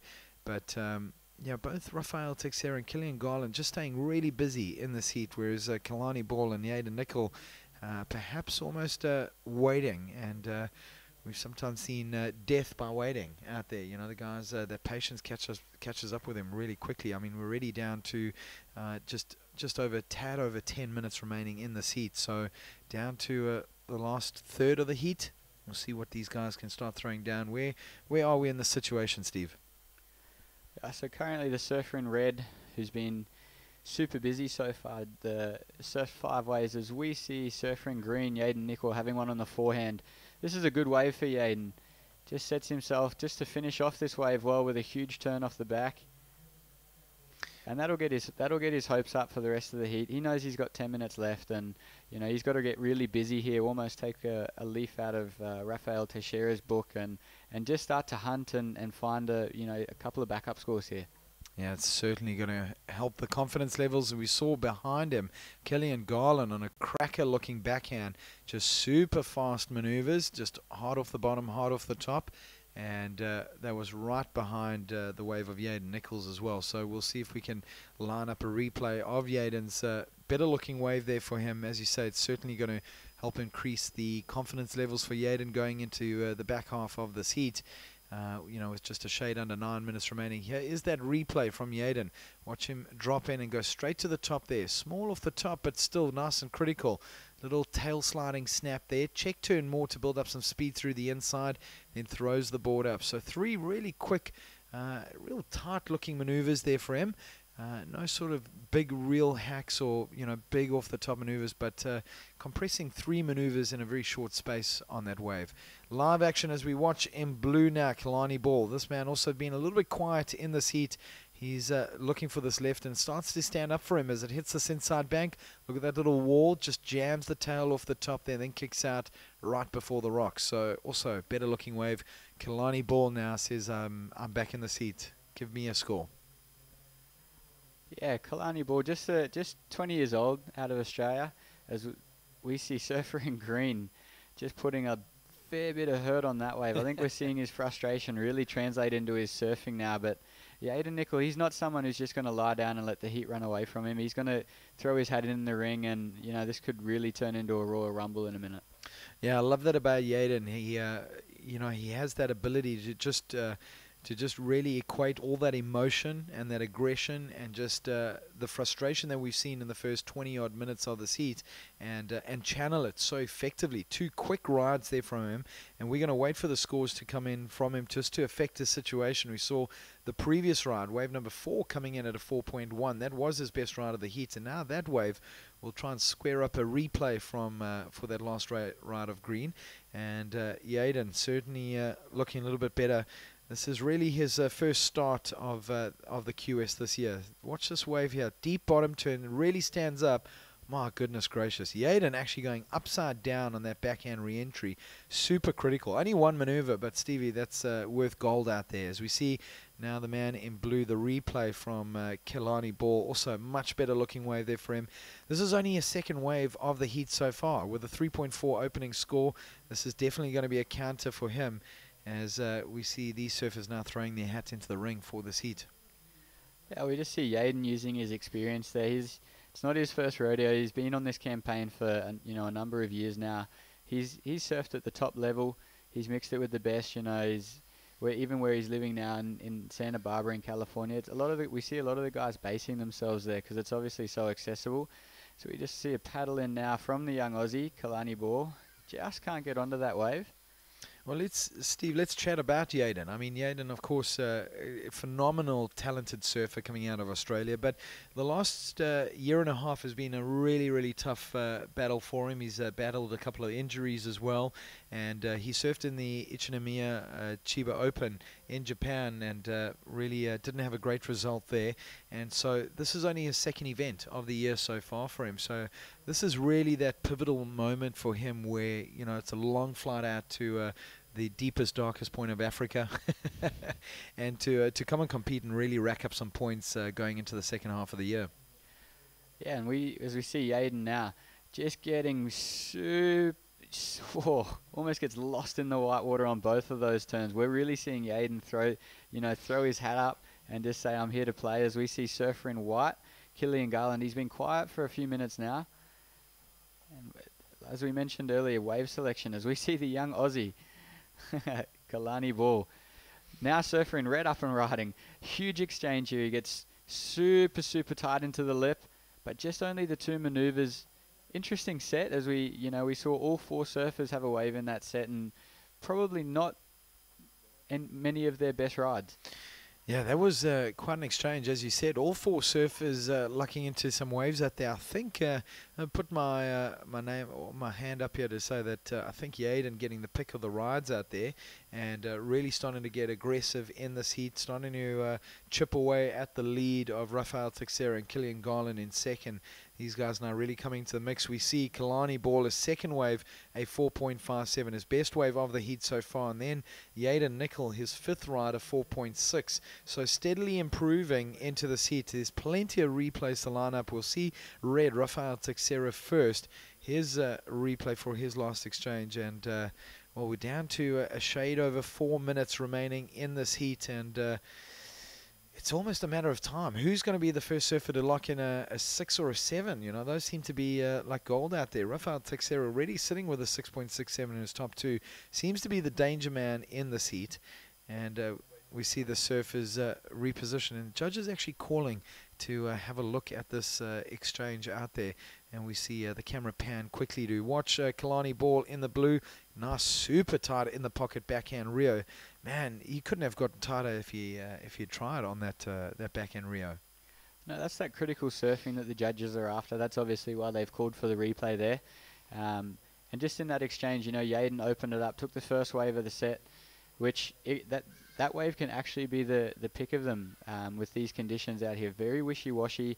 The banks aren't set. It's not sorted yet. So taking that first wave, if there's a bit of water on offer, can really pay dividends. Yeah, we see a flurry on the outside. Surfers repositioning themselves out there. Plenty of juice still in the ocean on the north coast here of KwaZulu-Natal. And we see the southwesterly groundswell rolling in for the last 24 hours. And now the judge is calling to have a look at last of red, Rafael Teixeira as well, as we line up that replay here. You see Rafael dropping in, almost fading on that takeoff, just really pivoting that tail around there. That second turn, the money turn. And well, you can see his body language. Not quite sure if he was frustrated or stoked with that wave. I think just chipping away, trying to replace that 5.0 backup right. As we cut to live action of Yaden going mental on this one. Yaden really now, got the gloves up, and he's on the front foot and really starting to step it up again. We've got a replay for that last ride of Yaden. We see the heat making their way out for the next heat number 8 coming up next. Here it is, big blast off the top there. Look how much speed and power Yaden possesses. It's the reason why he's a former CT campaigner as well. Yaden just with a lethal backhand. I'm going to say it, I reckon that's probably the best wave of the heat so far, Steve. Yeah, he's really thrown his hand up there with that wave, you know. Getting his board super vertical and then sliding the tail out on all 3 turns of those just shows the power that he possesses. He's quite a short guy, but he's not short on powers. We see Surfer in blue just doing the same on his forehand. Couple of snaps into the top. We'll wait for a replay to analyse that wave from Surfer in blue as we see Surfer in white, the American Killian Garland, taking it up into the lip and just rotating a little bit around and follows this one through on the whitewater for a finish. Yeah, I like that. A little bit of flaring coming into the mix now. So all 4 surfers really having to mix things up out there. We've got average scores across the board for all 4 surfers and plenty of scores to still come in for all 4. So check out the replay as we see Killian Garland drop into this. More of a check turn off the top as he draws this down the line speed, wraps it back into the pocket. This wave stands up for him, pushes the tail out, real squirts the turn there.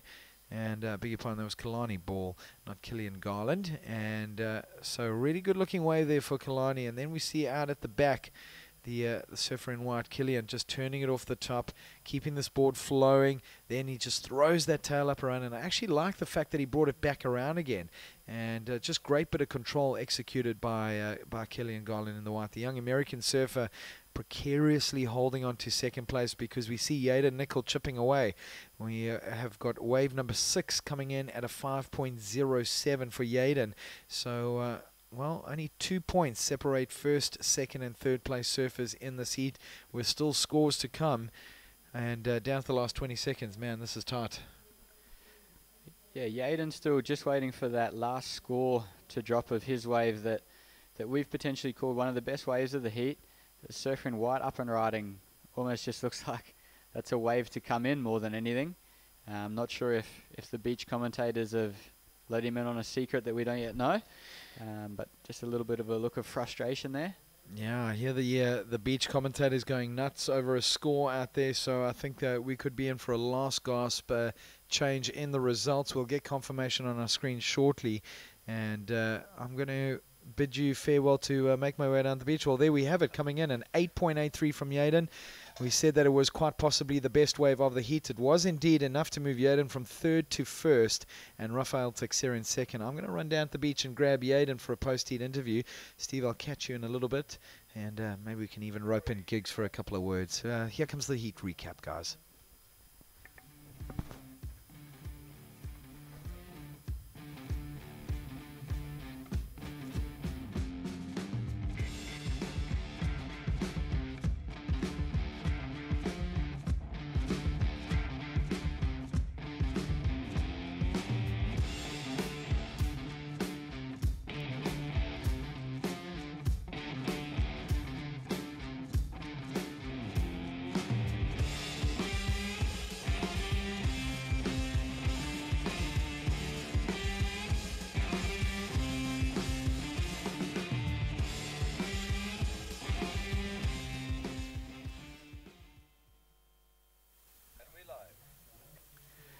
So if you're just checking in with us now, we're about to start the last heat of the men's round of 112 in the Ballito Pro presented by Billabong. We've had an interesting morning. We started at the front of our main event contest site at Willard's Beach, and the last 2 heats we've run just a little bit south, further towards Bathers Beach. And just a little recap on our last heat.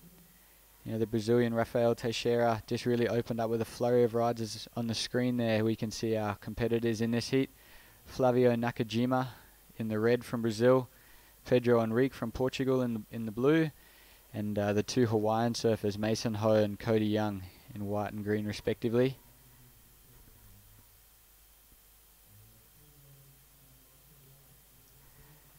And we're just waiting for Jared just to catch up with the heat winner of our last heat, Yaden Nickel.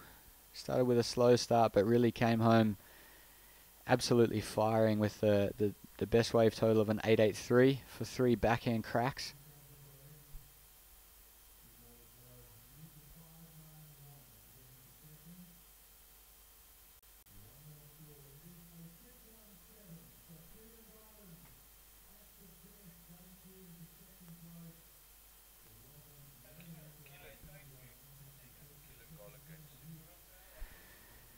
So, late drama in the last heat as Killian Garland's last score drops in and pushes him into second place. And the leader for most of the heat, Rafael Teixeira, bids us goodbye in this event.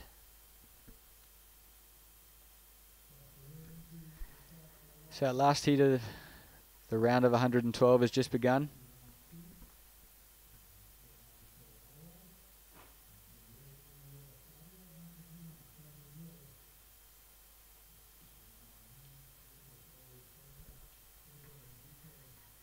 We see the conditions are still really tricky out there today.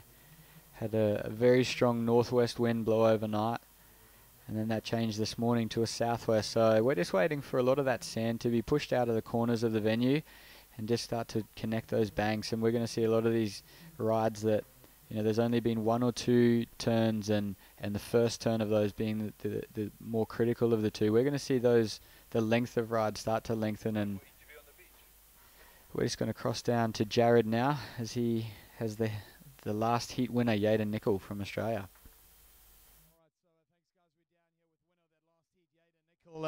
Yaden, take us going into that heat, man. I know all morning you were watching down at surfers and prepping yourself for a totally different break.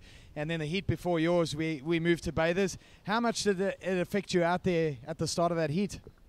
To be honest, I was really, really pissed. The whole time I was just thinking about Travlogi's head and just going, what are you doing?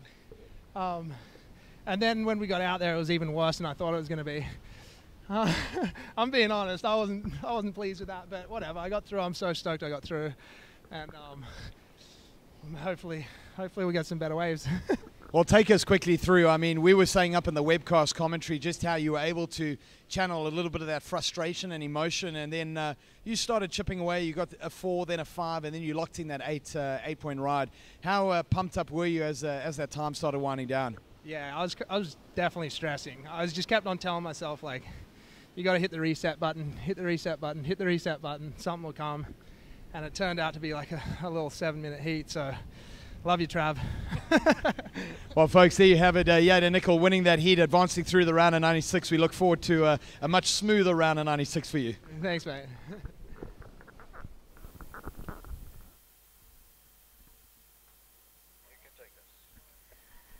Thank you, Jared. Always an entertaining interview with Yaden Nickel.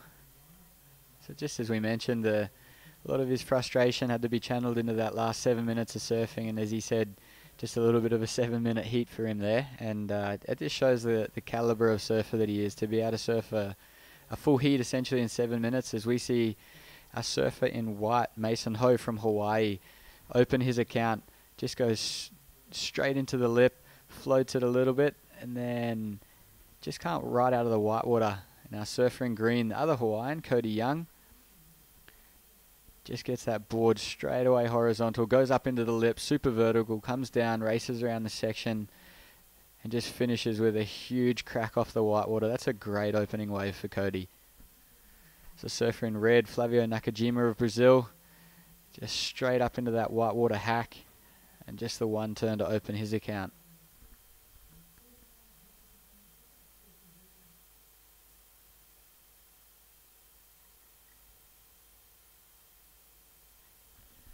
Pedro Henrique of Portugal opening his account here. Cracks it off the whitewater to finish that wave. We'll wait for a quick replay to analyse that opening wave for Pedro. So we see Mason Ho from Hawaii in behind on that wave. Just jump off.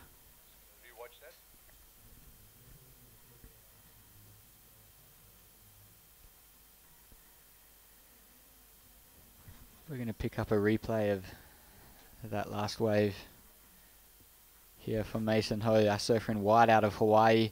Wraps that turn right back into the whitewater. Just gets that crack off that whitewater lip as it was just, that section began to crumble. And Mason just looking to get busy. Quite a laid-back competitor, but not taking that approach in this heat so far. So we welcome Jared back into the booth. Yeah, thanks, Stevie. As we see just a short ride there from Cody Young, the Hawaiian in the green singlet. And interesting little post-heat interview there with Yaden. He was saying to me just before we went on the mic, he was like, you better ask me about the different breaks out there because I want to talk about it. No, he's not shy. He's not allergic to a bit of controversy, old Yaden Nicolai. Just wanting to, he said, just thinking about Travis Logi's face in the lineup for the first 10 minutes, making the call. And then, so no, he was like, no, it's all good. And exactly like we were talking about during his heat, just, channeling that emotion, and just sort of channeling that frustration and getting the result at the end of the day. So he's got that first heat in the bag and through the round of 96 now. So we'll see him, kind of settle into his groove now. Always such a tough one, traveling from around the world to South Africa and, for the first big event of the year, the WSL 10,000 on the qualifying series. Just the pressure is on, when you've traveled thousands of miles, you spent thousands of dollars to come here and enter a contest. The last thing you want is to get knocked out in the opening round, Yeah, as we see surfer in white, Mason Ho getting busy again, goes straight up into the lip. Just a little backhand kickflip there. So Mason just having a little bit of fun on the Ballito skate park. Mason, of course, what an amazing character, right? You almost want him to win every heat just so you can get a post-heat interview with him. I don't know that he'd stick around. He might ask you to repeat that. Just can we have that one again? Here's the replay of Hawaiian's Mason Ho. Real nice accentuated turn off the top there. And beautiful style on that second turn, man. Damn, how about that? Real sort of pop 180 and on that inside section. And Mason Ho, he certainly does treat these kind of conditions as a skateboard or skate park ramp. And we'll look to see these guys really start to find their groove. A line of scores dropping in for all four surfers. We see Flavio Nakajima, the Brazilian, in red, opening up with a 4.33. And two similar scores for Cody Young and Pedro Henrique. So Pedro in the blue opening up with a 5.03 and Cody with a 5.33. So we'll wait for that last ride of Mason Ho's to drop in. Perhaps quite possibly the best wave of the heat so far to get things started. He opened with a 2.6 and then a 4.0. So getting busy early on in this heat. Yeah, interesting to see Mason take that approach. Obviously, he's known for his repertoire of surfing the bigger waves, obviously coming out of Hawaii, having quite a number of good results there in the bigger size swells. So to see him be able to call on that repertoire of, little fidgety aerial maneuvers is quite fun and really sets a precedent for the heat. Yeah, absolutely. So we'll wait for those scores to drop in and we'll get some confirmation of the current situation on your screen shortly as we see live action Mason Ho again.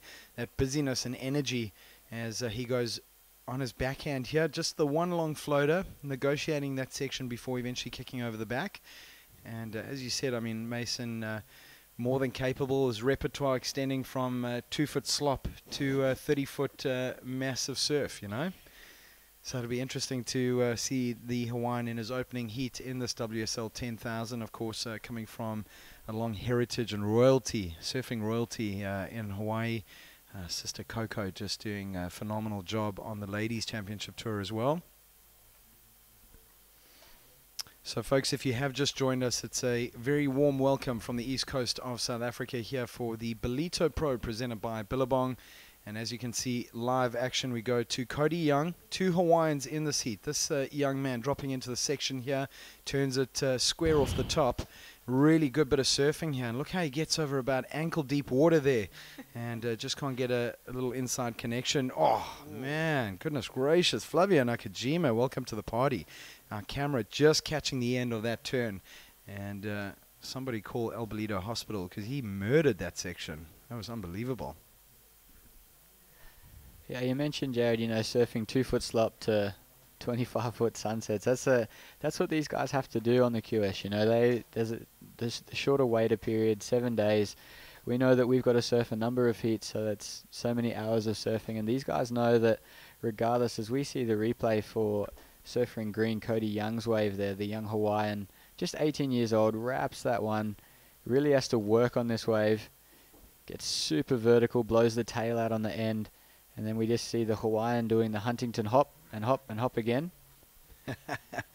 Petting the cat, so to speak, trying to get into that inside section. But look at this turn. Man alive, that was unbelievable. You can almost feel that board flexing under his feet into the flats. Flavio Nakajima, a real nice, chunky, meaty inside section. That wave squared up for him, and he took it head on and totally won. So Flavio Nakajima won, Bathers Beach 0. Well, after the hurt that Yaden Nickel put on the beach, both with his surfing and verbal ability, Bathers Beach is taking a pounding this morning. Yeah, so of course the world's best WSL qualifying series surfers here in Bathers. Another big looking wave here, Pedro Enrique. How's that tail shimmy floater off that section? And we see some of these bigger sets that don't run as long, but they offer that one big maneuver. Beautiful looking backhand floater, completely reminiscent of Andy Irons there, man. I love that style. Just high up on his backhand, just shimmies the tail before dropping down. So it'll be good to check out the replays there, because we see Cody Young shifting a couple of gears, sitting in the lead before we get all those scores in, and possible situation card or situation change on the cards here for us. Yeah, as we see Cody Young's last wave score drop in at a 3.5. Just had to really search around, get around a couple of sections to find that critical maneuver, that tail blow slide into the whitewater. As we see that last wave on the forehand for Pedro Enrique, just floated off the section and had to really compress his body and engage his core to make sure that he could ride out of that one. Surfer in white, Mason Ho, straight up into the lip, comes back down onto the flats and just almost gets ankle tapped by that whitewater.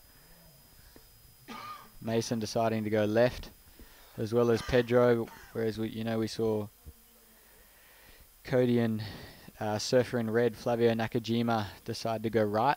The predominant wave ridden here, as we see Flavio go left. Yeah, this replay, Flavio goes to the air in a big flat spin attempt there, just going down. You can see his competitors watching from behind, almost anticipating the head to pop back up again and for him to continue riding. We know how capable these guys are in the air. So, of course, that aerial attempt will be scored as incomplete. But Flavio Nakajima making his intentions very, very clear. As we cut to live action now, watching this wave. Big gouge off the top by Cody Young. How about that first hack, man? Jeepers. Displacing that wave face, completely gouging a section out there. Just he'll be maybe a little bit frustrated he couldn't put the exclamation mark on that wave, so to speak. You know, I think one more turn would have really put him into quite possibly that good or even excellent category. Watch the replay here, driving off the bottom, squares it up off the top, and just so fast as he tweaks that tail out, just really accentuating that turn. And I love the amount of spray flying over the back of that wave. And is that where we see wave selection and the choice of wave for these surfers really come into it for their scoring? Because obviously he's got a huge first turn, and the difference between his last wave, where he really blew the tail out and went for that extra bit of stall, compared to this wave, and still couldn't get that second maneuver as surfer in red paddles and decides against it. But just picking up on that last conversation, as we see surfer in blue, Pedro Enrique out of Portugal, just goes straight up into the lip, sets himself, and then kicks out the back. But how critical is wave selection for these guys at the beginning of the heat? Yeah, absolutely. It really does set the tone. I mean, it's not often you get a surfer like Yaden Nickel who's able to really turn a heat around. You know, I mean, he opened up with about 4 sub 1 point rides, was really struggling out there, and you know, typically you can see, you know, even at the standard, that frustration can really get to an athlete. As we watch live action, we'll pick up that conversation shortly. Mason Ho in white really favoring these left-handers here, and his backhand looking really good as he goes for a little pop 180 there on that inside section. Is he looking to maybe rail slide something out there? Does he see something that we don't? So Mason Ho, the young Hawaiian, staying really, really busy out there. That's wave number 7 for him already as we approach the halfway mark in the last heat of the men's round of 112. Remember, first and second advancing through to the round of 96. We'll get confirmation as to whether or not we'll continue the day with the heats or the opening heats of the round of 96. The feeling as we watch the replay from Mason Ho in white is that we should indeed chip away with a couple of heats in the round of 96 today. Try and take a fair chunk of the opening competition and get it behind us. Make hay while the sun shines, I guess. Not much sun shining here today, Stevie. On this dull, overcast day. But we've seen, obviously, there's, like we mentioned, there's a certain number of hours that have to be surfed, and today it's definitely contestable conditions, and there is the 3 venues that we can look at as Surfer in Green. Hawaiian Cody Young goes and attacks the lip with that one. And just like we mentioned earlier, again with wave selection, Cody's he's gone into waves and he's employed just the one turn, and it's been super critical, but is it going to cost him at the end of the day that he can't get into more aerial maneuvers or anything like that? So we're going to quickly go to a replay of Surfer in Red's wave. Flavio Nakajima sets himself, goes to the lip and gets his board free there. Yeah, so, what do we know about Cody? I'm going to be honest with you, not much. And, the young junior surfer coming out of Hawaii has really gotten going on the 2017 QS, particularly along the juniors. Already opening up the year with a 3rd and 4th World Junior Championship. What a great start to the year for Cody. And just getting knocked out in the semi-finals against CT breakthrough star Ethan Ewing. And he narrowly lost out in that semi-final, getting an equal 3rd in the World Junior Champ. So Cody, of course, is right up there with the world's best juniors and looking to make a name for himself on the qualifying series as we get Pedro Henrique, the Portuguese surfer. He spent quite a bit of time on South African shores. Look at the speed here through the inside. Big fin waft on that closeout turn. That's a great looking wave for the Brazilian surfer. So Pedro, he'll definitely drop that 3.07 backup ride in his top 2 scores. He's now going to look for the lead in this heat. As we watch on the outside, the man in green, Cody Young, this guy we've been talking about his junior career. We'll pick up with it shortly. Looking for this inside connection, and we'll just push the tail out on that closeout turn. But great exchange between blue and green. Pedro Henrique is looking to really get going in this heat, but in all honesty, less than a point separating all 4 surfers so far in this heat. No one really getting something of consequence out there. This is the replay from Pedro, building up speed through the inside. I love how much speed he draws off of this bottom turn into that closeout maneuver, compressing the body on the language. Then we went straight to Cody Young, the Hawaiian, blasting in the pocket. Lovely bit of control from him, reading this wave nicely, knowing that he was going to get that flat inside section. A pretty mandatory finish there on the inside for the Hawaiian Cody Young. So, Stevie, what do you reckon, man? It's anyone's game so far in this heat. Yeah, geez, less than a point separating these guys from 1st to 4th at the moment, Jared. And, just talking about Cody Young and the guys who almost doubling up on the junior series. There's Surfer in Red, Flavio Nakajima, sets himself just a check turn, has to hop through the section, gets around, goes to the air, and just finishes his rotation in the white water, and we see him paddling frantically to make it through. So he really had to work for that one, where we've seen guys being able to complete their maneuvers in the air, landing in the white water. Although the maneuver will count as complete, perhaps maybe not as critical as some of the other things we've seen, But on Cody Young, he's only 18 years of age, and we can compare him to guys like Samuel Pupo, who obviously had a breakout year last year and is just absolutely ripping up the junior series. Yeah, and also, as you said, Cody just really dominating on the Pro Junior Tour as well. And, to get a semi-final finish in the World Junior Champs and, in his home break for the Sunset Pro Junior, making the final there and just bringing up the rear, finishing 4th in that final. Still a great result for him as we cut to live action on a great-looking left-hander for Pedro. And, wow, that's certainly now looking like it's all Brazil in this heat, because we see Pedro moving into the lead. His previous ride dropping in at a 6.5. That wave again, really nice vertical surfing, top to bottom maneuvers for the Portuguese surfer. We'll get a correction on our screens. We've been saying Brazil, but he's actually Portuguese. So Pedro Henrique now looking to distance himself and extend his legs in this last heat of the round of 112. And our surfer in blue, check the replay here, Stevie. Take us through this one.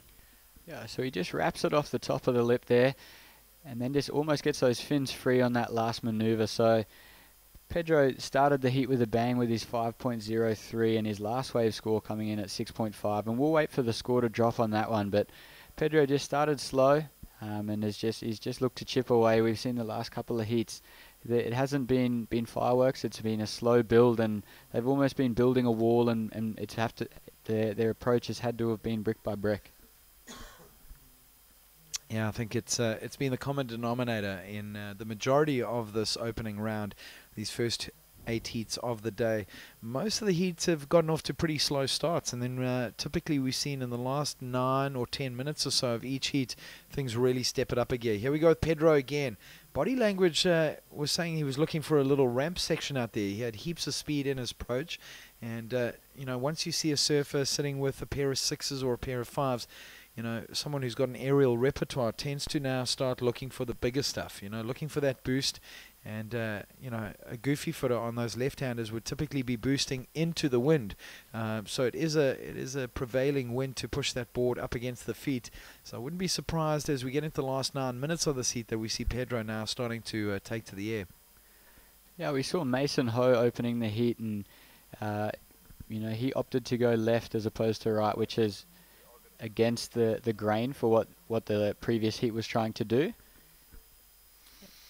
And yeah, Steve, sorry, as you were saying that, just getting confirmation in my ear that we are going to be moving back to Surfers Lane down here at Willard Beach, back across onto the left-hand side of your screen, with those rocks going across the screen.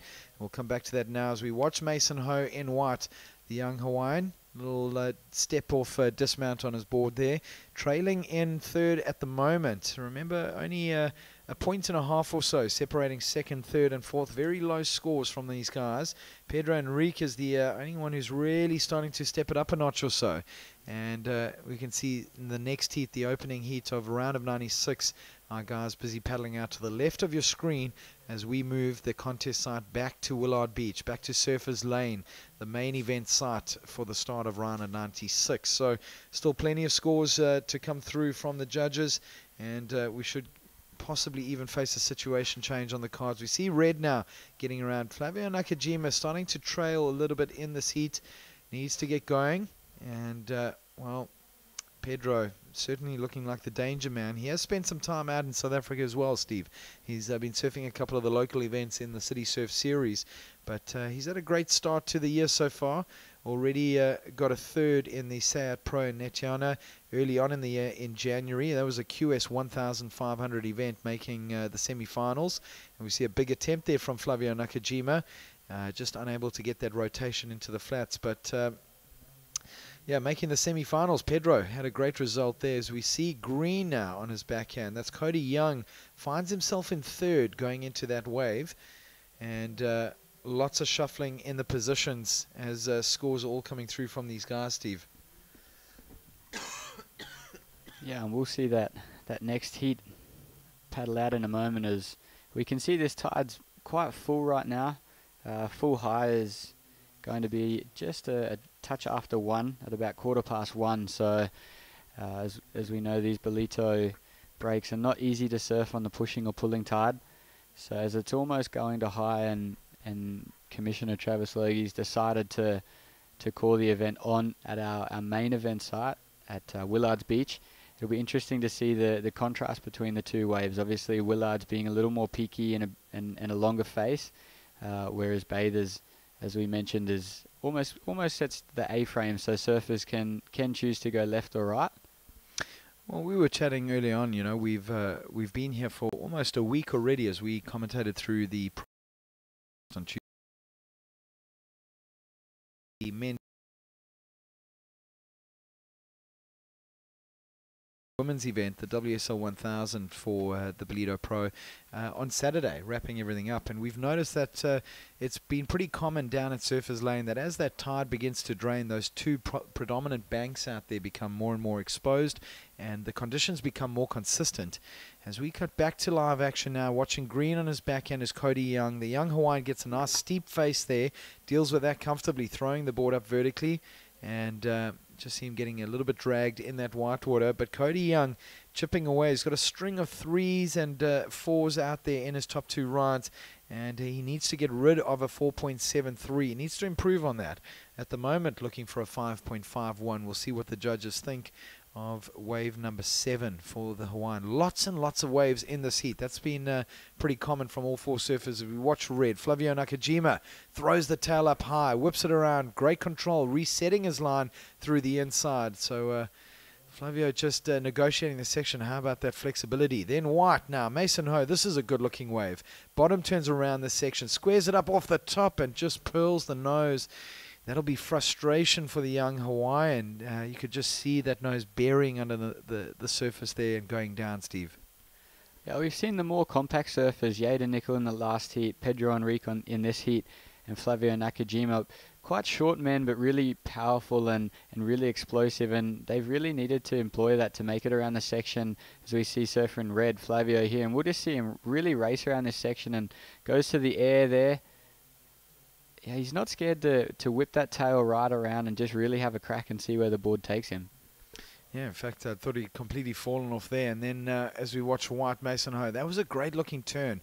And you could see him eyes on the prize here as that bowl wave just got really steep over there for him, perhaps almost lifting his head and his eyes and looking at to the next section before it even come around the bottom turn. And I think that nosedive will catch him just off guard as we get down to the last 4 minutes of this heat. For those of you who have just joined us, a very warm welcome. We will be shifting back to Surfers Lane in just a few minutes' time for the start of the men's round of 96. So really making headway on day 1 of competition for the Ballito Pro presented by Billabong. A great shot at the pretty gloomy offshore conditions out here. It's not as cold as it looks. It's about 24 degrees today centigrade. And for those of you overseas on... looking at about 76 degrees Fahrenheit as we watch red now dropping into this one. Check turn off the top for Flavio Nakajima. Really throws it up and over. You can see him leaning back in the whitewater. He's still going. Oh my goodness. How did he recover? We'll have to rename the layback snap the layback fall asleep wake up snap. That was unbelievable to hold that. He's going to have to ask Pedro Enrique just to pull his rash vest back down again because... man, he rode that for a good 5 or 6 seconds, leaning back into that whitewater and arms flailing all over the place to get him back on top of his board. Here we go with Mason Ho now. Big closeout turn there, rebounding and changing direction. So good bit of power coming from the young Hawaiian surfer. And Mason now needs to look to pull a rabbit out of the hat as Portuguese and Brazilian surfers are starting to stretch the legs in this heat in the last 2.5 minutes. Starting to edge out first and second. Check the replay from red. Check turn off the top here for Flavio. My goodness gracious. Full extension layback. He's hunting his wallet. Finds his wallet. Now gets to his feet. Money all over the place. Paid his dues on that wave. As we see surfer in white, Mason Ho on his forehand. Mason needs to get rid of a 4.00.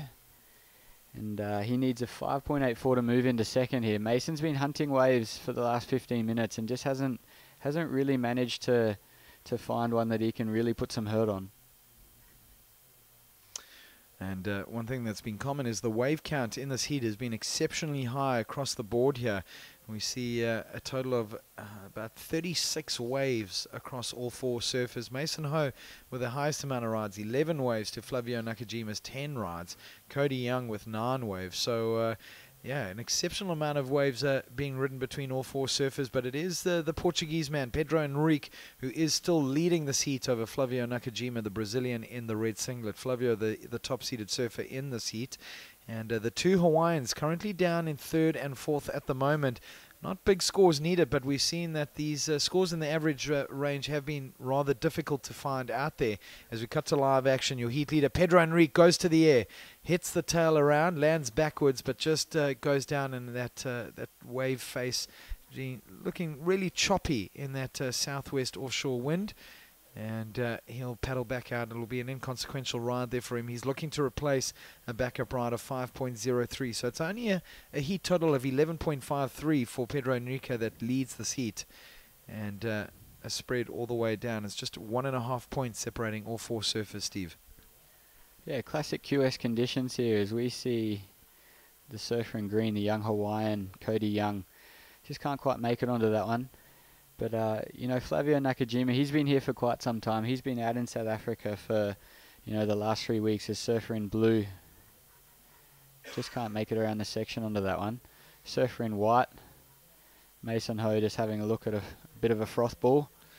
Man, bitter pill to swallow. Long distance to travel from Hawaii all the way out to South Africa and get eliminated from the first heat. We see live action out at the back. It's Green who goes for the corrupt flip, just grabbing that rail, going under the lip. Cody Young doesn't complete it though. Real Hail Mary at the tail part of that heat, trying to get out of third. We're going to cut to a heat recap now, and I will join you down on the beach with your winner, Pedro Henrique, as we catch up with him.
Well, it is now a good afternoon from Ballito on the east coast of South Africa.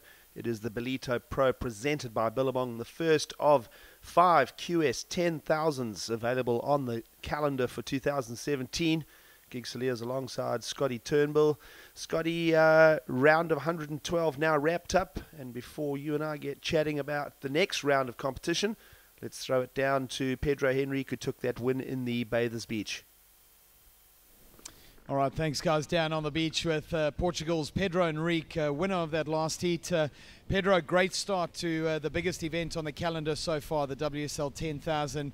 Good confidence going into round of 96? Yeah, for sure. I'm so happy to make this first round. Condition was hard and super hard to know where to stay, like what kind of wave to choose. And I'm happy to make this one. It was a pretty tough heat with a lot of waves being ridden. We had almost 40 waves between all four surfers out there. What was going through your mind when you were sitting out there just trying to remain composed? Yeah, I know there was some waves over there. Like I was trying to find some lefts, and I was surfing those waves yesterday. But it's always hard to be, like waiting, and sometimes we need more patience than to wait and to find a new one, a good one. But that's it. Like, that's the way how it is. That's the way how competition is. We need to be patient sometimes, and this time works. Right, so Pedro through to the round of 96. You're going to start looking to build some momentum. Biggest event of the year. Wishing you all the best. Thank you. So happy. Well, congratulations, Pedro Henrique, through now to the round of 96, second round of competition. That average from Ballito on the east coast of South Africa. Conditions now, a couple of swells starting to find a little bit of shape and form as we turn our attention back to the surfers break here in Willard Beach. Good afternoon to you, Scotty Turnbull. Afternoon, viewers. Afternoon, everyone watching online, Facebook Live, everyone out there in Webland, and to you, Gigs. Yeah, we if you've just sort of tuned in the last little while, we have moved back to the left of screen to Willard's Beach. We were over to the right on Bathers Beach, and there were a lot of waves on offer over there, but you can see from the heat scores, just a lot of 4s and 5s and 6s. Commissioner Travis Logie obviously looking for higher scores, and so is Christian Kimmerson from Brazil. Whoa, well, quick start for Christian Kimmerson there as we welcome you to now the first heat of round 2 of competition here in Ballito, the QS 10,000 Ballito Pro presented by Billabong, coming to you from the eastern coast of South Africa. Big heat in the water. International names like Frederico Moraes will be wearing red. Mikey February proudly representing the Rainbow Nation from Komiki, South Africa in the blue singlet. Christian Kimmerson, we saw him going to the air. He is your man in the white singlet. Look for him for some sparky reactions here in the lineup. And of course, Jorgen Cousineau getting an early win here this morning, finds his way into the next round of competition. And let's see what these 4 surfers can bring to the scorecards as we shift the focus back. As you mentioned, lots of smaller waves on offer, but no real big numbers coming out of that last heat. So Commissioner Travis Logie moving us back now to the main peak here. This is where we staged the finals last year between Conor O'Leary and Juan Duru. We now transition to Christian Kimmerson, getting a second wave underway here. Scotty, wasting no time, went to the left into the wind and now uses the backhand. Yeah, look for this these conditions to really suit Christian. He's obviously getting busy early, but he's got a small, compact frame. He can go really vertical, as we saw there, and he wound up really well. And he can also go to the air, and he likes going to the air. So he'll look to potentially do that in this light onshore wind. Obviously, Frederico Moraes, we'll have a chat about him throughout the heat. He's going to want to emulate the performance of his countryman in the last heat and try and take out the win there. Mikey February from Komiki, local boy, so a lot of pressure down here on him, a lot of hope riding on his shoulders as well, and of course Jorgen Cousineau from France as well. So another mixed heat, guys from all over the world coming in here to try and take part in some of these valuable points in this round of 96. Well, as so we saw Christian Kimmerson already to his feet twice in this heat. So quick start, clear intention from the young Brazilian. Of course, Christian Kimmerson this time last year did a really good job of getting all the way to the quarterfinals, being knocked out by Jeremy Flores in the quarters last year. Helped his cause for a 47th place to wrap up 2016. This year finds himself way further back, though, 92nd on the qualifying series, so an important event for Christian Kimmerson to perform at. Yeah, I think he's just come off the back of a couple of injuries, which you'd suspect from someone who does a lot of high rotation, lots of aerial manoeuvres. I think hasn't performed as well here as he would have liked, but I've certainly seen him. He's probably the surfer for mine. I've seen free surfing out here doing, going absolutely crazy. So looking for him to progress further in the draw. Yeah, as I say, he really came to the party this time last year here, and let's see if we can get some great numbers out of Christian Kimmerson again in 2017. Hasn't had a great start to the year. Has featured in a couple of the qualifying series events having been staged here in South Africa. 33rd in the Volkswagen South African Surfing Open in Durban. It's a QS 3000 a few weeks back. Got a 33rd there. Made the trip down to Cape Town for the Geordie Smith Cape Town Pro. Got a 13th place there. So no real big numbers yet for Christian Kimmerson. His best boasting thus far, runner-up in a QS 1500 in Argentina a couple of months back. So that's about it for Christian Kimmerson, who finds himself up and riding here again, and clear intention of where he wants to go with this heat. And he'll go high rotation. Now this wave is right through the inshore zone here. Somehow Christian will stick with it, and he's going to milk it all the way to the inside. So good second maneuver as well. Puts it together for us. Wave number 3. Yeah, that's exactly what we expected from him. Executed that one a lot better. So the boys at the back would have been watching this. And now, this man, rookie on tour, on the championship tour this year, Frederico Moraes. Big squared up hacks from him, looking very forward to seeing him at J-Bay, Scotty, in a couple of weeks' time in the Corona Open J-Bay. That tall man from Cascais, Portugal, serving his first year on the championship tour, getting underway there with a couple of hits on the forehand here in Ballito. Yeah, so we'll see if we can't pull up that replay of Christian Kimmerson's wave. See if we can't show you again. So been really busy. He'd caught the first 3 waves of the heat. The rest of the other surfers had caught none. So really making his intentions clear, as you said, Giggs. We knew he'd go to the air. We knew he'd use that rotation. So what he's got to do now is once he's got a lock on that score, he's got to not keep going to that. Like that wind favours him. He's got that manoeuvre on lock. He's got to try and do some different stuff, because unless it's bigger and better in terms of the rotation, height, wave size, you know, he's going to show the judges that, hey, the degree of difficulty isn't as high, because he can clearly do those, you know, at will. We'll wait and see how the numbers transpire on that. So you can follow the numbers on the WSL app. Keep the world's best surfers close by. Take us with you on your handheld device. Of course, live coverage coming to you from Ballito here in South Africa. Let's have a look at this replay. Yeah, beautiful. Just into the air. Nice and vertical. Nice rotation. Landed really smooth. Wasn't on the white water. Wasn't out on the flats. It was a really clear transition. Really works his way through this dead water section here, but finds a nice little steep bit for a nice little rebound just to finish that off and really complete that wave there. So just adding a little bit more to it. And then Frederico Moraes was up behind him, looking a little slow on this one. He went nice and vertical, which was great. But the wave just a little wobbly on him. Still got a nice tag there and then a foam climb. So looking at that replay now, Giggs, that was actually a 3-turn manoeuvre wave. So that wasn't actually too bad. He didn't look like he was going very fast throughout that, but maintained, you know, staying in the pocket there, going nice and vertical. Tick the boxes, so to speak. So let's expect that score for Frederico. Once that registers, we will update you on the numbers. Just the seat, 23.5 minutes to go. Christian Kimmerson out of Baroa, Brazil, now 25 years of age. So done a few years on the qualifying series, has Christian. Looking, finishing easily inside the top 100 for the last 4 seasons. His best finish last year, 47th place. But you've got to finish top 10 to make the championship tour. This man here, Jorgen Cousineau, good form in 2016, sees him getting a heat win this morning and now taking it again. Moraes and Michael February, and of course Christian. Getting good work done here through to the inside is the European surfer, and somehow holds it all together and just keeps that flow.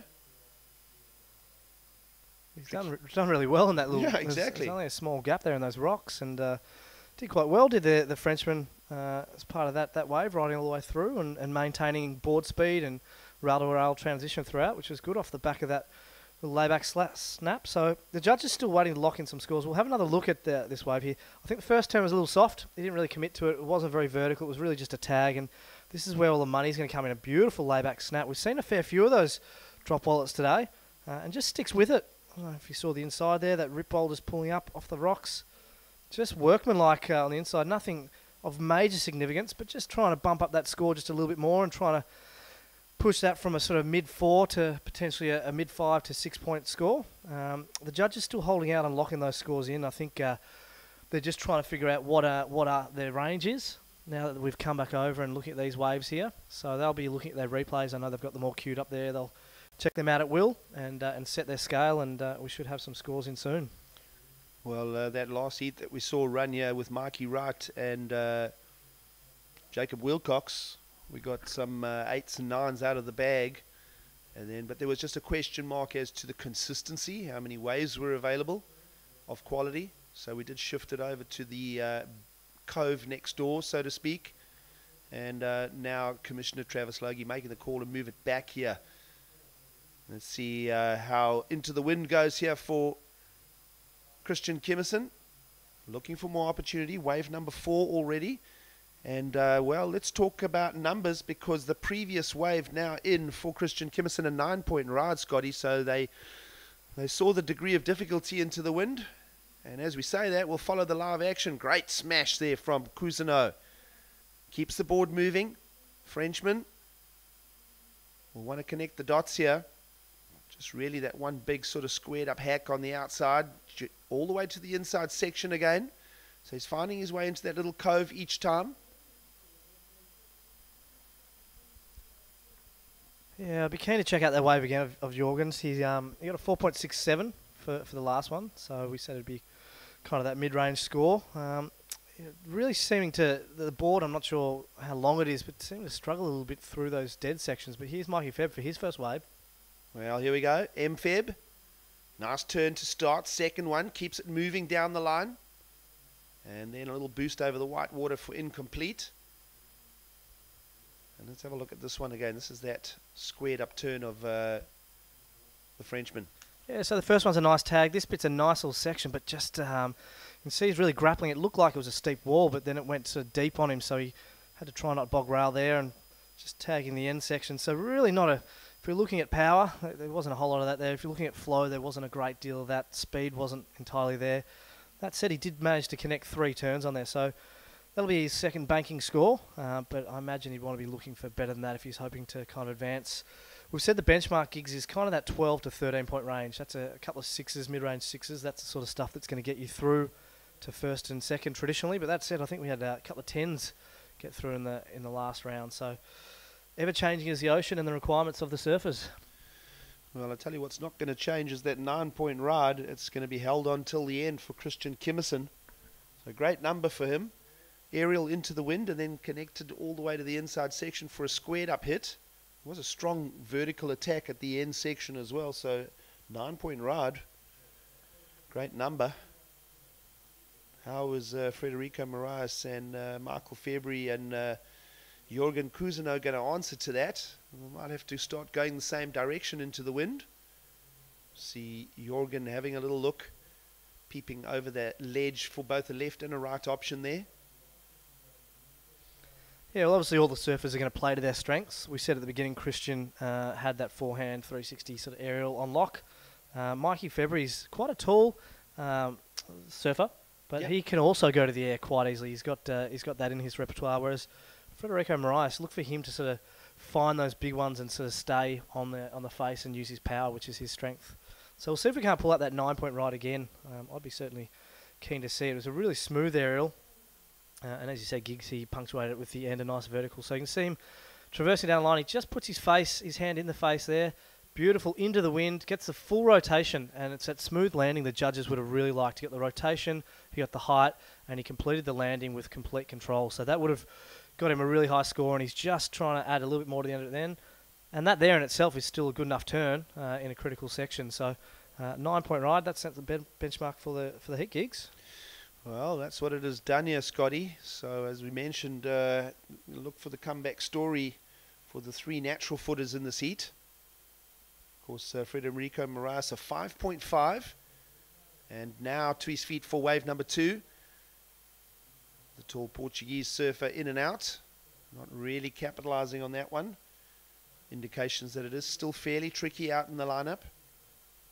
Yeah, you can just see when he paddled into that one, he was looking both left and right. So the guys are still trying to figure out where the break is. You can see from that pullback shot there, we've got a bit of rip running off the inside rocks on the inside, leading out to that sandbar on the outside. It's traditionally a right-hander here, but we saw a lot of points coming to the left of screen on the left-hander too. So the guys, I like it because you don't have one particular bank, and the guys have to use priority. They can actually, once they're in 4th or 3rd priority, they can go down the beach. As you can see them all spread out in that great pullback shot there. So they've really got to think technically about where the waves are. I've noticed a lot of the guys on the deck really studying where the waves are. You get a lot of fellow countrymen talking to each other, particularly the Brazilians, kind of giving each other advice. Because for us it looks, we can make an assessment from here, but being out in the water, as we all know as surfers, it's completely different. So the boys still just trying to figure out where to be and where to place themselves. We're just about the halfway mark of the heat, so I want to figure it out sooner rather than later, particularly with Christian Kimmerson locking in a 9-point ride thus far. Well, there's a look at your athlete area here in Ballito. Spotting any familiar faces there, Yeah, we've got Scotty? Santiago Munez has got the hat on. Beyond that, it's a little challenging to see. Of course, big heats now unfolding here as we move into the round of 96. A couple of big names in the draw coming up. Then coming up next, David Silva takes on Mark Lackamore, Jack Robinson and Charlie Martin. And then heat 3 of this round, Jesse Mendez, currently leading the qualifying series. He goes up against Hiroto O'Hara, Robson Santos, and the young South African Richard Kidd, who's found his way through a heat win this morning. Plenty of names still in the draw as well. I'm just scrolling down here. Scotty, Jeremy Flores, Connie Zubizarreta, Aleo Munez, Luel Felipe. So the red jerseys are obviously the high seed ones in this round, the first 2 rounds in here. And they're the ones who will be looking to be the favourites in each of the different heats. A lot of our Championship Tour surfers wearing those red jerseys, as well as our high place qualifying series surfers. Yep. Of course, Jean Duru wearing the red jersey in his heat. Scrolling further down, there's a great name that we want to see back in the Championship Tour jersey. Keanu Asing taking on Davy Cathels, David Takama and Davy Van Sale. So tons of talent about to spill onto the scorecards here as we move through the afternoon in Ballito. Looking at Zeke Lau taking on Beric De Vries, Josh Moniz, No Mignot. Meanwhile, sticking with the action here, Mikey February. Nice squared up hit. Still another turn on offer. The tall Cape Tonian keeps it moving through the inside. Now can he finish it? Yes, he can. That'll have the beach making some noise. So tall Mikey February from Komiki. And talking about tall Frederico Marias. Power from the Portuguese surfer. 2 squared up turns. Just a quick link. And a nice little exchange there between Mikey February. And meanwhile, watch for this. Well, we're starting to telegraph another assault to the air for Christian Kimmerson, but it doesn't get completed. So we'll keep watching here with 13.5 to go. Yeah, great little exchange there, and I'm going to watch really with interest. Let's look at Mikey February's one first. He traversed down the line. I love how he drops that back foot there. Not the biggest turn that first one, but it was nice and vertical. That one's got a bit more power in that hook. Another little wraparound slash there, and here, this is where it sets up, and he goes nice and vertical there just to finish that one off. So 4 linking turns there for the surfer from Komiki, and then I love this one from Frederico. Goes vertical and straight into this next one without losing any speed. So only the 2 turns from Frederico, but the flow in his, I think, was a lot better. There's a little bit more power in his one versus Mikey's, which had the 4 turns. So we'll see which one the judges like better. But both really good waves. There's Christian on his backhand now. Kimmerson, single turn. Just the one big squared up hit for him. But down the line, transitioning to Frederico. Lovely wrap around, complete redirection. Another big squared hit there from the man from Kashkaish. So Frederico Marias, great run through the qualifying series last year. Saw him find qualification, proudly representing Portugal. And this man proudly representing South Africa, Mikey February.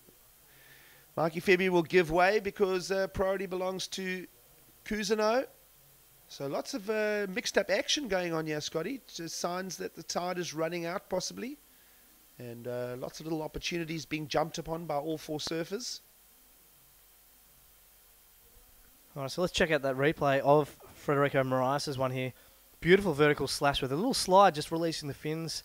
Just bides his time, sets up a different maneuver there, a beautiful open face carve, and just tags that end section again with a little fin release. So another nice 3-turn combo. This was Christian Kimmerson on his backhand, a violent under the lip. He was a little late on that, but it didn't matter. It made it still look good, even under the lip hit there. So just the 1 turn for Christian Kimmerson. He's still got a 3.83 as his low score. He's still in the lead, but we've got a bunch of scores to come in off the back of that last exchange from all 3 of the other surfers. So we'll start to figure out how this heat actually looks in the next couple of minutes and see what the requirements are. We will bring you up to speed on that. But I'm still waiting to see what the judges do with the second to last of Mikey February and Frederico's to see which they like. Was it Mikey's with the 4, which was linking a little bit slower, or Frederico's, which were kind of the really flowed, more vertical and a bit more powerful turns? It's going to be interesting to see that comparison because they both were found in opposite directions as well. So we'll wait and see for numbers. Of course, Frederico Marias currently on the championship tour. currently occupying 18th on the Jeep leaderboard. Saw him have a great run at Bells Beach, particularly. The tall Portuguese surfer, all the way to the quarterfinals at Bells Beach. Not a great result in Fiji, equal 13th place there for Frederico, losing in round 3 to Julian Wilson. But we've seen moments of brilliance from Frederico Moraes. Yeah, he's been banging on the door for a number of years here. I know Tiago Perez, former Championship Tour surfer, was doing a lot of work with him and coaching him and trying to transition that next phase of the Portuguese surfers, and he has been banging on the door, and it's great to see him getting a crack and doing quite well so far. And just noticing some of the scores from that exchange trickling in. Gigs, as we see, they gave the nod on that exchange to Mikey February for that 4-turn combo, giving him a 7 versus a point shy for Frederico Moraes' 2 turns. So really rewarding, recognising the judges. Not a whole lot of waves that are linking all the way through to the inside. So obviously that playing into their decision to give Mikey February the nod by about a point over Frederico, which has him in third and Frederico Moraes in second. All right, so a clear picture now to the heat. Just inside of 10 minutes to go. As we see February back to the backhand again. He found the 7, so he goes back to that again. 3-turn combination. Little chip as well. Want to possibly stay with it here. It's still mid-tide. There's still enough water to connect to the shore pound. Nice little snap. So February, working wave for him, posting his 5th ride of the heat. But previous to that, the 7-point ride coming in on that set of backhand maneuvers for February. So he'll want to emulate that. He needs a 4.47 to jump out of third and up into second at Frederico Moraes' expense. It still is Christian Kimmerson, the goofy footer out front. This man here has now bumped down into 4th place. That's a nice big hit. Strange exit to it. We'll talk about that in a minute. But Jorgen just getting his wave number 3 for the heat thus far. So of course, the young Frenchman, originally out of Reunion Island. 4.67 and a 3.67 prior to that big hit. What are you thinking? Replace a 3.67 possibly? I think it will. Power. There was a lot of commitment. Looked pretty cool. It's an unusual exit. Didn't come down with the traditional whitewater. But I'm actually casting my mind back to Mikey February's one. You know, again, just recognising linking turns all the way through. That's going to get him the scores. So really good wave selection. But what stood out for me was he actually did different turns than he did on his original wave, which I think the judges like. I know I certainly do. I'm not a judge, but yep. They really like, you know, that you do different turns and can show the full repertoire. And here is that wave of Mikey's. So really sets this one up. It's a nice vertical slash, that one. Keeps that speed. Transitions. Little foam climb there. And a beautiful foam bash here at the end. And works really hard. So obviously not the smoothest of transitions, but still works all the way through to get himself a little bonus section here. With a nice little tail jam there. So 4 turns for Mikey February. He's sitting in third, looking to replace a low score of a 3.17. This was that layback drop wallet. You can see his front foot slid forward there. I think that shows why you do wax forward from the traditional halfway position and all the way up. As we see Christian Kimmerson get gobbled in a barrel there. So yeah, just the 1 turn for Jorgen Cousineau, but Mikey February looking to challenge Frederico Moraes for that 2nd position at this stage. So we've got a real battle on our hands at the moment here, Gigs, with 7.5 minutes to go. Well, I don't think Frederico Moraes, if he was to fall out of this heat, would go home to Europe. I think he'd be going straight down to Jeffreys Bay because next week we'll see him due. But meanwhile, let's have a look at Christian Kimmerson.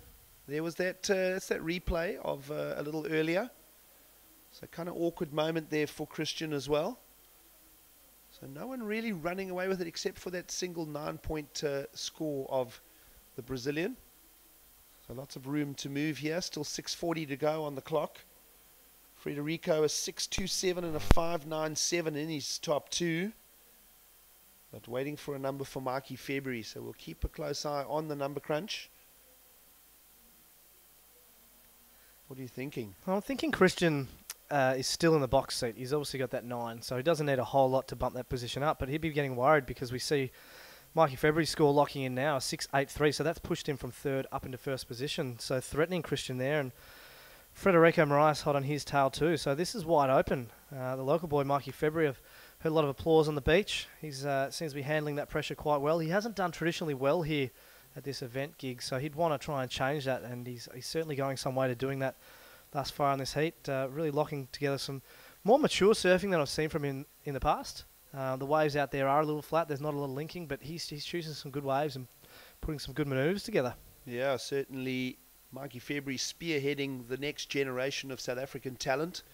A little bit of a void in what's coming out of South Africa once we'd put Geordie Smith up onto the championship tour. It's been a few years of no one really following and holding on to Geordie's sort of tailcoat, so to speak. So Mikey February representing pretty much the next wave of South African talent, along with names like Davy van Sale coming up in the draw. Of course, Shane Sykes as well, up-and-coming talent. Beric de Vries. Beric de Vries is also, probably Beric and Mikey have been doing the most solid job on the qualifying series and really applying themselves. Let's have a look at this here. Cousineau gets stuck with an awkward dismount. Of course, Jorgen has had a great run through 2017 thus far. We mentioned coming here to the Ballito Pro, ranked 4th on the qualifying series. An incredible 22 heat wins, but they're all in QS 1500 and a couple of QS 6000 results amongst that. So Jorgen will want to hold this heat together if he wants to stay in that top 10 on the qualifying series. Meanwhile, Frederico Moraes now bumped down into 3rd. We'll just try to squeeze some points out of that. He's looking for the 6.57 to attack the 2nd place of Christian Kimmerson. So the South African leads, the Brazilian lying 2nd. And the tall Portuguese surfer now is going to come under a little bit of pressure with just over 4 minutes to go. Yeah, Frederico Moraes clearly changing tactic there and looking to the left. I'm not sure if that was a deliberate ploy that he'd put together with, I know he's over here with coach Richard Dogmarsh, ex-championship tour surfer from many years ago. So he's been working with a lot of the guys from Billabong, helping them out. So I don't know if that was a ploy by them or if he just was recognising that he wasn't finding the speed that he was looking for out of the right-handers. Still a 5.97 and 6.27 in his scoreline, but the surfer in 2nd has got a 9 and a throw over 3.83. So Freddie's going to want to try and find something of substance in the next sort of 3.5 minutes. And Scotty, what you said was important there is Kimmerson 2nd place position, still holding just a 3.83 in his top 2 scoreline. So it's all care of that strength of that 9-point ride early on. Keep a very close eye on surfer in red lying 3rd, because he's got to find a number now, and he's got to find let's call it an excellent category score just to sort of bank himself and put the pressure on Christian Kimmerson. And the challenge is there's not a whole lot of them out there, those excellent scores, and there's 3 other guys looking for those scores as well, particularly Jorgen from Reunion Island in the green is looking for that. So you'll see a bit of strategy come into play now in terms of the guys utilising their priority and tailing each other up and down the beach. Not necessarily to block each other, but certainly to exercise a priority that they're entitled to make sure that they hold off the other guys from getting those scores and overtaking them. Of course, only the top 2 guys make it through to our next round, and even now, if you drop out now, it's not quite enough points to make it count.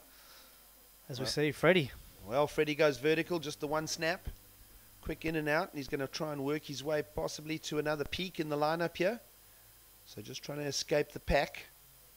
He'll be low down on the priority listing now for wave selection. So there you see him breaking away on the left of screen. Mikey February leading the seat. The South African will be delighted with this. He'll want to make his way into the next round. And can Christian Kimmerson fend off Frederico Moraes here? Jorgen Cousineau has been kind of left out of the discussion in the seat, Scotty. Yeah, needing a 7.64. He just hasn't been able to find, 4.67 and a 5.2. They're still good scores, but he just needed a little bit more from each of them. And those scores he's really manufactured. He's really worked his way to the inside and hasn't found the better waves, much to his disappointment, I'm sure. But yeah, it's all about this last minute and a half. You see all the guys quite close together now.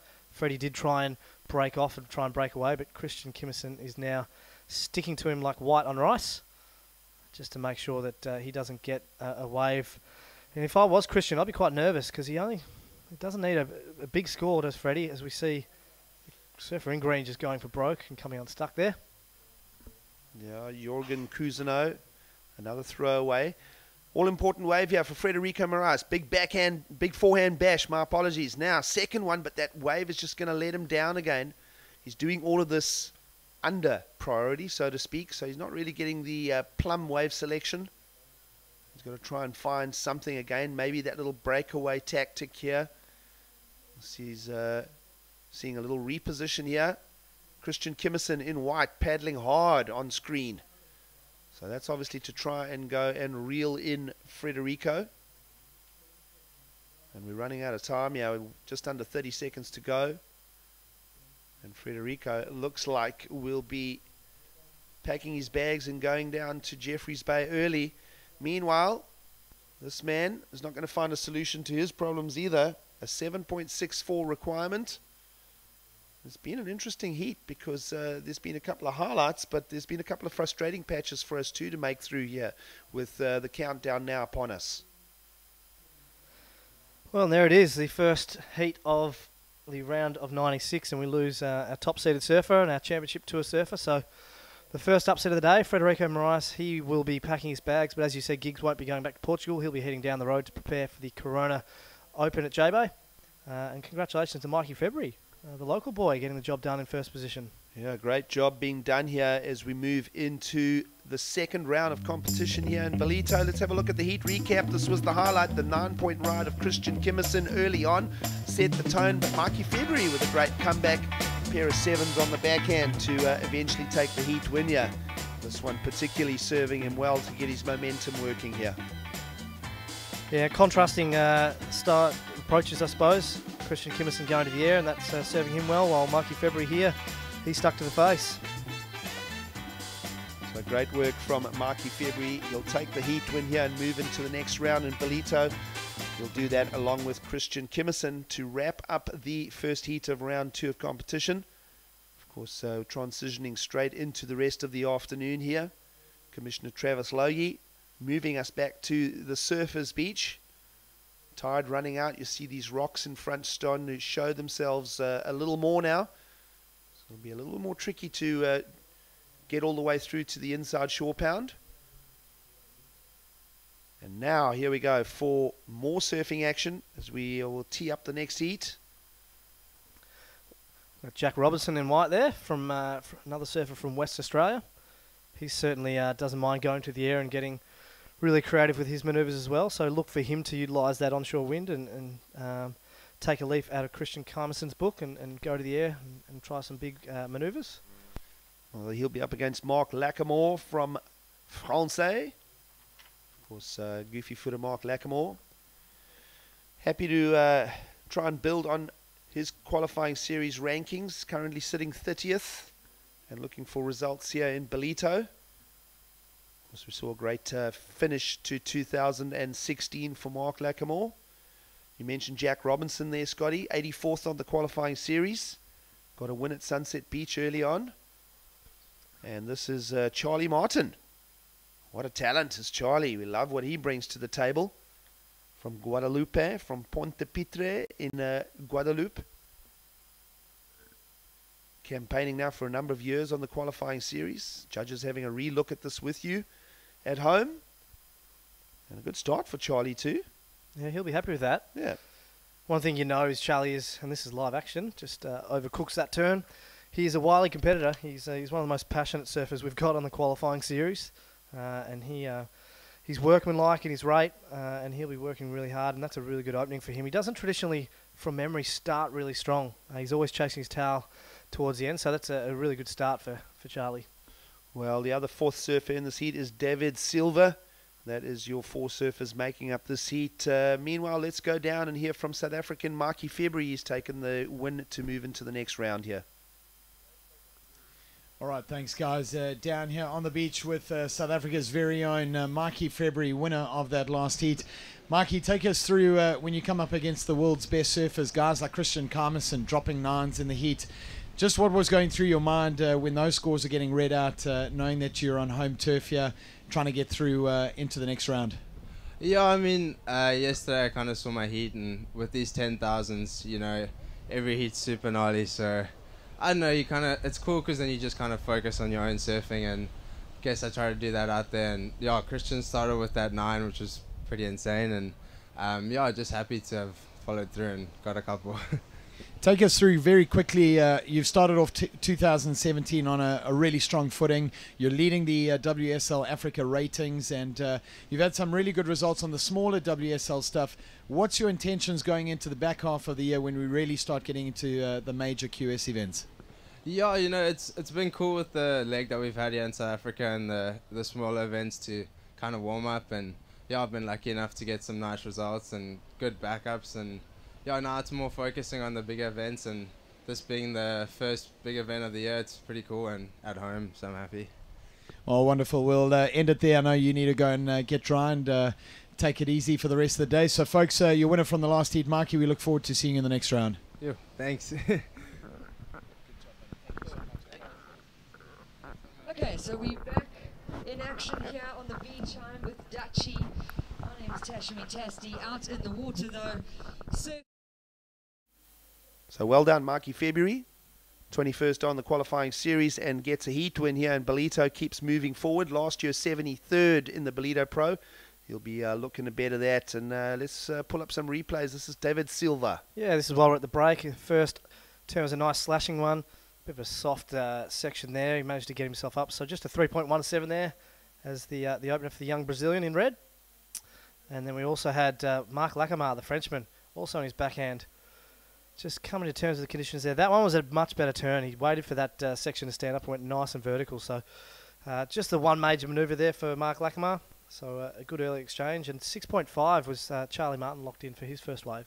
So Charlie Martin sets the pace here for this second heat of round 2 this afternoon here. Day 1 of competition at the qualifying series 10,000 Ballito Pro presented by Billabong. Day 1, and we are ironing out the creases here. And someone that wants to iron out this wave face is young Jack Robinson as he gets going. Squares up turn, and as I say that, he'll just get that repercussion coming up the face.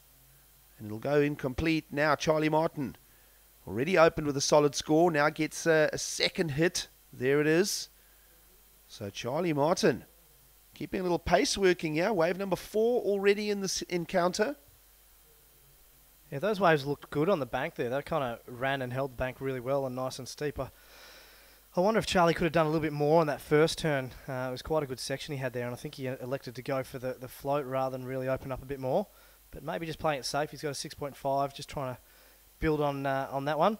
But good to see the guys sort of given some opportunities. And those faces are nice and clean still, as we see David Silva up and riding here. Well, here we go, the diminutive Brazilian. Lovely snap. He's got great power to weight ratio as young David Silva. I've seen him showcased a number of times on the championship tour. And certainly here, swinging it backwards and forwards as David Silva brings his act to Ballito in 2017. David sitting 35th on the qualifying series standings. Got a 5th. Made it to the quarterfinals in the QS 3000 in Durban a few weeks ago. But let's have a look at Charlie here. Yeah, just does the hair wipe. Boom. Maybe a little late to that section because he had his hair in his eyes. And that second turn was the one the judge is going to like a little bit more. Carried his speed, nice flow. And Jack Robinson, the young Australian here, a little late on that section, but nice and vertical, which is great. You can see he wanted a bit more here. And just a little too much weight over the back of the tail, which made the nose just pin underwater there and wasn't able to ride that one out. So all surfers still just coming to grips with the conditions here. We've got that water running out off the bank, as you said, Giggs. There's a little bit of chop on the face. So the guy's just taking a bit to adjust to the conditions and just understand the timing. It's obviously coming up quite quick on that sandbar. So figuring out the timing will be the important thing to make that flow component of the judging criteria look really appealing to the judges. Yeah, there's kind of deep water out the back there. So the waves do climb up onto the sandbar with quite a lot of impact here. There's a little bit of kind of semi-North Shore type power. Certainly when you get the big ground swells moving up the east coast of South Africa, you certainly want to get a surf report from J Bay, and then a day later that swell will arrive here. So the minute you hear that Super Tubes is 6 feet, you know that within the next 24 hours that swell is going to march in over here. Much warmer water, of course, in this region. Yeah, and obviously not looking like the North Shore right now, Giggs. No, but for anyone who is, you know, wondering about that, once you're done with today's broadcast, have a look back. I think it was a 2011 Ballito Pro. Yeah, 2009 as well, the first year 2009. we got here as well. Some solid 6 to 8 foot waves. Absolutely pumping. But certainly 2011 had all of the boys on the water patrol. We don't often use water patrol for qualifying series events, but it was a necessity that year, and it's become a full-time feature, Scotty. Absolutely. So a bit of a slower heat now for the guys. We found this. It's really coming in patches. The guys will sit around and be patient, and they'll all sort of get busy at different stages. So not a whole lot of work being done by most of the surfers. Charlie Martin, the surfer from Guadalupe, out in front, the exception to that rule. He's keeping busy early on. Well, he's kept busy with his 4 rides, and he's nailed 2 good category scores, 6.5 and a 5.43. No one else really knocking on the door of that kind of numbers just yet. Jack Robinson, David Silva's found himself a 5.5, so they like that combination on the backhand for the Brazilian in red. So 5.5 and a 3.17 now in the scoreline for David Silva. Of course, a great talent is David. The conditions not looking absolutely picture postcard perfect out there, but we are actually, I believe, we're being in the southern hemisphere. This is winter. Is that not correct, Gigs? It's winter, mate. Yeah, so A little warmer than where you from. Absolutely, mate. I'm wearing shorts and t-shirt, and water's around sort of 18 degrees, maybe 70, 75 degrees Fahrenheit. So yeah, still really great conditions out there. We're hoping that wind's going to swing a little more offshore as the day progresses. We're looking at lighter wind conditions tomorrow. Well, I'll tell you the other thing that happens is when you get a southerly wind like this that blows, you don't get unrewarded. I'm calling in the next 24 hours, you'll see some cleaner lines approaching the sandbars here in Ballito. Of course, this is the swell that, the wind that brings the swell on the east coast of South Africa. So we'll get some winter lines that should start forming even as early as this afternoon. You'll see a little bit more structure to the swell lines here in the ocean. And certainly that'll be cause of the southerly wind driving them up the east coast. And then probably go back into increase in the barometric pressure. And we'll see some sunny skies and some light winds to get tomorrow's competition underway. We'll go onshore in the afternoon, and that'll start breaking up the swell. But we should be in for a fairly respectable morning tomorrow, Scotty. That's the call. Looking forward to it. Absolutely looking forward to it. I just changing direction a little bit. Just noticed David Silva, when he paddles, he's got a really convex kind of back. He's really high, and his arch out really of the water. arched, yeah. Absolutely. Whereas you see some surfers, you More know, crouching. Yep. I think of Kai Otten's the one that comes to mind. He was really flat with his sort of paddling style. So all obviously really effective. Well, here we go. Heat leader Charlie Martin back in motion. Wave number 5 for him, already achieving a 6.5 on his opener. That one is not going to come anywhere near his top 2. He already established the 6.5 and the 5.43. And he has the rest of the field searching for numbers. David Silva holds a 5.5 and a 3.17 and is currently occupying the 2nd place position. Jack Robinson down in 3rd. Let's have a look at this anyway. We'll break this down for you. Nice little open face carve there. He really made the most out of not a whole lot of opportunities there. And I think he might have been going for the drop wallet there, but only had loose change to offer. So not a whole lot of reward for that. Mark Lackamore just a 3.83 in his scoreline. So looking for comeback stories here from Jack Robinson and Mark Lackamore now. So move down to around 18 minutes remaining. Approaching lunchtime here in Ballito. So already through the first half of day 1 of competition. Of course, this is the Ballito Pro presented by Billabong, the QS 10,000. The first on the calendar for the year. Up until this stage, number of QS 6000s and QS 3000s, along with 1500s and QS 1000s have been run in more than several locations around the world. But now the big opportunities for points come our way. And of course, a win here is 10,000 points. To give you an idea of qualification, you probably need to find about 18 to 19,000 points. So a win here is pretty much halfway to qualifying for the 2018 Championship Tour. And that's something that is very much on the mind of David Silva. Finished 16th last year, so just outside. So much work for the year to get just outside that discussion point. Often those surfers 14, 15, 16, 17 on the qualifying series at the end of the year, we just forget to talk about them. But it's a monumental effort to finish that high on the qualifying series. Yeah, it really is, and you know, you can't imagine the emotions the guys go through. They'd be so happy to be so high, but bittersweet because they're so close but don't quite make it. And I know Conor O'Leary was missed out by one spot 3 years ago. I think it was Gabby Medina did a massive floater at Sunset and knocked him out, and he just needed to make that one more heat and he would have qualified, but went back to the drawing board as we see Mark Lackamore now. Lackamore wave number 2. Well-defined manoeuvre, now second one as well. Bunch of water flies out from that concave of the bottom deck.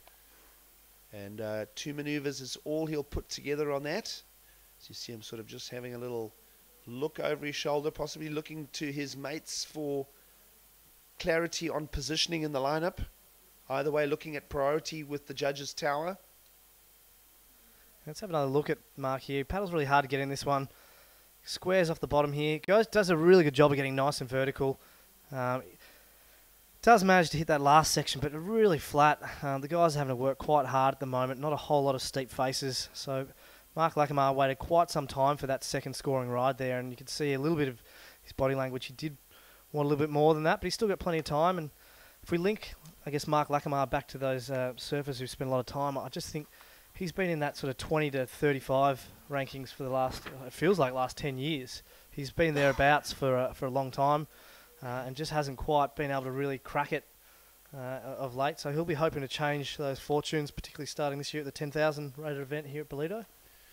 Yep, Mark Lackamore currently 30th on the qualifying series.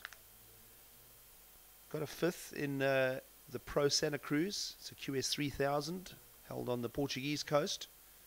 So he's building his numbers quickly in 2017. But think of Mark Lackamore, his 3rd place finish in the Hawaiian Pro last year was a monumental effort. In fact, he made that final against John Florence, Frederico Moraes and Ace Buchan, and held his head high in that final. Of course, that being held at Haleiwa. Just wasn't able to carry it through to Sunset to get the second result and get himself over the line.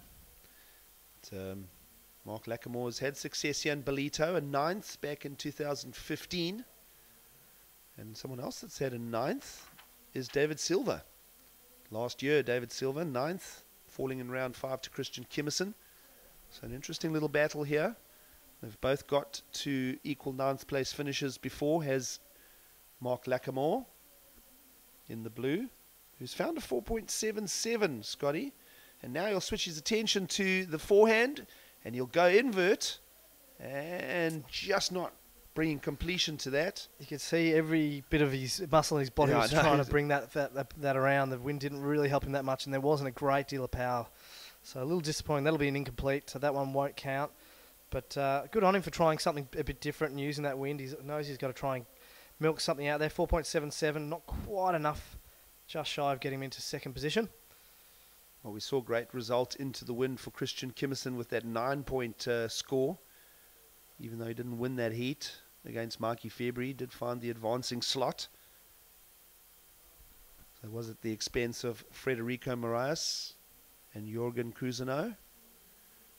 So top through 2, the next round, 3rd and 4th fall out. Those 2 goofy footers on screen, trying to attack the lead of Charlie Martin, who is still out in front. 6.5 and a 5.43 early on for the surfer in green. But David Silva mounting a story here. 5.5 achieved, a wave or 2 back. Needs just a 6.44. So he's got to try and go into the, he's got to go to the good category. So Charlie Martin's done a good job of stitching this heat together. And he did a lot of it early too. There's been a real lull the last sort of 10 or so minutes with not a whole lot of waves being surfed. So the boys will be hoping that changes in the back half of the heat here. You can see there's some right-handers trying to come through off the point there, and a couple of surfers pushing back up to that. Really shifting conditions up and down the beach here. You can see the guys are spread out over the course of, what is that, 100, 150 metres or so. So guys just trying to find those waves. So there's pros and cons to that. You know, it means they can find waves under priority, but it also means, you know, you can really mess with your head and your strategy out there because you just don't know where you're sitting. Well, let's have a look at this. This is the Australian super talent, and he'll get stuck on that one. So if he's going to go and start flaring, he's really got to hold it together. Jack Robinson. It's what's interesting. Jack is quite a prodigious talent. He's got a lot of talent. He's done a lot of video parts with Billabong and the like. And you can't help but think if that was a free surfing, he would have done that and completed that 9 times out of 10. But such is the nature of competition. It changes the whole game and changes the way we surf and the way we think and the way our body is positioned and all that sort of stuff. So Mason Ho, he's one of the most recognisable surfers, one of the most likeable surfers going around, and he bowed out in 4th position in our last heat. So yeah, you really got to be able to surf to the criteria and to the conditions as well. It's not just about talent out here. Yeah, it's incredibly complex, this qualifying series. As I say, as you sort of look at a heat draw and you think, oh well, that guy will walk easily through that heat. It's not often the case. It's the surfers that are really concentrating, applying themselves, and you hear the surfers talk about it on the championship tour as well, Scotty. Is that these guys have got to be able to learn to lose as well as win. So you can't take your losses too seriously. You got to dust them off, learn from the experience, and move on to the next event, and just stay in that positive mindset. It's a long year. Such a great point you make, and yeah, I mean, we probably don't give enough kudos to the guys. Particularly guys who travel from a long, long way. It's a long way from Australia. Europe not so bad. Brazil isn't so bad. Guadeloupe quite a way away. So it's a lot of money and a lot of time. Well, everywhere is far to get to South Africa. Absolutely, right? Yeah.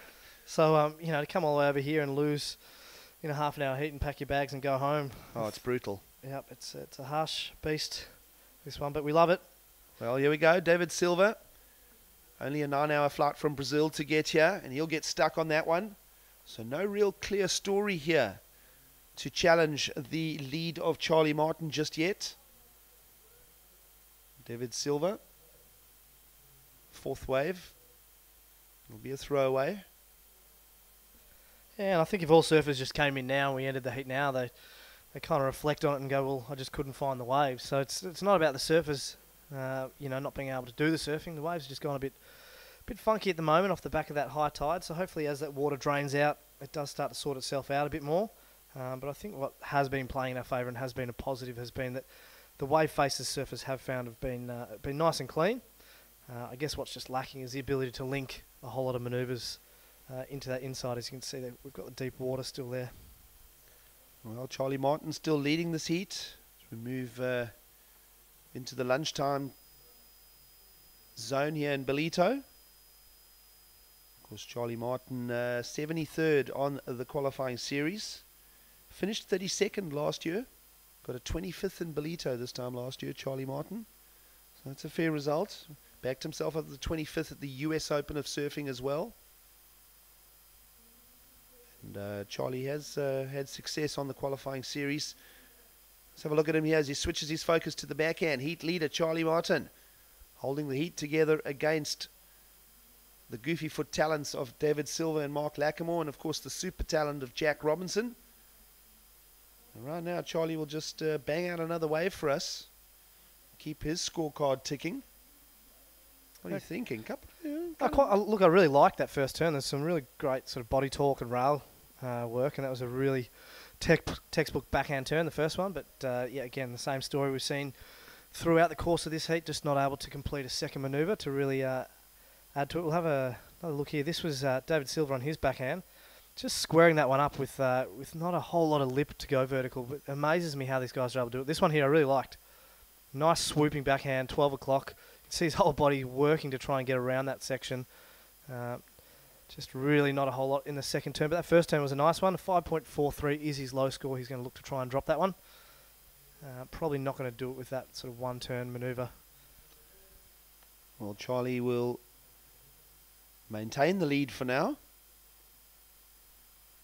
Time call probably around 8 minutes to go. Still anyone's heat gigs. I mean, that's it. That's the point I'm about to make, Scotty. Not a whole lot needed for anyone to take this heat out. Jack Robinson can find an advancing slot here. 5.51 required for the 4th place surfer, so it's all pretty close. It is, though, Charlie Martin with a clear lead. 11.93 heat total. Everybody else down in the 8s and below. So David Silva Your surfer in red looking for 6.44 to attack the lead of green. But third place, your surfer in blue, a 3.91. It's very close for second and third right now. You see everybody's sort of huddled in the same zone. A couple of sets approaching. Pretty much everybody starting to figure the lineup up as far as a clear indication on the bank. David Silva has a little look. See that side shore wind just keeps ripping. Second wave of the set. This one's going to stand up. And priority to Mark Lackamore. So here he goes. This is an important wave for third place surfer. Keeps it moving. Now generates his own speed. That wave hardly has any push. And Mark Lackamore will keep it linking. It really is a grind, this one, as he goes all the way through to the shore pound. Not really harvesting much on the inside either there, Scotty. No, but 3.83 is his low score, so you can see him kicking frenetically to get back out the back and reset. Taking off with the whitewater on that one. He had to go. The other surfers were around him. Look, he was still able to manufacture some turns on that one, so he's in third position, only looking for a 3.91 to push himself up into that second qualifying position and push David Silva out. And that first turn on the back end was pretty clear and well defined, even though the wave itself was a little bit broken. You almost add that to the degree of difficulty, you know, like the guys are all dealing with the same sort of waves. We haven't had a whole lot of set waves here with vertical faces, so let's have another look at it. Really good textbook surfing here by the Frenchman. Comes around the section nice and 12 o'clock there, and again he flows from that first turn into the second one. Even though the second turn didn't have a whole lot on it, it was nice flow, and as you said, really trying to generate his own speed through to the inside here and see if the wave will stand up. It doesn't do so, but still he got the job done on the outside. That combination will be the part of the judging criteria that they're going to reward him on this one. Only needing a 3.91, I reckon they're probably going to give it to him. So now it's this man David Silva. He knows that, and he's going to be looking for something else. I don't always recall Mark Lackamore riding Channel Islands boards. I see he's on a slightly wider, probably on a bunny chow model actually, looking at that swallowtail underneath his back foot there. Let's have a look here. Jack Robinson. Nice. Direction change. Now this is linking nicely. Second turn complete. Now the third one. So Jack definitely prefers big heavy waves like Chopu. He has to get the job done here on the qualifying series if he wants to be a full-time championship tour surfer. And he's got to make it through these challenging moments like this. Yeah, we haven't really talked about him too much. He's been pretty quiet. Only his fourth ride. As we see now, all surfers are going to get busy. Heat leader Charlie Martin flares it out and does it nicely as well. So maybe another option on the inside for Charlie. Finds the link. And this wave just keeps giving. So Charlie Martin not really doing much wrong in this heat. Keeps his pressure going forward and towards a heat win here. Yeah, but this is a wave that's going to decide things. Came around that section, Jack, and just slid the tail and had full control, even though he wasn't quite out on the face. A nice wraparound turn there. Again, just another hook back to the power section. But that first turn was kind of the most vertical we've seen in a while. Charlie Martin here generates some beautiful speed from behind the section. And a great little flare there, just getting the tail up. Beautiful control. Gets the spin all the way around. Gets a bit of bonus time here with a little lip line float. And this thing just stands up and loses all the water on the inside with a nice little hook back to the section. So the heat's been all about Charlie Martin, but Jack Robinson, that's where the story is. Looking for a 5.51 on that last one. The judges are going to have another look at that one as we head to the back half of this heat, just under 5 minutes. He's looking for a 5.51 to push him up into that second place, Gigs. Well, it's tight times now. Of course, when to see if that number comes in for Mark Lackamore. Still waiting for the judging panel to update us. So little stories within stories here in this heat. Jack Robinson will switch the focus now to the left. Here he goes, into the wind. Nice squared up turn, gets it beautifully. And as I say the word beautiful, he'll stab it. And he'll ditch the second maneuver. So he'll be getting frustrated right about now. I'm getting frustrated. That first turn was beautiful. It was effortless. And then I'm not sure what happened in the second one. He looked like he was all set up and it didn't work out for him. He did just stab that nose into one of those chops from the wind. You know what else has happened is out the back there with the temperatures climbing relatively through the day, that wind has gone a touch southeast on us here. So It's gone a little bit more onshore as to sideshore. That's what I'm reading here, Scotty, and it is having an effect. It's crumpling the wave faces quite considerably here. Yeah, and I imagine the guys would be wanting to go to the air. We talked about that at the start of the heat, but we just haven't seen the vertical face to give them the chance to do that. You know, we said particularly Jack Robinson loves his aerial game as well as the big waves, but also David Silver and Mark Lackamore, you know, those guys have got those manoeuvres on lock. So we are still just waiting for the last of those scores to come in to find out, to up position you where we're at in this heat. But certainly, as is always the case, the last 5 minutes really sort of turns it on. Well, it'll be interesting to see what score comes in for Charlie Martin. As he found that flaring turn. Not really thinking it'll be in his it'll make the top two though. What are you thinking? I mean, he's already established that 6.5 early on. 5.43 halfway through the heat. Do you think he's put a little bit of extra pressure on the rest of the field? Well, if we want to make it an informed decision, we need to sort of think back to what the 5.443 was. You know, he had one really critical turn and then flowed nicely into two others. So we, you know, reflect that on this current one. It was critical and he had good control, but then didn't have the flow into the next two turns either. So probably just shy or around about that 5.43 again. But I think the story is all about who's in that second position, and David Silver is in that position now. And let's see how he goes with this one. Well, here we go. David Silver's been pushed down into third position here. As we see him working his way through, because the scores come in for Mark Lackamore of a 5.57. So situation changed. Charlie Martin still leads, but Mark Lackamore's climbed up into second. And we are running out of time here, Scott. And this is going to be a disappointment for that man on screen. So the numbers are slowly updating here. And it looks like it's going to be an official result. Charlie Martin for the win. Mark Lackamore is going to find the advancing second slot. And it's going to be at the expense of David Silver and super talent Jack Robinson. One of those cruel heats, right? Another one of those cruel heats, but that's the nature of the beast. Let's have a look at the heat recap. It was this man early on, a 6.5, setting the speed, finding probably one of the only walls of the heat, and gets that good category score. Charlie Martin all the way through to the inside section. The surfer from Guadalupe will find his way into the next round and backed himself up with the 5.43, and that wave also then featuring in his top two.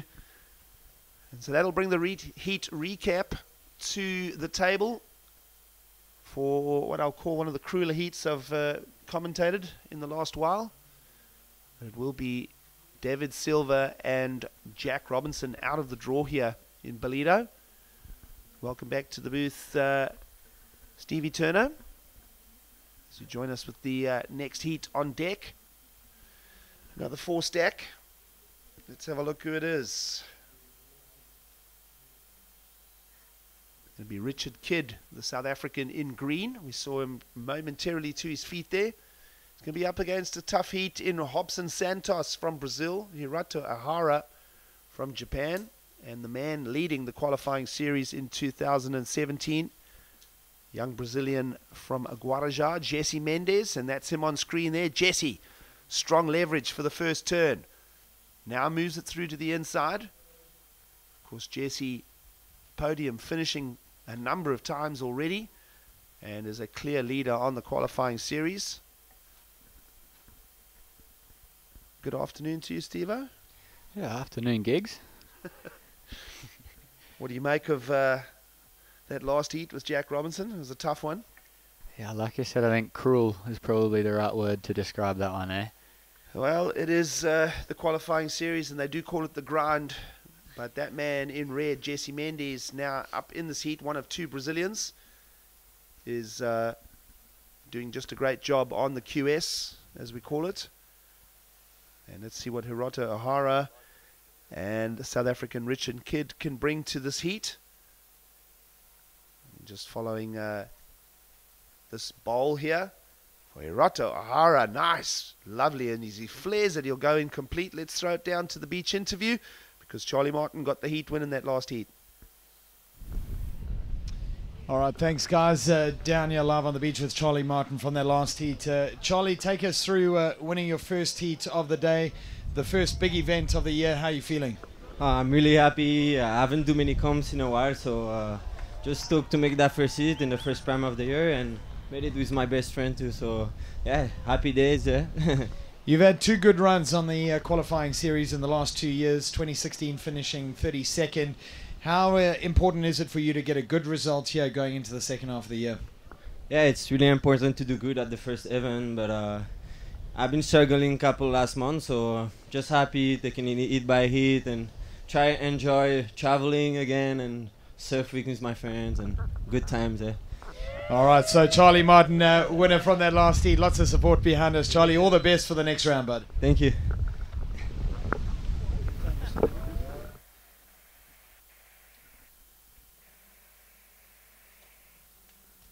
All right, so words from Charlie Martin there.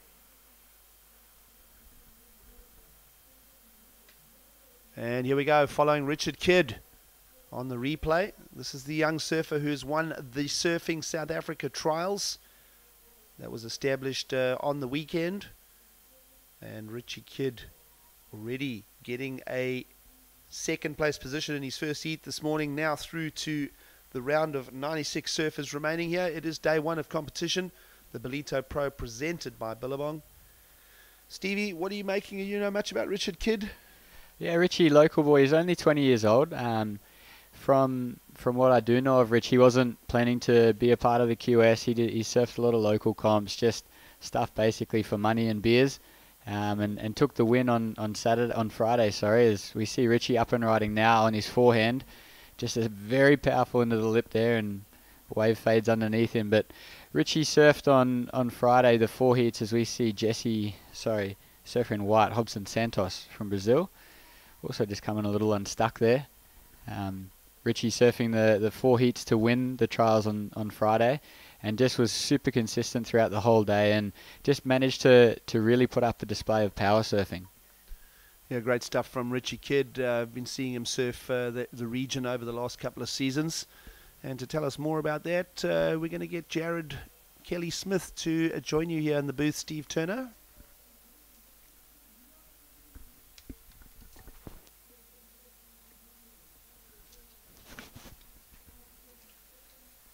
So nice quick handover there. Thank you, Giggsy, for that. Scott Turnbull and Gig Saliers, your two big lads in the webcast booth. Stevie, how are you doing? Start of the third heat in this round of 96. Great to catch up with Charlie Martin down on the beach as we see live action. Quick wave here from Jesse Mendez in the red. Plenty of action down here at the beach. All the surfers on the surfers VIP deck there. And, well, just being a lot closer down to the water's edge for that post-heat interview really gives you a sense of just how much water is moving in here at Surfers Lane. Plenty of swell coming in from the southwesterly, pushing in a much deeper groundswell period, boding well for our forecast for tomorrow and Wednesday as well. As we just see that panned out shot, just showing exactly what you just said, Jared. A lot of water moving around. Just that inside section looking a little bit like the top of your cappuccino that you would have had this morning. And, you know, Jesse Mendez just looking to start early. Richie also going after a really good start here. I think it'll be very important for these guys to register an early score, because it will become more and more difficult to know where to sit as that tide begins to shift. And these guys really have, as we've said all day, a decision to make. Do we go right or left? As we see surfer in white, Brazilian Hobson Santos, just potentially, like I just said, not necessarily getting it right on the mental side of things and going the wrong way on that one. Yeah, we've seen the left-handers here just run into a bit of deeper water quite early on as they break, really offering only one maneuver. It's quite rare that you get a left-hander pulling in all the way through to the shore break out there. So it's going to be interesting to see how the heats pan out over the next particularly hour to 2 hours as this tide begins to drain a lot more. And of course, plenty of support on the beach for local kid, Richard Kidd. Richie, of course, every time he stands up, there's plenty of screaming and shouting. Ballito being a very small surfing community, there is plenty of support down here on the beach. And I'm sure, as has been mentioned many times, one of the hardest working surfers you'll ever come across. I don't think there's genuinely another surfer that puts out more time in the water out here at Surfers Lane other than Richard Kidd. He just puts in hour after hour. Yeah, and he's one of those guys, as I mentioned earlier. He didn't set out with the intention of having a crack at the QS this year, and obviously his result in the trials has meant that, you know, he can begin his campaign with the QS 10,000, which will give him a real mental boost. Richie's physically an unbelievable specimen. He really works hard on his core, into his intercostal muscles and all those sorts of things, which, you know, Richie we haven't seen him go to the air yet, but he has that in his repertoire. He's also just recently turned fully vegetarian, and I mean, he even said we'll see how it works out for him. Yeah, Richard also one of the biggest smiles you'll ever see down on the beach. Well-mannered kid, just extremely respectful as well. Just a very good all-rounded local boy down here. So yeah, as you said, I mean, he's not giving the QS a full crack this year, and he's got a really stacked heat heat number 3 against Jesse Mendes from Brazil and Hirota Ohara from Japan in the blue. And of course, Robson Santos as well. Long-time campaigner, spent many years coming out to South Africa as well. So we'll be looking at Robson for a big result in this heat as well. You can see just how important it is for the surfers out there to get through this opening round of competition for them. As we cut to live action here, taking off late on this one is the goofy footer Robson Santos from Brazil. Just powering through that cutback into the whitewater, getting, looking for a connection there. It just doesn't quite work out for him. But, yeah, pretty stacked heats these, you know. As a youngster from Ballito here, I think you'd have your hands full. Yeah, and I mean, at this level of competition, there's no easy heats. At no point in these competitions do you get to, you know, have a heat where you can just surf a couple waves and cruise through, as we see a surfer in green there just decide to opt out of that wave. But you know, a lot of these guys, you know, Jesse Mendes, he's taken down some big names this year. As Richie Kidd, the local boy, paddles into one here on his forehand, gets right up into the lip, bangs a second crack off the top, and this will just fade out beneath him. But Richie's just, his heat plans have almost been to get a score to establish himself, and then he just chips away at building a lead from there. You know, we saw him win the trials with a late 8, a really late score, but he's just a really busy surfer. He almost takes that Brazilian stance and just as many waves as he can. He picks up waves, you know, where he doesn't have priority, and he'll take it from underneath you. Yeah, it was actually interesting. I was chatting to one of the locals out here that was speaking to Richard Kidd before, and Richie's actually never won a contest before, funnily enough. He's, you know, he's filled with talent and hard work, but has never gone all the way. So winning the trials for him is actually the first time he's ever won an event. And he just said that of all people, it was his girlfriend that came to him and said, Richie, just surf like you free surf. Go out and have some fun. And sounds like some pretty simple advice, but it was straight on the money for him. And it's exactly what he did for those 4 or 5 rounds in the men's trials. As we watch now, Surfer in Blue, Hirota Ohara from Japan. Just an attempt at a whitewater climb there. Just getting a little bit caught off guard there as he falls.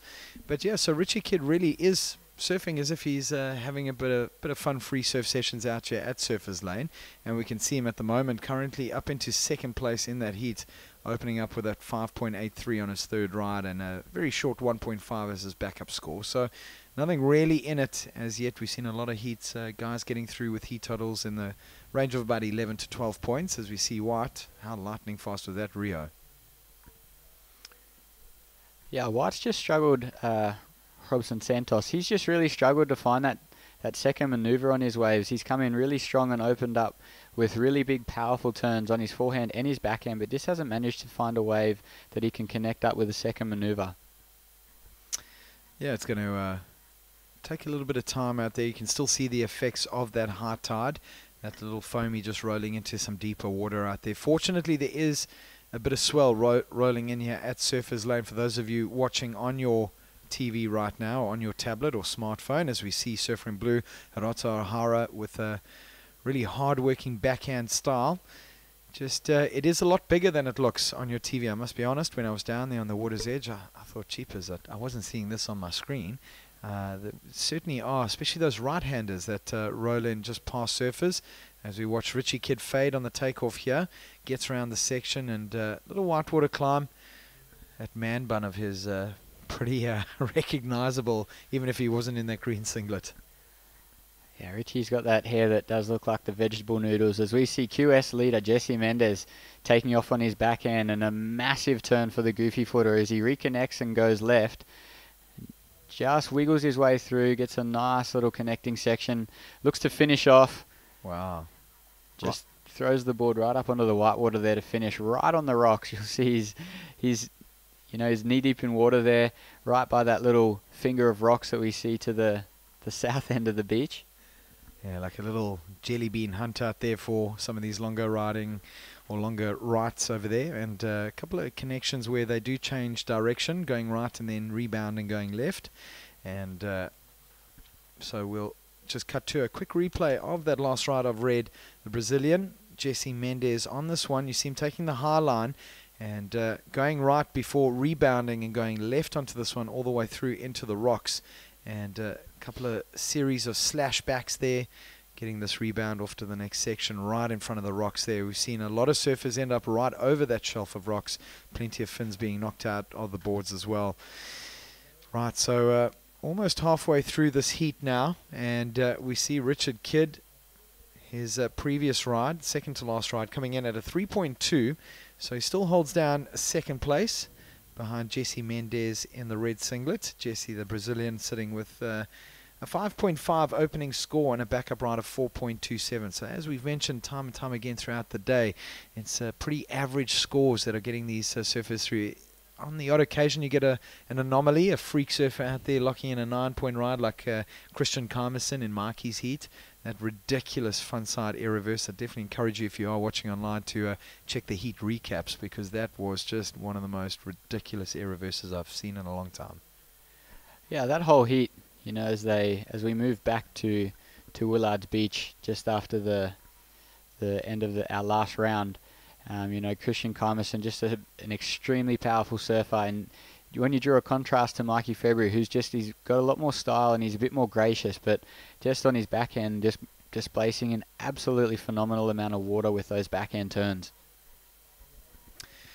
So folks, if you have just logged in online, whether you're watching locally in South Africa during this Monday and sneaking off a bit of work on the side, or whether you have tuned in from on the other side of the world, it's great to have you watching day one of the Ballito Pro presented by Billabong, live streaming both on the Facebook page as well as the WSL app and website. So fantastic having our production crew up and running here to get the first WSL 10,000 QS event of the year underway. Only 5 events of this caliber on the calendar for 2017.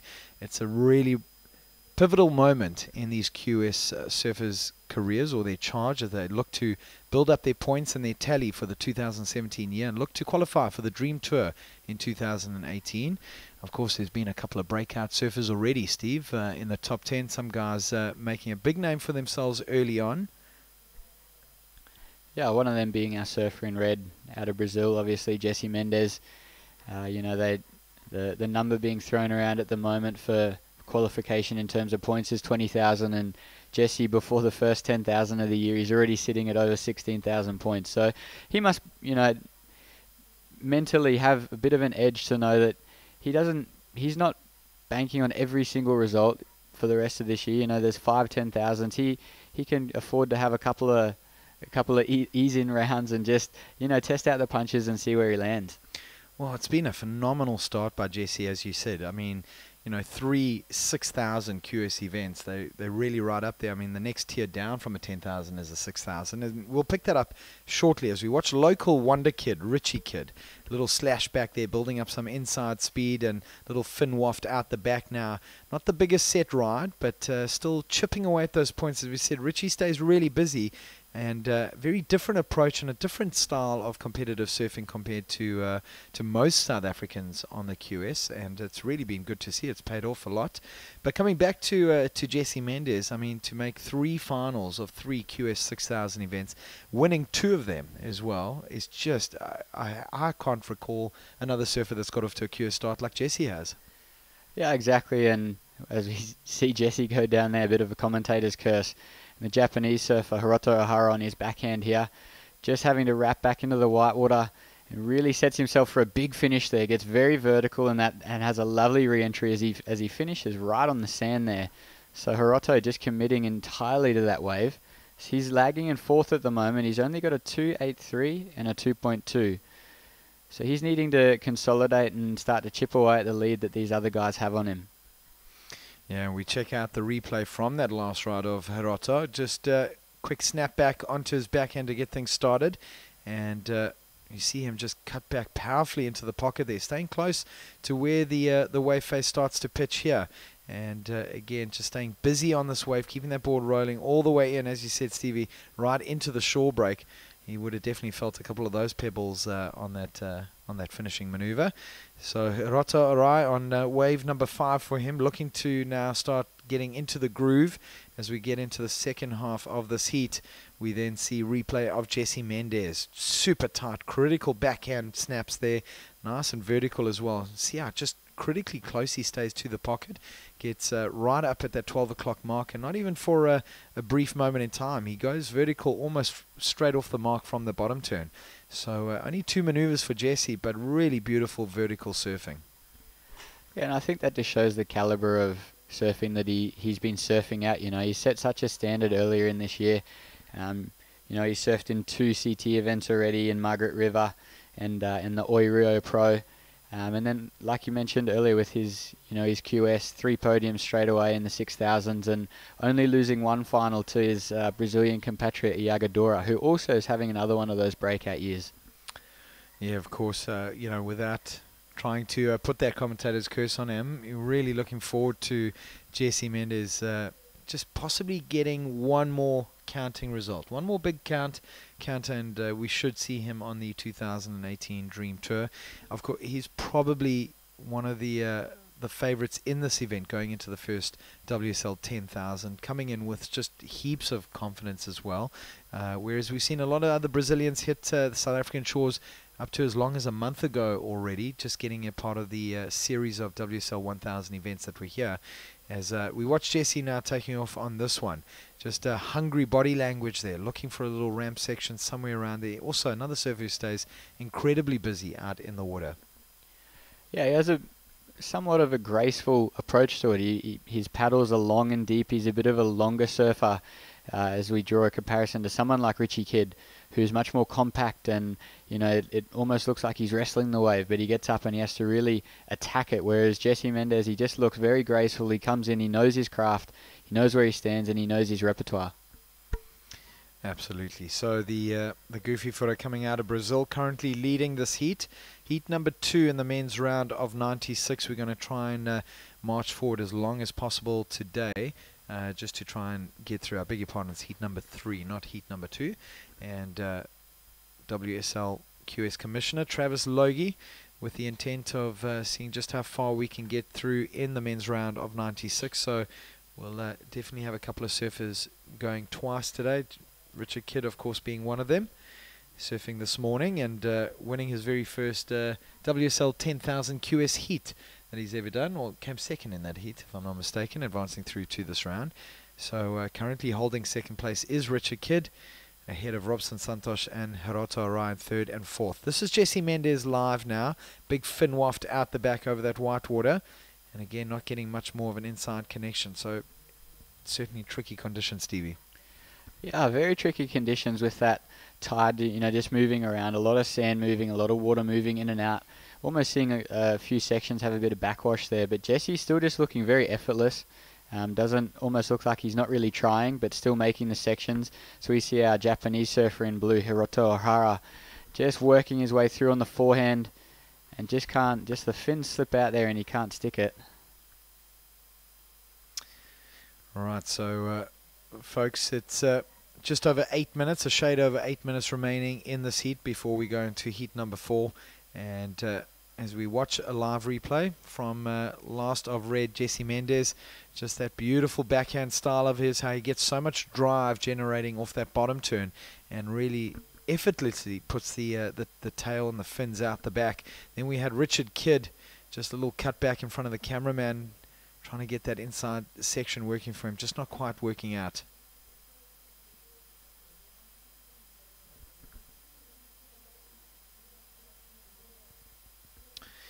So folks, we did get things underway this morning early on with heat number 1 in the men's round of 112. We had 8 heats that we surfed through early on this morning.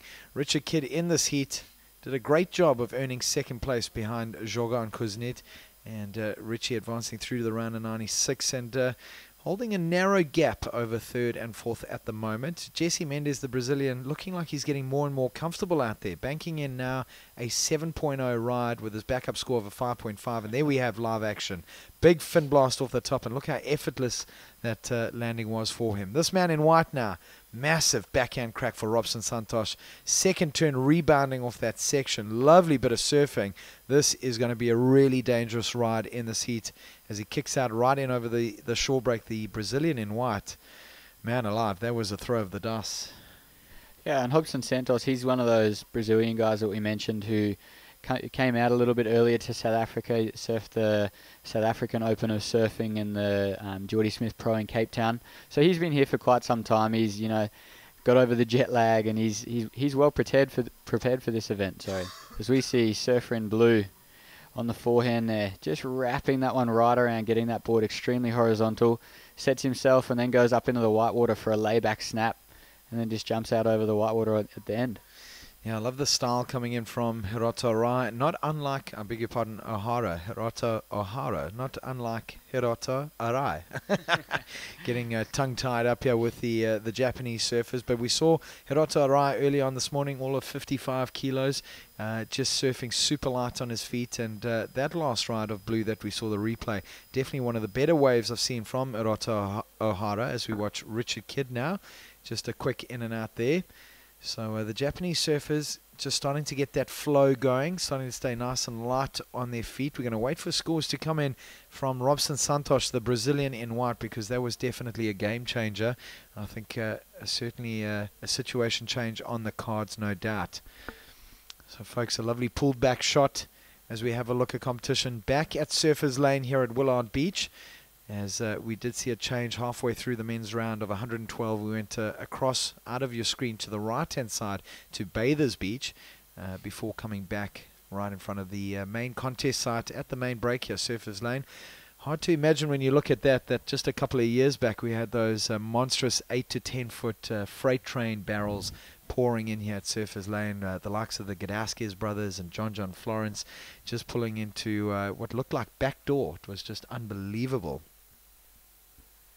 Yeah, and that's the nature of the QS, isn't it? You never know what to expect. You never know what you're going to get. These guys know that. They've done this for long enough. As we see the Surfer in blue just wrap that one off and then go super vertical through the roof of that one. We'll wait for a replay and just analyse that a little bit. As Surfer in red, Jesse Mendes with a massive off the top snap.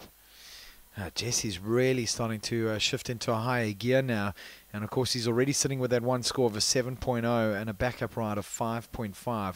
So we'll wait for the refresh in the scores to come along. But Jesse just starting to stretch his legs in this heat, and certainly if you're a QS campaigner sitting on the surfer's deck watching him in this heat, you start thinking, man, this guy is absolutely deadly. You don't want to draw him in a heat right now. 2017 looking like a stellar year for him so far. Oh. This is the replay. Look at the power off that backhand turn. Beautiful carve to begin with, and then just punching through that lip on the closeout turn. Richie Kidd now in green. This is a great looking wave for the Ballito local. Lots of support on the beach. You can hear the crowd shouting. He still eyes an inside section, checks where the rocks are, manages to get around that little finger, and then finishes off right in over the shore break. So plenty of screaming and shouting for the local. See him finishing off shin high water just on that shore break section. So plenty of important scores to come in. Remember, we're still waiting for Robson Santos, that beautiful backhand wave of his. Hirota O'Hara has also put his name in the hat in the hats as well. And take us through this replay, Stevie. Yeah, so Richie on the backhand, just plenty of spray on that one, throwing buckets, floats over the section. This is where Richie really has to go to work, sets himself, composes himself nicely, works it around the rocks there, and then just finishes off with a huge turn here. Just swings it around, gets that board nice and horizontal. And you'd have to think that he's going to improve on his 3.2, and that'll become a throwaway. So we see the surfer in white, Hobson Santos. Signs of frustration beginning to appear there for him as well. A big, powerful surfer, and it's almost as though he really can't engage his fins like he'd like to. Yeah, for sure. You know, these conditions start to favour the sort of lighter weight, or just light on their feet surfers, especially when we talk about the Japanese guys weighing all of 55 kgs. Crumbs, I haven't weighed that since I was in primary school. As we watch White up and riding now, Robson Santos again looking for this inside connection, starting to really get busy out there. And that wave count of is increasing as we watch your heat leader, Jesse Mendes. Watch the body language. Goes to the air outside of the camera view, and he lands it as well. I'm just totally assuming that he pulled off a big air there, because our camera guy just missing that.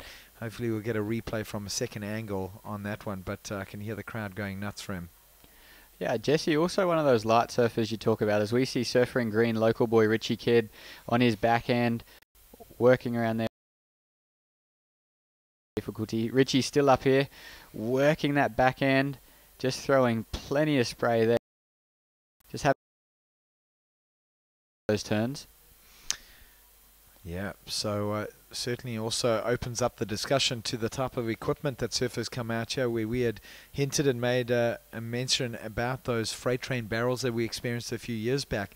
I know that a couple of the traveling guys, particularly the Gadowski's brothers, feel rather puzzled before they travel out to South Africa, trying to wonder what boards to pack. Do I pack from 5'9" or 5'10" boards all the way through to 6'8"? What are the conditions going to be? What are we looking for?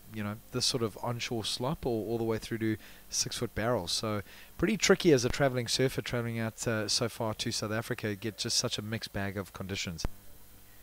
Yeah, and speaking to the surfer who'll be in green in the next heat, Luel Felipe, he'd mentioned he was watching footage of that 2011 competition here, and he said he packed a 6'3", just hoping that it had happened again. So it just goes to show that, these guys, they really do have to anticipate anything. As surfer in white, Hobson Santos works that one back into the white water, almost comes unstuck, but composes himself and just gets that final turn into the white water. He's going to look for a reconnection here. We call that a wiggle. Yeah, so we see the timer going down, counting down the seat. It could just be good night for our local boy Richard Kidd. And just finishing off that wave, plenty of scores coming through, but we did see Hirota O'Hara lock in a 6.4, and his previous high rider 5.8 becoming his backup score. So and then scores drop in for that lovely big air from Jesse Mendes, the Brazilian, leading this heat, locking in an 8.0. So Jesse Mendes with a heat total of 15.0, and Hirota O'Hara in second with a 12.2. A couple of scores to drop in for Richard and Robson Santos. It doesn't look like it's going to be enough, so we just saying a couple of replays to the judges. I'm going to bow out of the booth for just a few minutes to catch up. There's that replay for Jesse Mendes, beautifully executed, clean air reverse on his front side. Stevie, I'll catch up with you in just a few minutes' time. As Jared goes off to get some sand in the toes, we're going to wait for official confirmation of how that heat ended. But don't go anywhere. The next heat coming up will be heat number 4 in round 2, our round of 96. So we're just going to go to a quick ad break.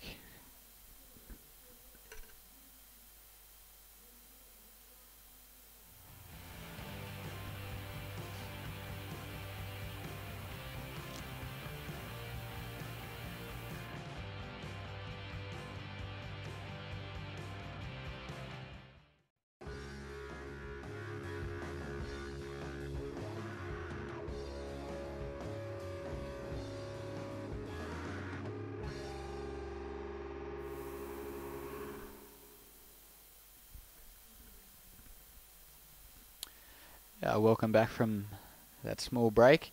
So we've just had confirmation of the last couple of waves for surfer in red, Jesse Mendes, just showing his absolute class and skill as he locks in an 8.0 and an 8.5. As we look at the heat list for our next heat, surfer in red, CT campaigner Jeremy Flores from France, surfer in blue, Goni Zubizarreta out of Spain, and the two Brazilians, Alea Minez and Luel Felipe. Luel already surfing a heat this morning, but this is an absolutely stacked heat. Anyone capable of taking it out in these tricky conditions.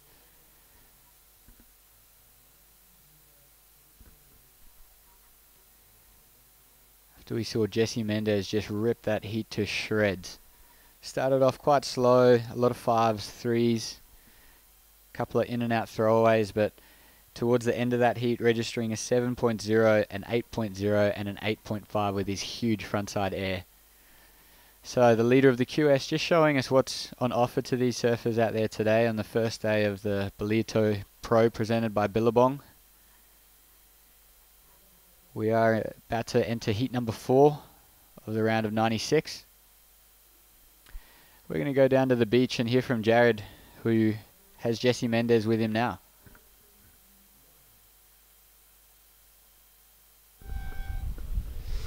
All right, thanks guys. We're down on the beach live with winner from that last heat, QS ratings leader Jesse Mendez from Brazil. Jesse, you got to take us through those 2 8-point rides for those big airs.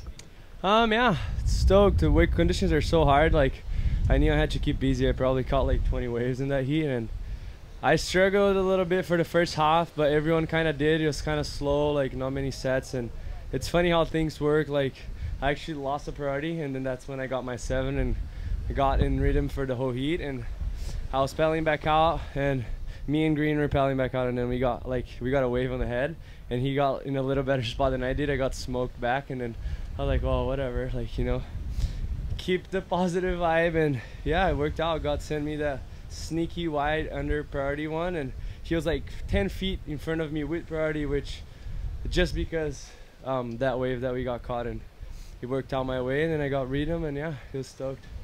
Just quickly before we say goodbye to you now to go and get dry, you've come into the year with probably one of the best starts any QS surfer could ever dream of. You've had 3 finals, winning 2 of them, and you now come into the biggest event of the calendar so far, the WSL 10,000. You must have bucket loads of confidence. Well, yeah, I have confidence. I think I'm just working on myself and trying not to surf and do what I can do best, and if it works out or not, it's just part of the plan of God, and it's working my way, so I keep going. Actually, I was kind of nervous before my first heat. Always the first heat's kind of tricky because you don't know how they're scoring you and stuff, so trying to figure it out, and it worked out. Yeah, stoked. Got 2 8s. It's hard today, and yeah, keep on going. Well, there we have it, folks. Jesse Mendez from Brazil. Jesse, lots of people watching online, I'm sure, as well. Anyone you want to say hi to? Yeah, to everyone from home, my family, everyone that works with me, and all the people that watch us. Always watching. Brazilian fans are huge for us, and they help us a lot, go through every stage. Even the hard ones and the good ones are always with us, so yeah, thanks for that, and keep on watching us and cheering for us. Right, so back to the guys in the booth. Jesse Mendez winning that heat in a dominant fashion. We'll catch up with him in the next round. All the best, Jesse. Thank you, guys. Thanks. Unbelievable modesty shown from Jesse Mendez there. Just absolutely rips a heat to shreds, and just wants to thank everybody for getting him to where he is. So as we cross back to the action live now, got surfer in red, CT campaigner Jeremy Flores going vertical straight away, huge re-entry, wraps that one back around, gets his board nice and horizontal, just snaps off the whitewater and works hard to get through, but just can't make it out of that one. Jeremy coming here for a number of years, always brings his family. Surfs out of France officially, but he's from the Reunion Islands.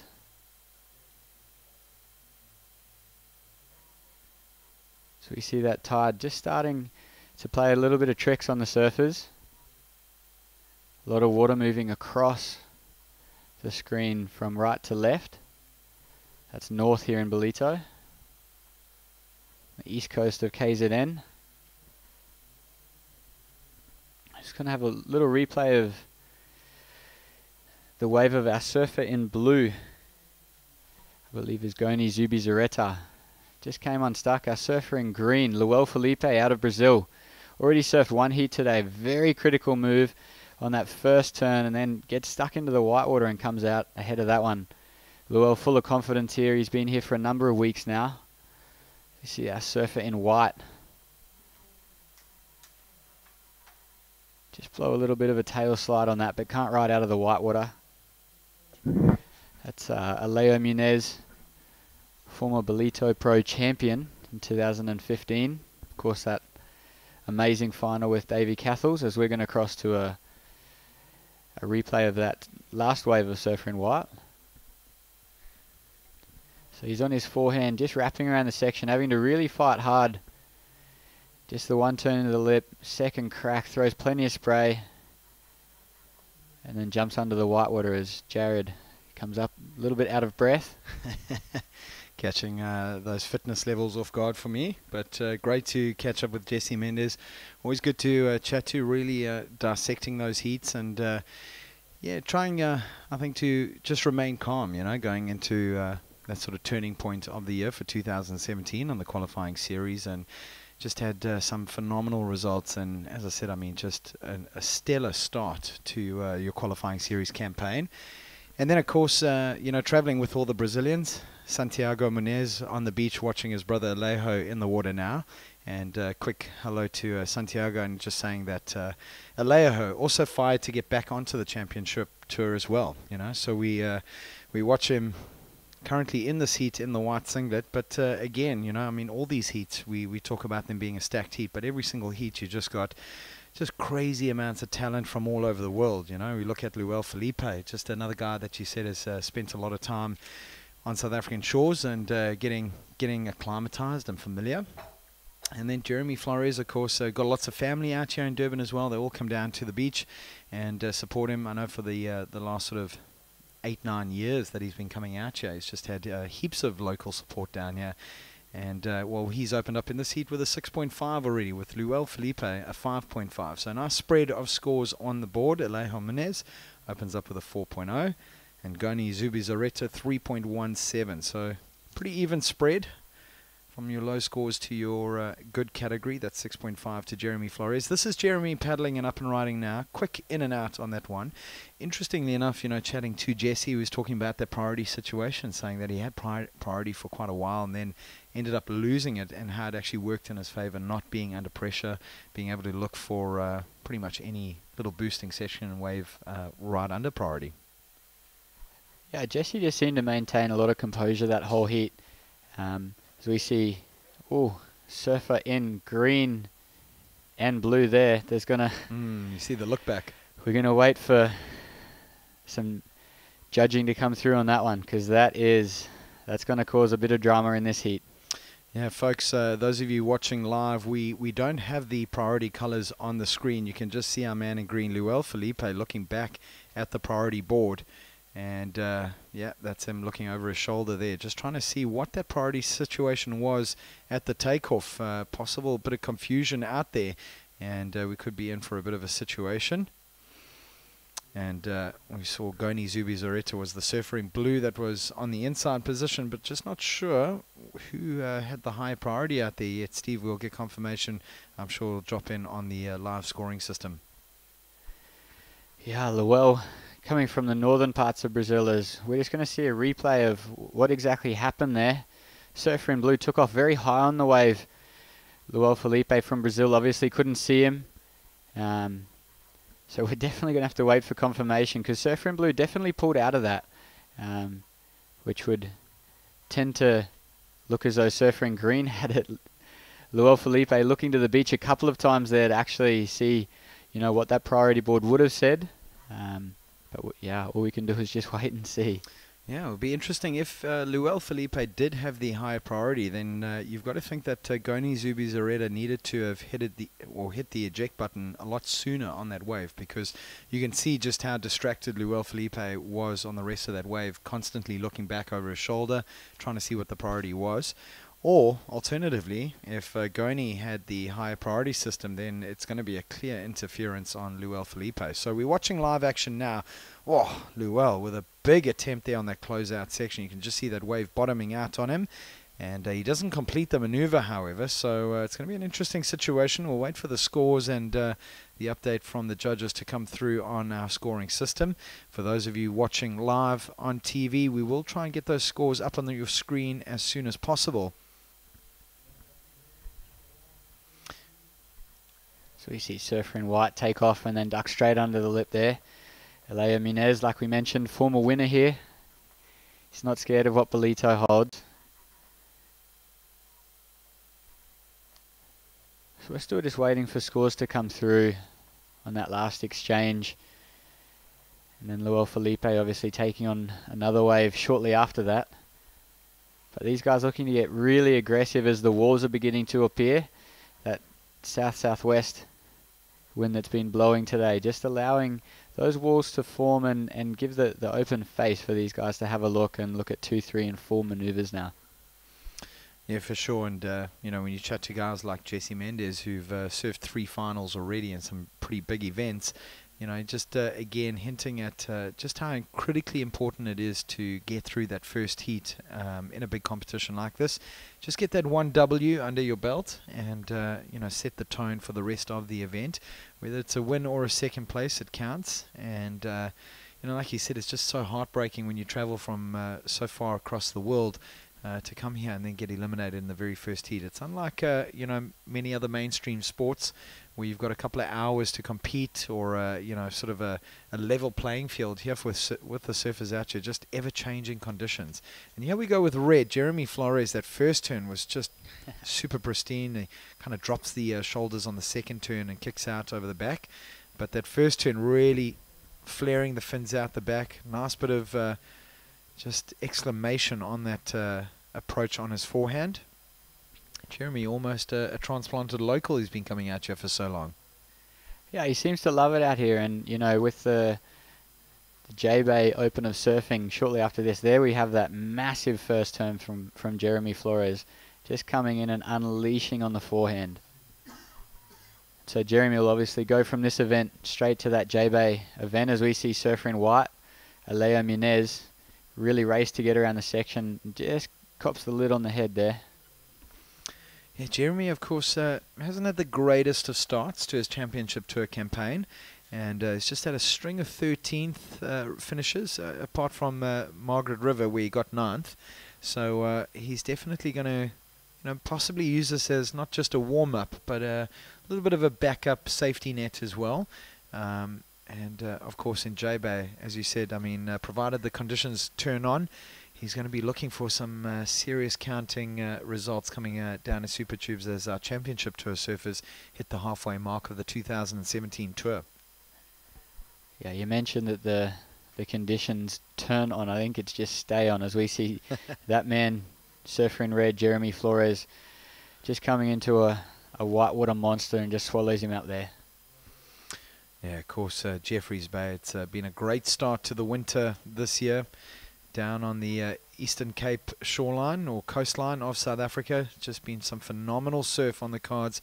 Been so consistent down there. And a lot of our international surfers that have come out for the City Surf Series for a string of 5 or 6 WSL events, including a WSL 3000 event in Durban 2 weeks ago. A lot of guys have ended up making the trip down to Super Tubes and scoring some absolutely pristine freight trains from supers all the way through to salad bowls. Just getting some great surf down on the cards and supers. For a lot of our international surfers, it's also been the first time that they've ever managed to actually score really good Super Tubes. Yeah, and we saw guys who we're going to see come up later in this round of 96.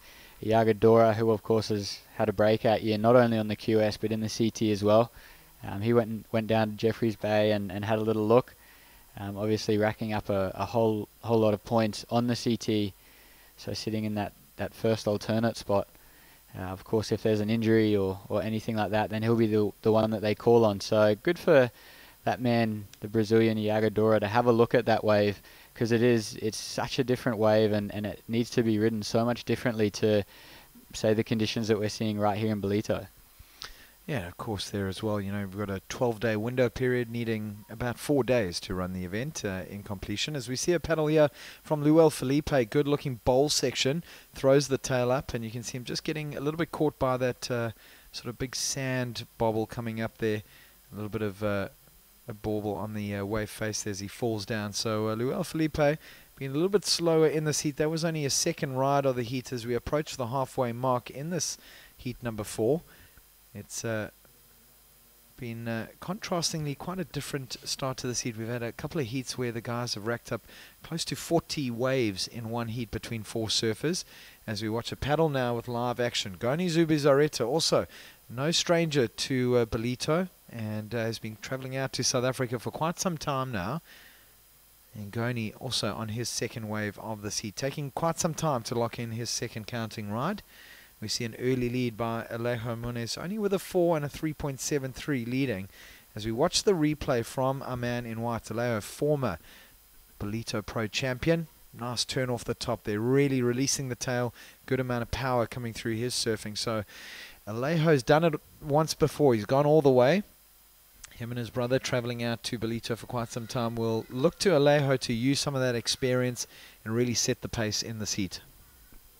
Yeah, Alejo, you mentioned that final he had against Davy Castles, one of the historic finals here, and he's just a really calm surfer, similar to Jesse Mendez. Just sets himself. He doesn't get complacent in the heat. He works. He has a look around. He hunts for little insiders, and he doesn't just relax when he doesn't have priority. He gets busy and he looks to consolidate on his scores. Yeah, for sure. The Brazilian approach is to never just sit pretty and wait. The guys just have windmill arms. They don't stop paddling left, right, up and down, and we just see a high work rate. And even in the seat, Alejo just knocking on the door there at the moment, currently sitting in 3rd. We see Jeremy Flores leading the heat. Remember, he's got that single high score of a 6.5, the highest of the heat so far. And now Luel Felipe moving up into 2nd, backing up that 5.5 with a 3.43. So it's still anyone's game in this heat as we start to get into the business part of heat number 4. It's only a point or 2 separating 1st, 2nd and 3rd. Still very, very close. So our judges requesting a replay of green and still analysing a few of the situations out there.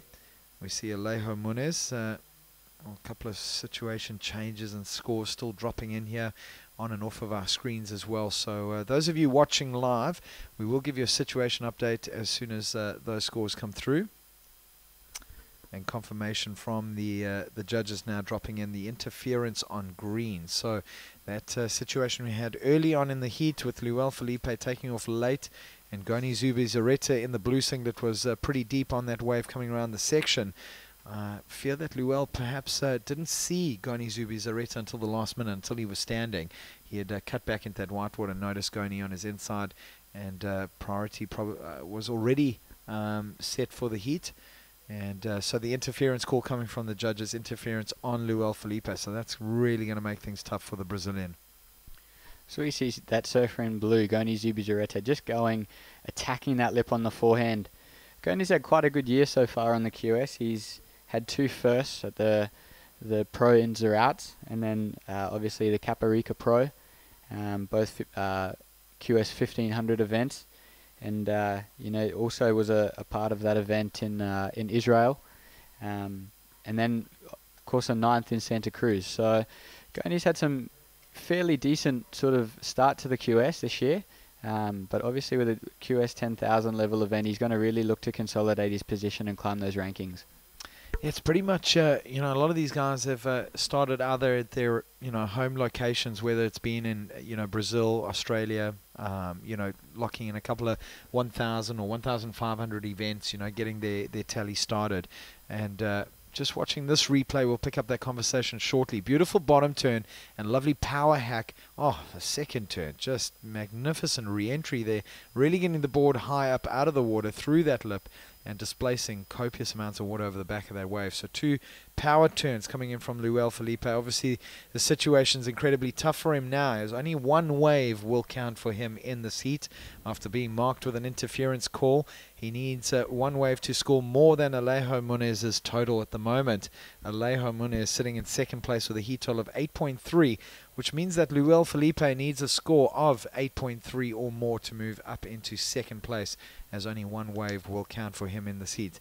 the second, first and second place surfers go over 10 points. It's good night for Luel Felipe, unfortunately.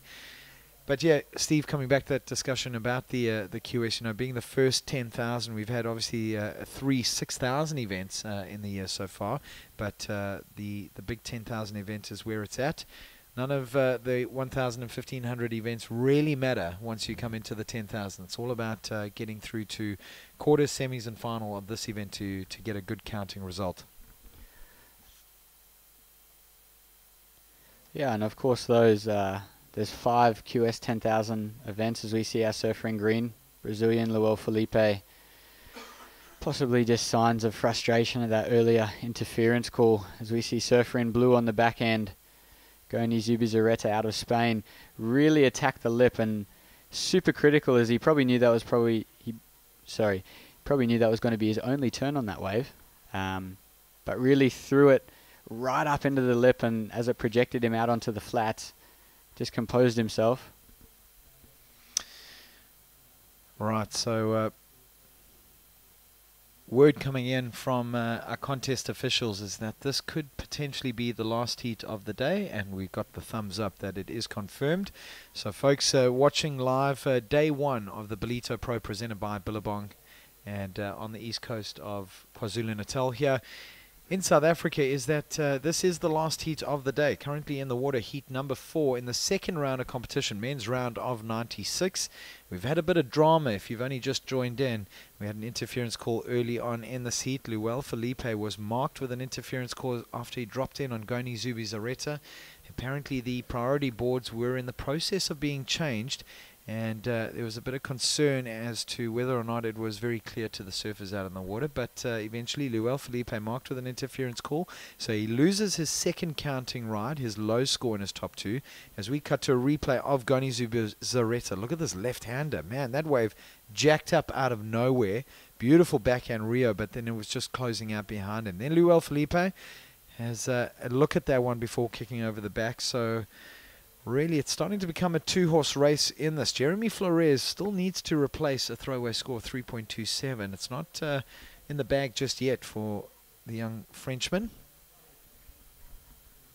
Yeah, and of course Luel Felipe just mentally must be really wearing it right now, Jared, as you know, we look at all the waves ridden, and had he not had that interference call on him, he would actually be leading this heat with 2 5s. Yeah, that's the heartbreaking moment for the Brazilian in green as we watch blue live action. Beautiful wraparound cutback, nice and tight in the pocket on the second turn. Looking for this inside connection, really wants to put the exclamation mark on this wave, and a very important ride there for Goni. He was trailing in third, remember, sitting with a 4.13 and a 3.17. He doesn't need much more to move up into second place, let alone the lead.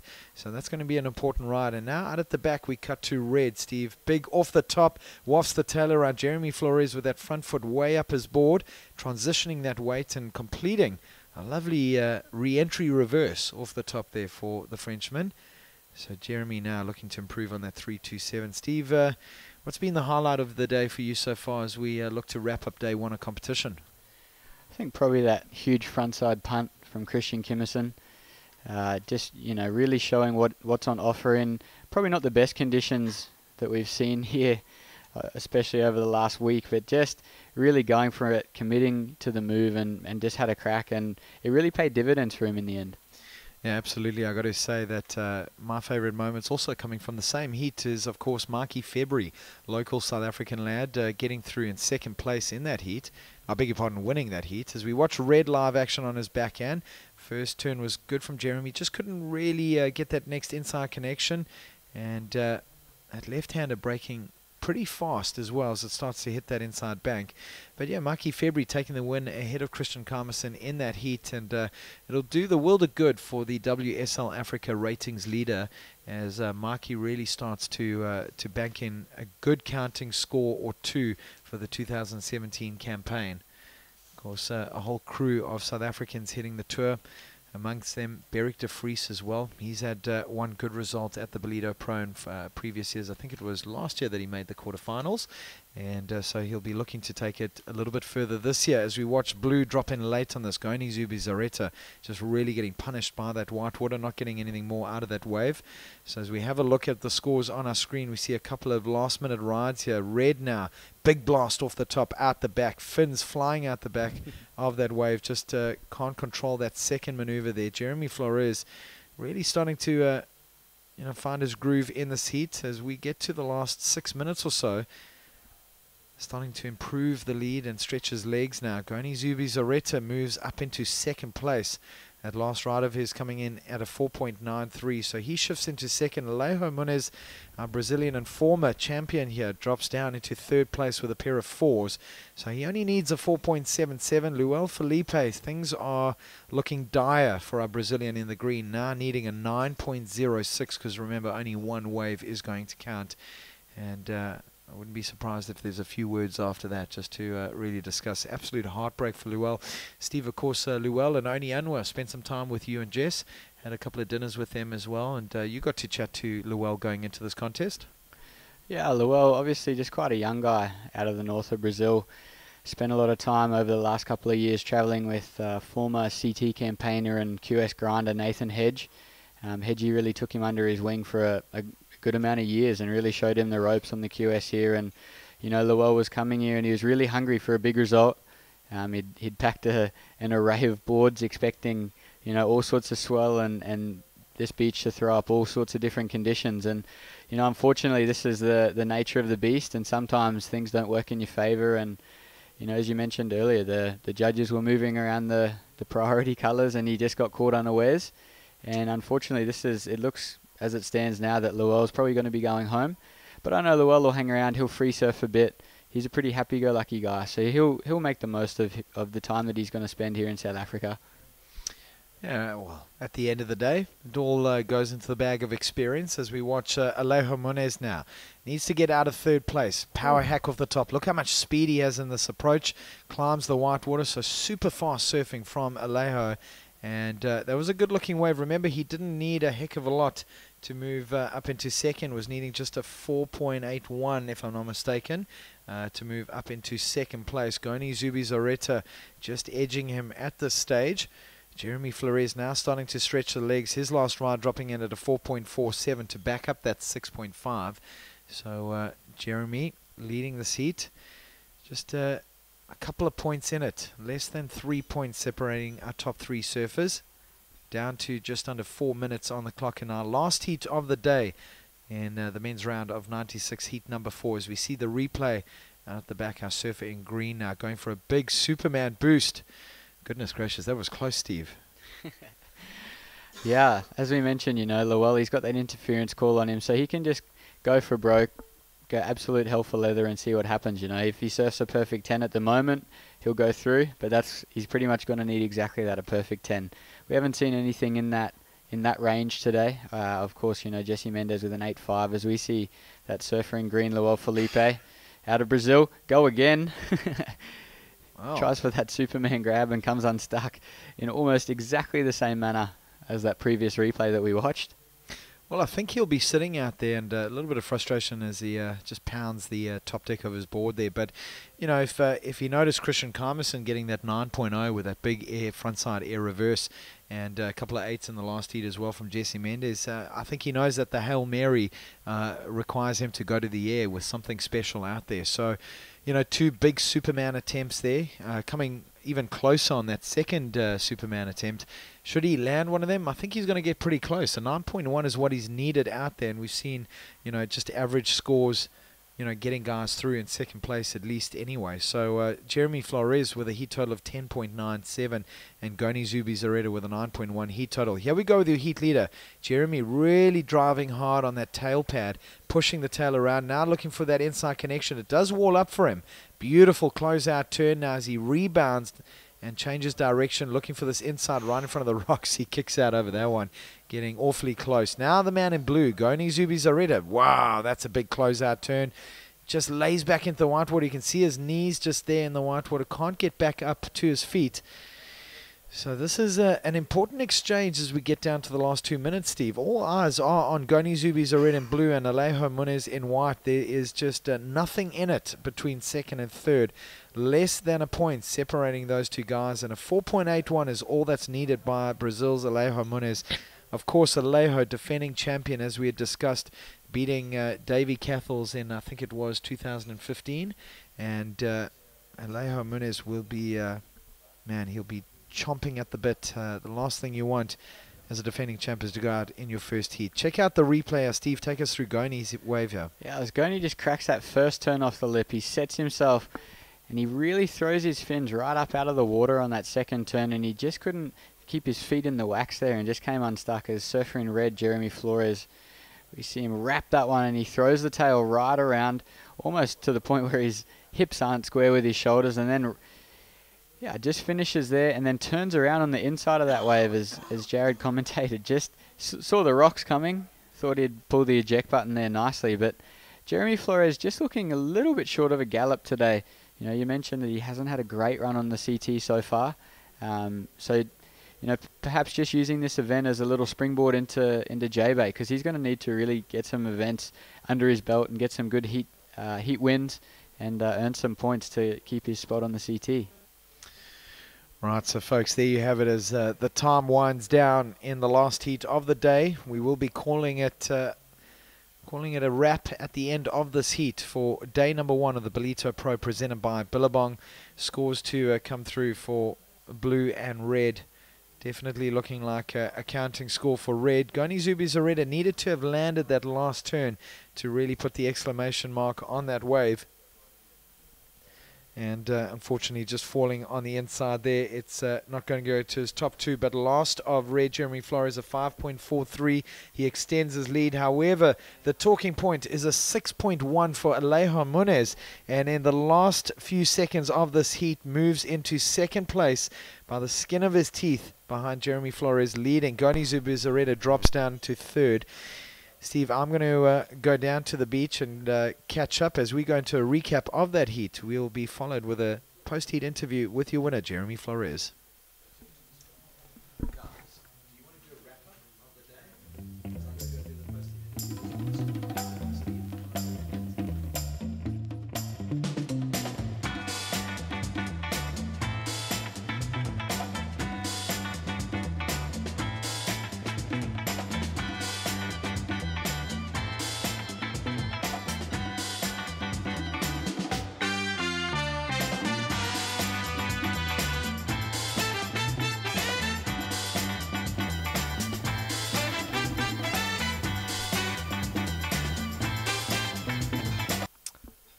Yes, and welcome back to the Ballito Pro presented by Billabong here in the beautiful shores of the Quatacusa municipality. That was our last heat of the day, so thank you for everyone online sticking with us. Steve Turner, we've had a fantastic day. What are some of the takeaways for you, mate?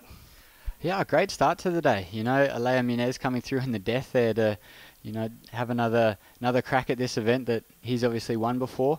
But, you know, just I think the switching of venues shows us that there's a lot on offer, and that Commissioner Travis Logie is really keen to get a lot of surfing in the early part of this week. Some great heat scores from QS leader Jesse Mendez, and you know, obviously Christian Carmison coming with that 9.0 as well. Yeah, absolutely. So not ideal postcard situation and conditions out there, but some high scoring waves. So make sure you check out the all the replays and actions via all of our social media hubs.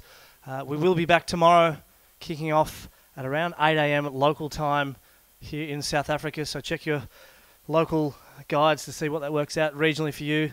On deck for the first heat, we will have some of the best surfers going around. I know Davy Cathels from Australia will be our high seed in the red singlet for that one.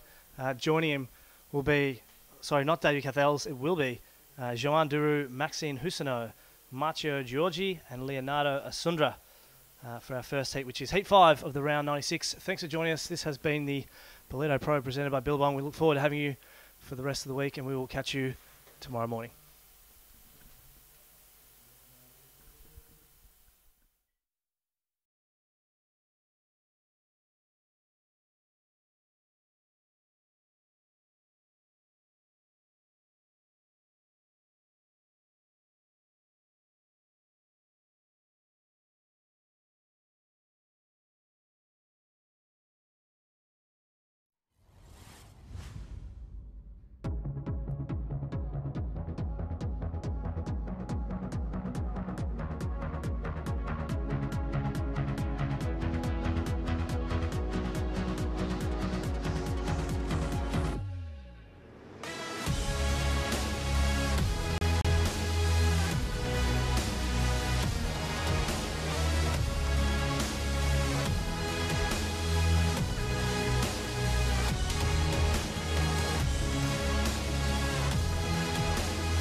right, we might throw straight down to Jared Smith on the beach with the winner of that last heat, Jeremy Flores from France. Take us away, Jared.